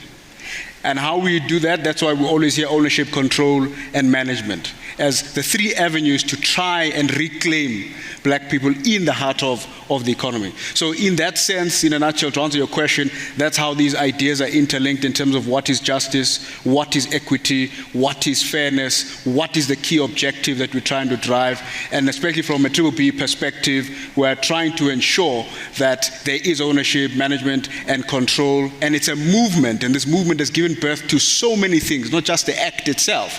It's given birth to leaders, it's given birth to organizations, it's given birth to values, it's given birth to so many. There's such a rich history with the black economic empowerment movement, even dating back from the 60s as well. And so there are success stories, and I'm sure you're going to get into some of them, but this movement has really created so much today that we can be proud of. Yet, at the same time, there's still so much further we still need to go in reclaiming the place of black people in the economy. A follow-up question to that is just around leadership. How are we doing? How are we doing great in passing on the baton of what we started 30 years ago? I think that's the bonus question every day. We were asking ourselves right across the board, what kind of leaders have we created, have we passed down the baton? So just very quickly, where they are looking at or analyzing your Dr. Richard Maponyas of this world and what they came up with and who came after that and which generation currently is there. You can talk about your Sim Chabalalas of this world. You can talk about your Mteto Nyatis of this world. So there is a presence that is there, but it's not at a critical mass level, which is required, that which we are looking forward to. But there are people that we can point to who are leading very, very well. Look at what's happened with the turnaround at ESCOM, with the leadership there, and that definitely deserves our applaud as people in this country, that leadership has actually done something well there. The other confusing thing about leadership is that every time you hear the word leadership in this country, the first thing you think about is political leadership. Because political leadership is in our face. It's there every day. We're hearing about the executive, we're hearing about the head of government, the president, except the GNU, whether you want to call it a GNU or Grand Coalition, depending on which side of the argument you are in as an individual. So that's the first challenge we have, is that every time you hear the word leadership, you automatically think about political leadership. There is civil society leadership, there's business leadership, religious leadership, there's traditional leadership across the board. So people are leading every day. They may not be making the headlines as political leadership is, because that's the focus, because we're driving a political economy in South Africa, and so the political landscape is the one that catches our immediate attention in South Africa. But from creating the next generation of leaders, that is an ongoing task. It is a generational task. And I just briefly mentioned some of these names because they didn't come out of nowhere. They were created intentionally so. Look at the BMF specifically, the Dr. Ruo Causes of this world, your Mnanam Tooth Professor Bonang Mohale. You can point to some of them, Sisnolita Fagute. They were built, they burned in the furnace of leadership development. And you can actually trace their impact as well. So we still have to continue with building the leadership for the next generation. It's an ongoing task from generation to generation. We have to double our efforts in order to do that. It will always be a question mark, because without leadership, there is no direction. No, thank you for that. Now, Lerato, on your side, you've built businesses and scaled. And this is the other side of the coin, where Monde's highlighting from a leadership perspective, at a big business and government level, and then you find people like yourselves who have been in the system. Would you consider yourself a beneficiary of what has emerged from this, or are you self-made? Does BE as a whole has it actually made any difference to your growth? I'm going to speak in terms of two instances. So self-made, I would say probably a percentage of 60-40, because you almost need to be intentional about creating your own path, especially where there's so many barriers of entry with regards to access to market opportunities. And I think that's just the current landscape now of our South African SMME market. And the other context is me mentoring and coaching some of the businesses that are growing, you find that, in fact, the percentage split is 30-70, in that there is still a huge dependency on, transformation playing a big role, and how to include service providers and small businesses into supply chains, into business, into corporates. That still remains a big challenge. So the extent of transformation goals, seeing it to, inclusiveness to a point, it's still yet a growth that still needs to happen. So for me, I would say that once you have started yourself to carve a path for you, then it becomes a little bit easier, because now you've already shown what is that you're doing, what you can do, where you're finding these opportunities, and then it gives you the leverage and the power to then approach some of the businesses. But now when you then go to those type of businesses from a transformation, context, it makes a bit of sense. But if you're just waiting for that to happen, it still takes a bit of time. Yeah, and I started with that because if we get the individual right, then the next point is around market access.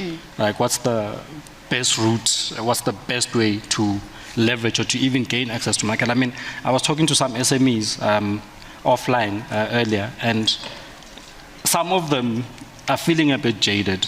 They're just like, these events, enterprise development, this and this, but they don't want to give us the work, How can, what is a more effective way as a small business owner to actually leverage and gain market access?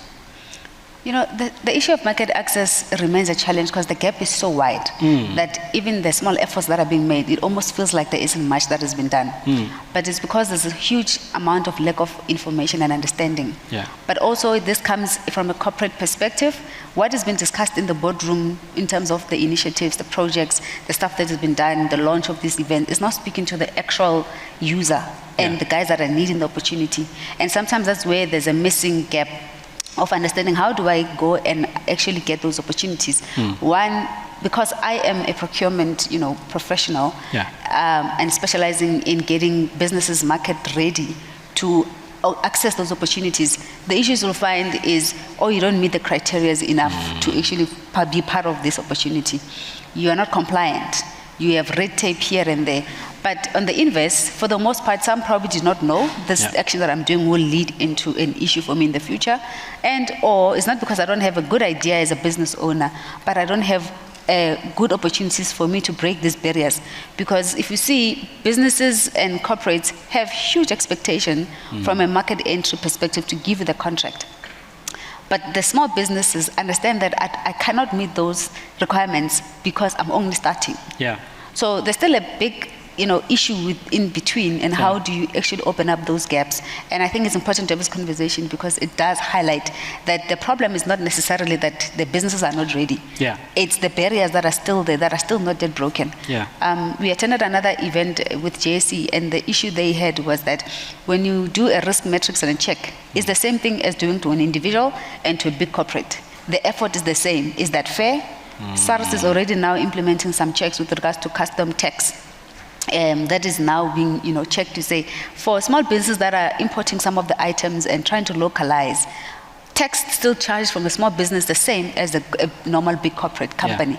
Again, those are the barriers, and that's where the issue lies. It's not necessarily that there aren't many opportunities, but it's how is these checks and navigation being done to open up these opportunities for small businesses to participate in corporate supply chain and inclusiveness. I even wonder if there's enough patience, but story for another day.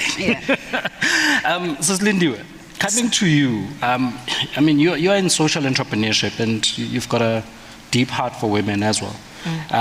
With your business model innovation and how you've approached building your business, how has that impacted job creation? First of all, let's just say, before the job creation part, right? My focus was to say, it shouldn't just be about creating jobs for women. It should be about creating a business that women can lead, and not tap into, but start, scale, and lead in industries where they compete with multinationals. And that's what we are doing at Lindiwe Sanitary Pads. We're not talking menstrual poverty. We are saying women should be part of what I call the mainstream menstrual economy. You know, because menstruation is not just blood, it's an economy. You know, you find a situation where we ourselves as black women or women in Africa are told that we cannot speak about menstruation in public, right? But we don't own the means of production. In South Africa, there isn't a sanitary pads manufacturing company that was owned by women that is light scale, right? Meaning men are talking about menstruation, they're just talking about it in the boardroom. So Lindiwe Sanitary Pads was actually created to say we are changing the narrative. It's not about creating employment for us, it's about us going there head on with the multinationals, head on with the men, and go in there and take it, because it's an economy that only revolves around us, but we are not participating in it. We're just end users. So we don't want to talk about creation of employment for women. We want to talk about production that is led by women. So that's what we're all about. I love that. I love that. Now, Monde, just coming back to you, you know, just focusing on this theme and seeing how ESD is being spent in the industry, and collectively or holistically, we see everybody's doing their own thing. How can it be better leveraged to drive greater impact? I think for starters, I mean, some of the patterns that we're seeing around ESD is that there are corporates that outsource the whole process. Just go find the black businesses. Right. We don't want to fully get involved. Just go find them. Then the others that are trying to attempt to do so, etc. I think ESD is definitely one of the next waves of driving a black business in the country, in a sense that, I'll give an example of one organization. I won't mention the name, it's an audit firm. And so their approach, we believe, is probably the correct one. In that you want to develop a black enterprise that is like yourself. Duplicate yourself. Right? Create your own black competition. And this audit firm, they were quite clear. We are going to create our own black competition. And people ask them, but really, you want to compete with them? And so that is probably one of probably the most challenging as well, because if you look at the nature of business, you want to outsmart your competition. If you're just looking at strictly business principles, you would never do such a thing. But again, going back to what is economic justice, what kind of country that we are in, what kind of country we want to create, it actually does begin to make sense. Let's create black competition. And in doing so, you're actually you'd increase the market. Number two, you'd be plunging back into scaling up your competition that is black. There will be also skills transfer there as well, sharing of clients, especially established big business in this country. You can even make an example of Sanlam in the early 90s with the nail transaction as an example. They were already attempting to practice ESD before there was an ESD program to begin with. So major PE transaction in the early 90s through Sanlam at that time. So those kind of models are quite critical. The other point is that we've got to look at sectors that have high economic impact, that are actually driving the economy, so that we can create black businesses in that particular space. Not to suggest that if you're in a particular industry, you're not important or applying back into the economy, but we're looking at what is currently impacting the economy from an economic or GDP perspective. So you look at those key sectors, and hence now coming to the next point of the transformation fund debate in the country. It's created a lot of expectation from black business across the country that there will be support, which is one thing. But the other thing is that it is more of a hybrid. The way one understands it, it is a hybrid kind of fund that needs to come and do something specific, not do everything. So it's got to come to something specific, like when a plane is stuck on the tarmac, you call a special task force to come and deal with the problem. You don't ask the air hostess or the pilot or traffic control. They got nothing to do with why it's stuck there. There is an engineering problem there. And so with the Transformation Fund, there is a particular problem that we need to zoom in. And some of the views that we've shared with the DTIC and the NEF to say that the focus is too widespread in terms of this matter. And it plugs in back to ESD to say, let's have a more focused approach in terms of what we're trying to accomplish in the development of black business in specific sectors. In fact, you can chop it right down to two, because it's downstream industries that impact any specific sectors. So financial services sector is definitely one of them that needs an area of focus. Last year, a competitor of Sanlam, whom I won't mention in this platform, the group CEO stands up in front of the country last year and says, we actually need more black competition in the financial services space. I'm sure some of us would remember this argument last year. But I won't mention the competitor. Some people didn't like that comment by the group CEO of that competitor of Sanlam. Others were kind of saying, oh, she's making some sense. Definitely she's making sense. So why don't we look at that in terms of all of these financial institutions as well, and the Transformation Fund and other funds looking at specific sectors to grow the economy, because they impact the economy directly as we're moving ahead. And so these are some of the ideas, some of the points of debate, points of tension that must come to the fore, because we're trying to create a country we've never seen before. And that's the problem with usual business practice and business mindset, is that we are copying other things that may not necessarily have our specific challenges, that we've got a deep-seated social challenge. And so we've got to approach South Africa in a completely different way. We can't keep approaching economic justice issues the same way we have been. And business ought to play a bigger role as the heart of the economy, the heartbeat of the economy, because they provide goods and services. And so our people go to these organizations and businesses that are in the townships. Where is the role of our people in there? So we've got to challenge this thing even more. And so we're trying to create something we've never seen before. Oh, thank you for that. Oslerat, I'm bringing it back to you. We always get told that businesses need to be investor ready. You know, I'm sitting in this audience, I'm doing 200K per annum, and I'm thinking about scale, investment readiness, and all of these things, and I'm just like, I wonder if it's possible. And sometimes when I look at you, and I'm just like, maybe you're that special one that made it. How possible is it? And what should the average small business owner in this room be thinking about to be investment ready and to be able to scale their business? And what should they be tapping into as well? Sure, that's a good question, because that speaks to business growth, strategy, and also taking care of your business as the director, because you understand that you're also employed by the business, right? And for you to be investor ready, you need to sort out first your compliance readiness. Because if you don't understand, there are different types of tax compliance laws that you need to ensure your business is in line with that. You can't just take the entire amount and go and invest it elsewhere without understanding the tax implications that come with it. And also, there isn't enough education, finance education around business owners from an investment perspective too.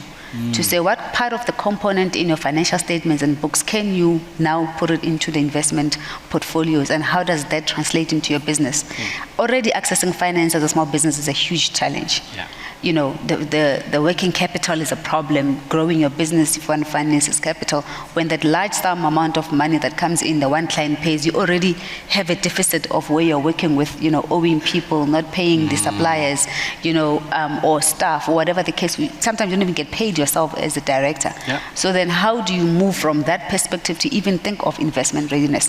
Which it is possible, but it's around positioning yourself for proper business coaching and mentorship that makes you understand as a director, what are your responsibilities? To what extent can I repurpose and position the finances in the business to an investment? And how does that work with my business growth perspective? Because you must understand, not many businesses exist beyond 5 years unless there is a proper mentorship that you get, proper coaching. And for the most part is, oh, I didn't know. It's not because businesses don't want to do it. it's because we generally just don't know as business owners to say, oh, I didn't know that I can put 10% here and it gives me 15%, I can use it for this, or these are type of funds that are available, or capital financing that I can access. I don't need to use my money for this particular work. Maybe I could have accessed through ESD fund, to your point, there's many other organizations that are doing ESD funds where those ESD funds advertised for me to participate and to partake, so that my business becomes a healthy and a wealthy business that can actually even get on, to your point, investor readiness. Yeah. Oh, thank you for that. Oslindiwe, with your focus on women advocacy and just thinking about the barriers that women and entrepreneurs in general face in this country, how can we address them from your perspective? I mean, we hear a lot from policymakers, we hear a lot from corporate. Everybody's got a voice, has got something to say. How does it come out from an SME point of view? I think the most important thing is that people must not just focus on desktop research, right? People must speak to entrepreneurs and say, what is it that is happening on the ground? And allow entrepreneurs to be the ones that gives them direction to say, these are the bottlenecks, and then together they come and find a solution.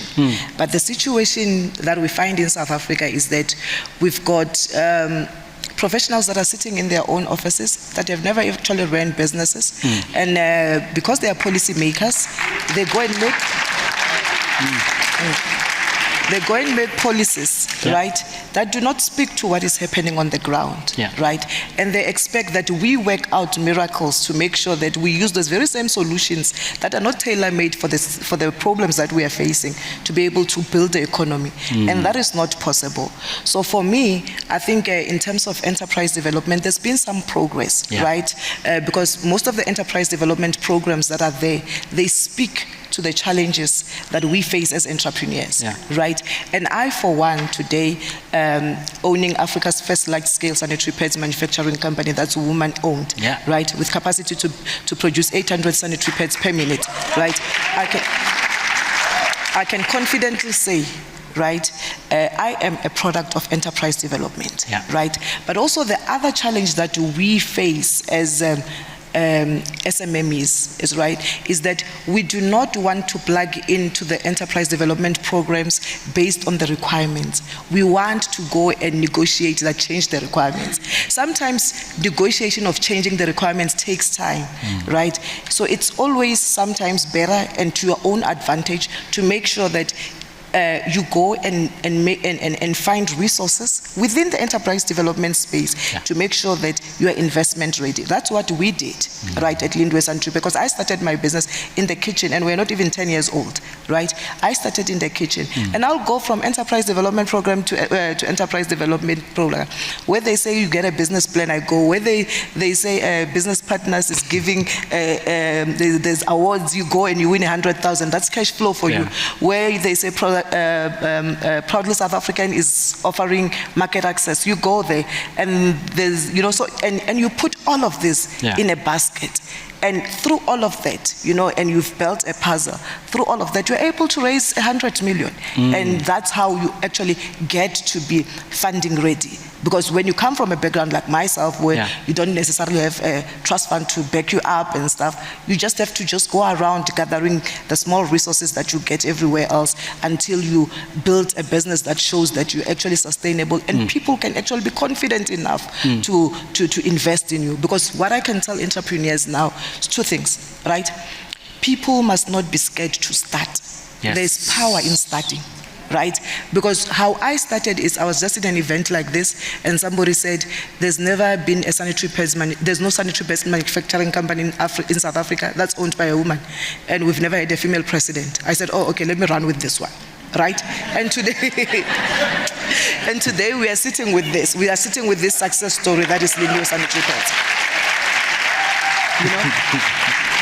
And you know, it's very funny that the DFIs and everything, when we are in events like this, even Sanlam itself as a financial provider, as a financer, right? They'll say we are ready to fund, but the reality is that when you go in there, they want you to prove that you are investment ready, right? The one thing that, the first thing that I would say, start. There's power in starting. People want to invest in someone who has started. They want to build onto something, right? Onto a foundation that was there. We went to Department of Small Business. That's where we started, right? They linked us up to market. They linked us up to SABS, Department of Women, and all of that, right? And today, out of that, the IDC was able to fund us, and the DTIC was able to fund us through the Black Industrialist Program. But all of that was because I started, and I decided, and I had courage. Where they were saying you don't have experience, you don't fit the profile, you're not investment ready, those were the exact words I was told. And I told myself, I am going to continue. I'm going to build the profile. So most of the time, entrepreneurs want to say, lessen your requirements. No, they're not going to lessen the requirements for you. Just go and find out what are the requirements and say, how, as an entrepreneur, how do I meet this requirement so that I can be fundable? So I think that's what I can actually advise my fellow entrepreneurs and also the policymakers. And thank you for that. Thank you for the contributions. It is a short panel. We're trying to make sure that you guys get ahead of Sandton traffic. But I think in closing, from my side, what I'm hearing is that there's pockets of excellence. Corporate is doing its part. Entrepreneurs are slugging it out, trying to build these businesses. And, you know, I always say that entrepreneurship is like chewing glass, you know, and smiling whilst you're doing it. And then policymakers are also trying their part. But there's possibly a gap where we are not all in the same room and hearing each other. And in fact, the guys who are in charge of budgets are speaking down at entrepreneurs, which highlights the point that she's talking about here. And there's something that can be done there. Like, if you're a procurement professional in this room, if you're an ESG person, somebody who's making a decision about where to spend the money, I think you need to start taking the time to listen to the business owners a little bit more and start changing the way that some of these programs are structured, because you don't have all the answers. And neither does the SME, but we can meet each other halfway just in terms of what we're doing. And I'm hoping that we're going to have more than dialogue. What we really need in this country is action. I think we have talks about talks, and it is time for action more than anything. And I'd like to thank you for giving us your time. Thank you. Leboha, are you able to stand? Yes.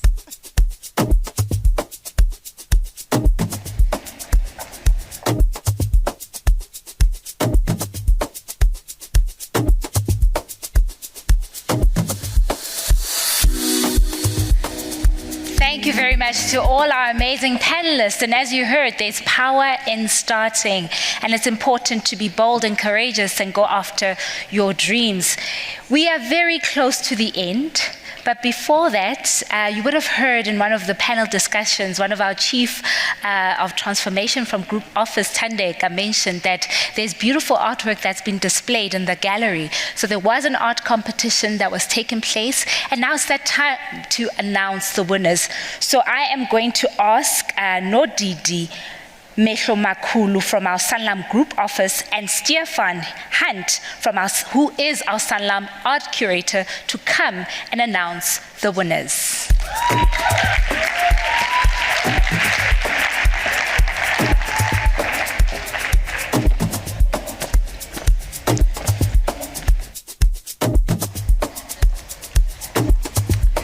think I'm going to stand. Yeah. Hi, everyone. I know it's a graveyard shift, but yes, we have to ensure that our art guys are also recognized. So I'm just going to give background in terms of Youth for Business, Youth for Tourism. In 2023, we at Sanlam looked at, actually it's our CEO's baby, this Youth for Business, Youth for Tourism initiative. He wanted us to join our hands with YES and see how we can support YES in terms of alleviating youth unemployment. And we looked at it, we discussed, and we saw that in terms of YES's normal processes, companies normally join YES to be bumped a level up, or 2 levels up. And Sanlam was already level 1. So we thought we will do this not because of being bumped up in terms of levels, but just for us to make a difference and really look at how do we support youth. So we started the program in 2023, which was Youth for Tourism, where we took about 1,040 youth through the program, where they were upskilled in gig skills, content creation, and conservation-related jobs. And yet too saw that youth graduating into micro businesses, because we felt that all the youth that went through internship will not all get employment. So another way of ensuring that they are sustainable, let them be micro entrepreneurs. So we partnered again with YES to ensure that the youth that are going to be micro entrepreneurs, they are supported, developed, and ensure that they are sustainable. So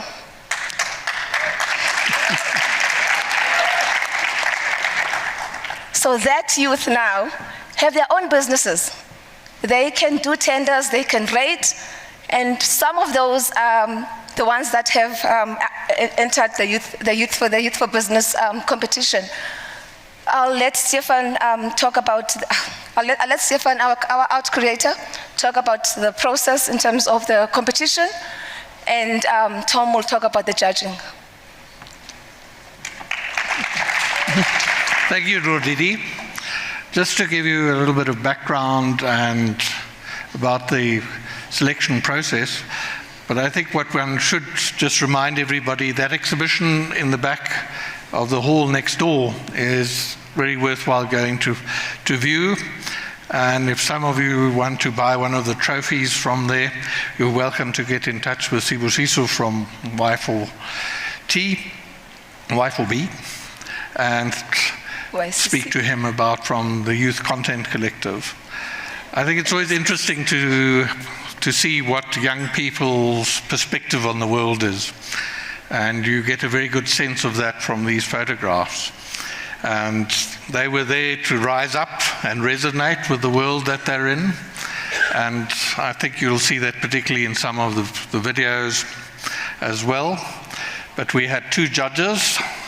Tom Pierce is one. Ashley Walters from Cape Town at the University of Stellenbosch, he was the other judge. He was our judge last year as well. Tom comes quite a long way with photography. It's been his passion, continues with it. He's made a success of it as a profession. And I know for a lot of you, this is a very hard, steep climb. But persistence is the only thing that's going to make you get through.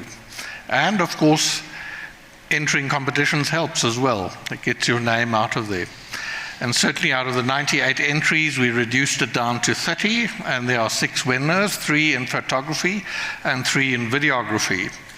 But before we hand out the prizes, I'm going to ask Tom just to give a little bit of his impressions of the judging and what he felt about those photographs and videos that we saw. Tom.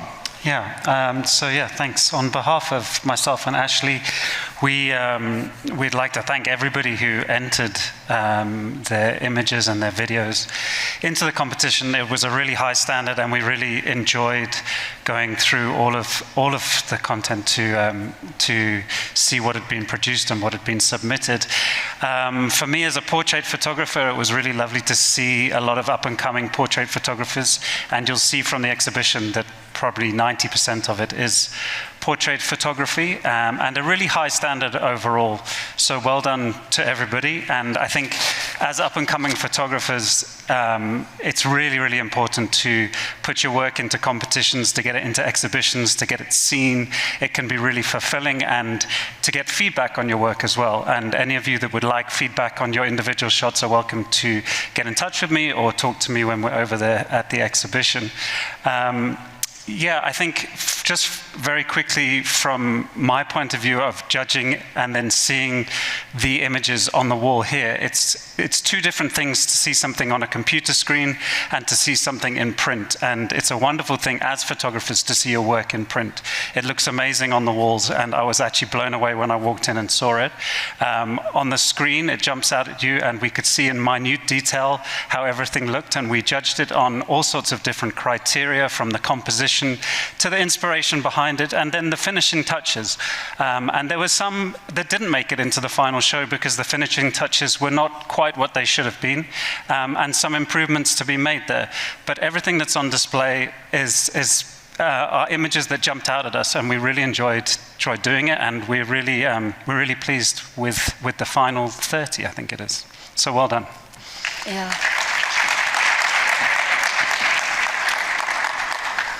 Talk about goosebumps. Every time I see the youth's work, I get so excited because we love to see youth. We love to see youth develop. We love to see youth being successful. And what I want to say also is that there's an opportunity now for the artwork to be shown at another gallery. But that we'll mention at a later stage. So someone just saw the work of the youth and said, wow, I've got a gallery and it's empty. Can we get this to be there? So that's another exposure for the guys, and we're so happy. Because these guys, they really are going to unlock a job creation, because they are entrepreneurs themselves. And when they have gigs, they get the opportunity to appoint other people, other youth to go and work with them. So I mean, it's just a ripple effect in terms of how they get appointed, they get gigs, and they provide work for others. So now, the moment they've all been waiting for, we'll announce the winners. So as Stefan has mentioned, we had photography and we had stills. Photography, stills, and then videography. So I'll start with the photography winners. Our third prize winner is Dimakatso Leble. This is not Dimakatso! But unfortunately, Dimakatso couldn't make it today. And she didn't know that she was going to be one of the winners. So. Yes. Yes. There you go.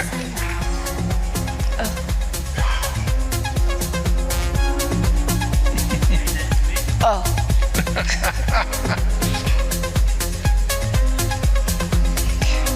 Keep that. Oh yes, the prize. Oh my goodness, we cannot miss that. It's 10,000 rands of OMS gift vouchers. And then our second prize winner is Siposetu Zwane. Her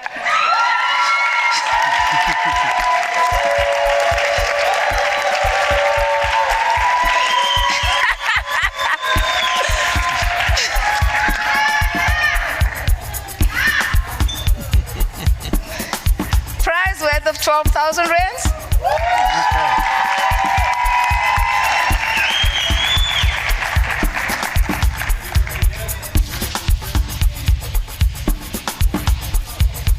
This is mine. Well done. Okay. It's yours. And here we go. Okay, and our first prize winner is Alex Moyolwa.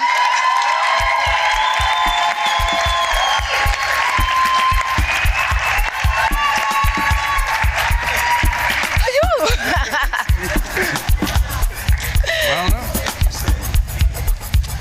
Congratulations.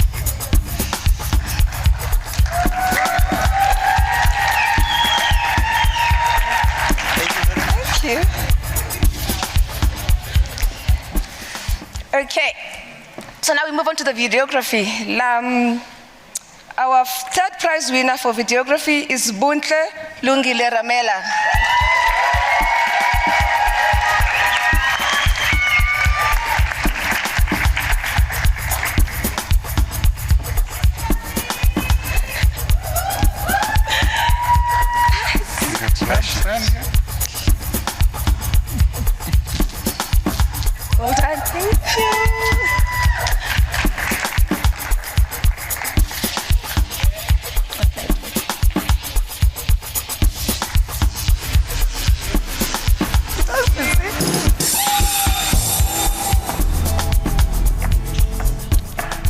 Our second prize winner is Emmanuel Lehwabe.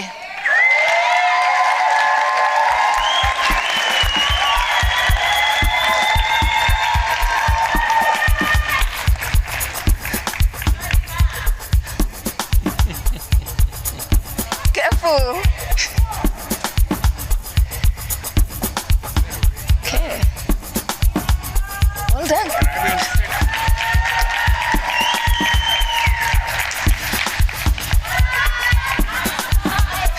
Smile. They say you must smile. Smile. Sign the code. Good done. Okay. Our first prize winner, drum roll, it's Lisejo Tefo.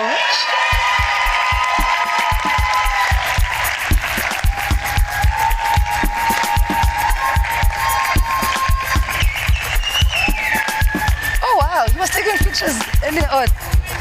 Now who's taking pictures now? Because you were taking pictures earlier on.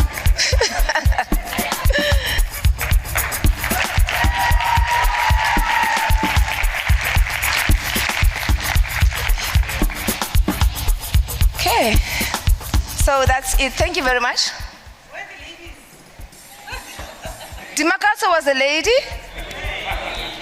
Was it one lady? Stefan, was that so? We didn't look at that. I guess, yeah, that was not. There were two ladies. Yes, there were two ladies. Yeah.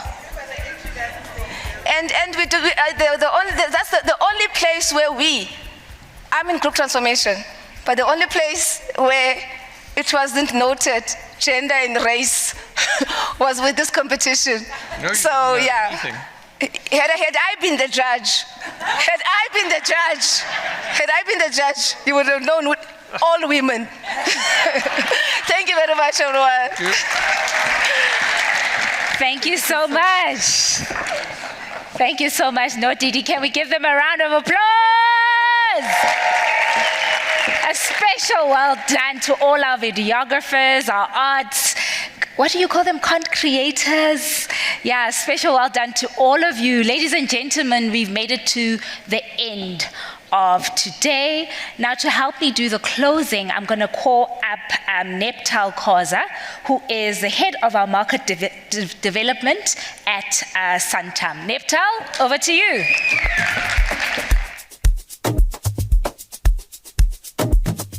Tilwe, thank you. Can you guys hear me? Thank you very much, Ole Tilwe. Yeah, thank you for sticking around and being here until this time.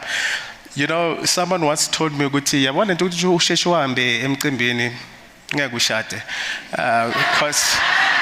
never know what happens right at the end of an event. In fact, that's how I got my wife. I stayed until the last minute at an event. And I must say, it was not in a club, eh? Because you know what they say, club after a few, everyone looks like a bomb. But talking about marriage,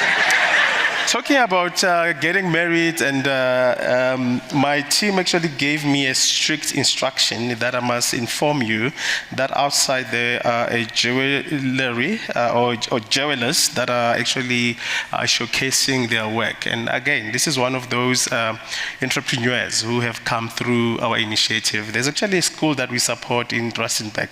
It's a school for special education needs children, whereby we help them. We do assessments for these schools and help them with alarms to ensure that whenever there are fires, that these kids are able to see, because some of them have got hearing impairments. So within that school, there are these young people that are actually doing jewelry. So actually, as you walk out, please just engage them. You might find something that you like, such as a ring for your next. Yeah, so thank you very much. Thank you. You know, I feel like umalume. Those of you who have a umalume, have you realized with the umalume, like it's the uncles. So whenever there is functions at home, they'll be like, so umalume is, and they're like, he'll do the closing. So I'm here to do the closing, but I think for me it's a profound privilege, really. That's how I see it, that I get to stand here in front of you, just to speak to you, to appreciate you. Within the Santam as well as the Sanlam Group, we believe in collaboration and co-creation and co-ownership. And the reason I'm saying this is that we've done this not because we felt, oh, we've got budgets, what can we do? It's, let's do an SME event. No, it's because we care about you. And it's also because in our strategic objectives, we have got these big words which are big, but also we mean them. You know, from a Santam point of view, we talk about helping build resilient communities. One of our brand promises is that we want you to live life of freedom, not in the worry. But also, from a Sanlam point of view, we talk about empowering generations to live life of financial, confidence, right? But I think at the center of this is that we can't talk about thriving communities or sustainable or resilient communities when the very people who are making our economy thrive are not empowered, and that's SMEs. It is said that SMEs are employing more than 60% of the workforce in South Africa. And we know there are a number of these initiatives, but we felt, what can we do? So, and I think the first part maybe that I need to give credit to, firstly, is our colleagues across Sanlam clusters, the Sanlam corporate team. If we can put our hands together and just give them a round of applause. They've worked hard, just making sure that they rally everyone around. Santam colleagues, you've done very well. We've got a team from Sanlam FinTech. Well done, guys. The team from Sanlam Transformation Office, I think we've seen what they've done here. And I think that for me, that's an example of how you can take an initiative that in most cases, people just do CSI for the sake of doing CSI or transformation for the sake of doing transformation. But I think when you're intentional, you're able to put steps to make sure that you build a pipeline to ensure that there's sustainability in whatever you do. Because numbers can easily get numbers, can easily get the scorecard, but when you're intentional about what we're doing. And I think it's because what we are solving for is helping everyone. You know, I always say that what we do from a Santam point of view, for instance, we clear the stormwater drainage in Centurion. We do that, why? Because we want to make sure there isn't flooding, that homes are not flooded, there are no claims for us, but at the very same time, we want to make sure that you don't experience discomfort, but also we're helping government to achieve its own objectives. So there's a shared value approach to it, and when we do it, we don't chase beat. We're doing it because we believe that for a thriving society, everybody has to work together. But again, today, the most important people who made sure that the program was a success are our amazing MCs. Oletilu and Miles, you guys were great.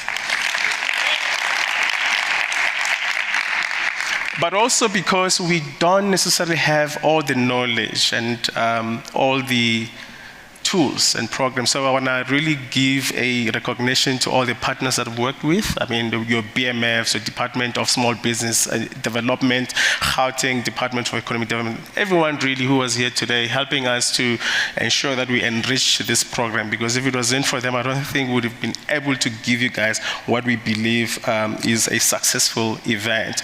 If you believe this was a successful event, let me hear you say yay. Okay, I think that was low from my part. Let me hear you say, yay! Yay! Yeah. But this was the beginning, and for us it's a learning curve, as much as it was a success. But from here we want to do something amazing. So we would really welcome your feedback to us and just tell us what we can do better. And I think that's what we did. When we began, I sat in my office in Stellenbosch. I mean, I couldn't think of what to do really. So we've engaged a number of entrepreneurs who helped us to give us insights in terms of, oh, you know what, when you engage with entrepreneurs, you know, avoid this, avoid that. So that's why we don't use a lot of jargon today. Otherwise, I would be saying, hey, it is imperative that we, but we don't do that. We need to speak in a language that everyone understands. But yeah, thank you very much. Thanks for being here today. You are the most important people today. You are the VIPs. We are just here as angels that were sent to deliver the message. And yeah, have a great day further. Oletilwe, please take us forward. Thank you, Malume. I think we need to give it up to Malume. He really contextualized and closed because angeke sivale umcimbi without umalume's final words. Umalume phethe key as a kula 100%. But on a serious note, thank you to each and every one of you. As Umalume has said, it's been a true honor. Thank you for enduring the rest of the day with us. And lastly, there have been a couple of winners that Umalume just forgot to mention there. That's why I'm on here saying, please quit. I think old age, ne? Old age, you will forgive Malume. But before Malume announces the winners, there were some people who are going to pitch on the pitch parade, the second pitch people. We haven't forgotten about you. Due to time constraints, we had to cut it. However, we have made provision for you. There will be an online pitch where you come and pitch for us, and then we'll connect you to our Sanlam investment team so that we can support you further. Malume, so asivale ke le ndaba. Thank you, Mshana. Yes, Malume, I'm excited sometimes. I actually had prepared notes. I didn't even look at my notes, but I think it was because of the excitement that I was feeling. So we ran a raffle whereby we've chosen some winners, and I must mention that we had 2 bag winners. First one is Lebogang Modise. Okay, I don't know what happens when umtangeko. They'll call them. Okay. And then second one was Noki Makitla. Okay, we also had. Yes, there we go. Yes. Baba, congratulations, sir. Congratulations. You'll find your bag, Baba, at the stall, at the Sanlam retail store. But at least Bagbonil. Yes. And then it's satisfied.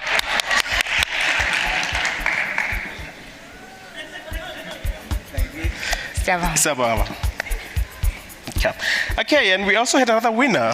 Yes. Do you want to tell us about this one? Yes, so this is a competition that Sanlam Corporate ran, and you would have seen they had a stall. And this person, we just wanted to mention that they won an espresso machine. So we just wanted to recognize them. And it was Sophie Lichani Masabeni who won this Nespresso machine. So congratulations to you. So Mshana, umalume vele uhamba nje. Malume, izinto zakho zikhona man. Asivale. Thank you very much. Grab some drinks and do some more networking.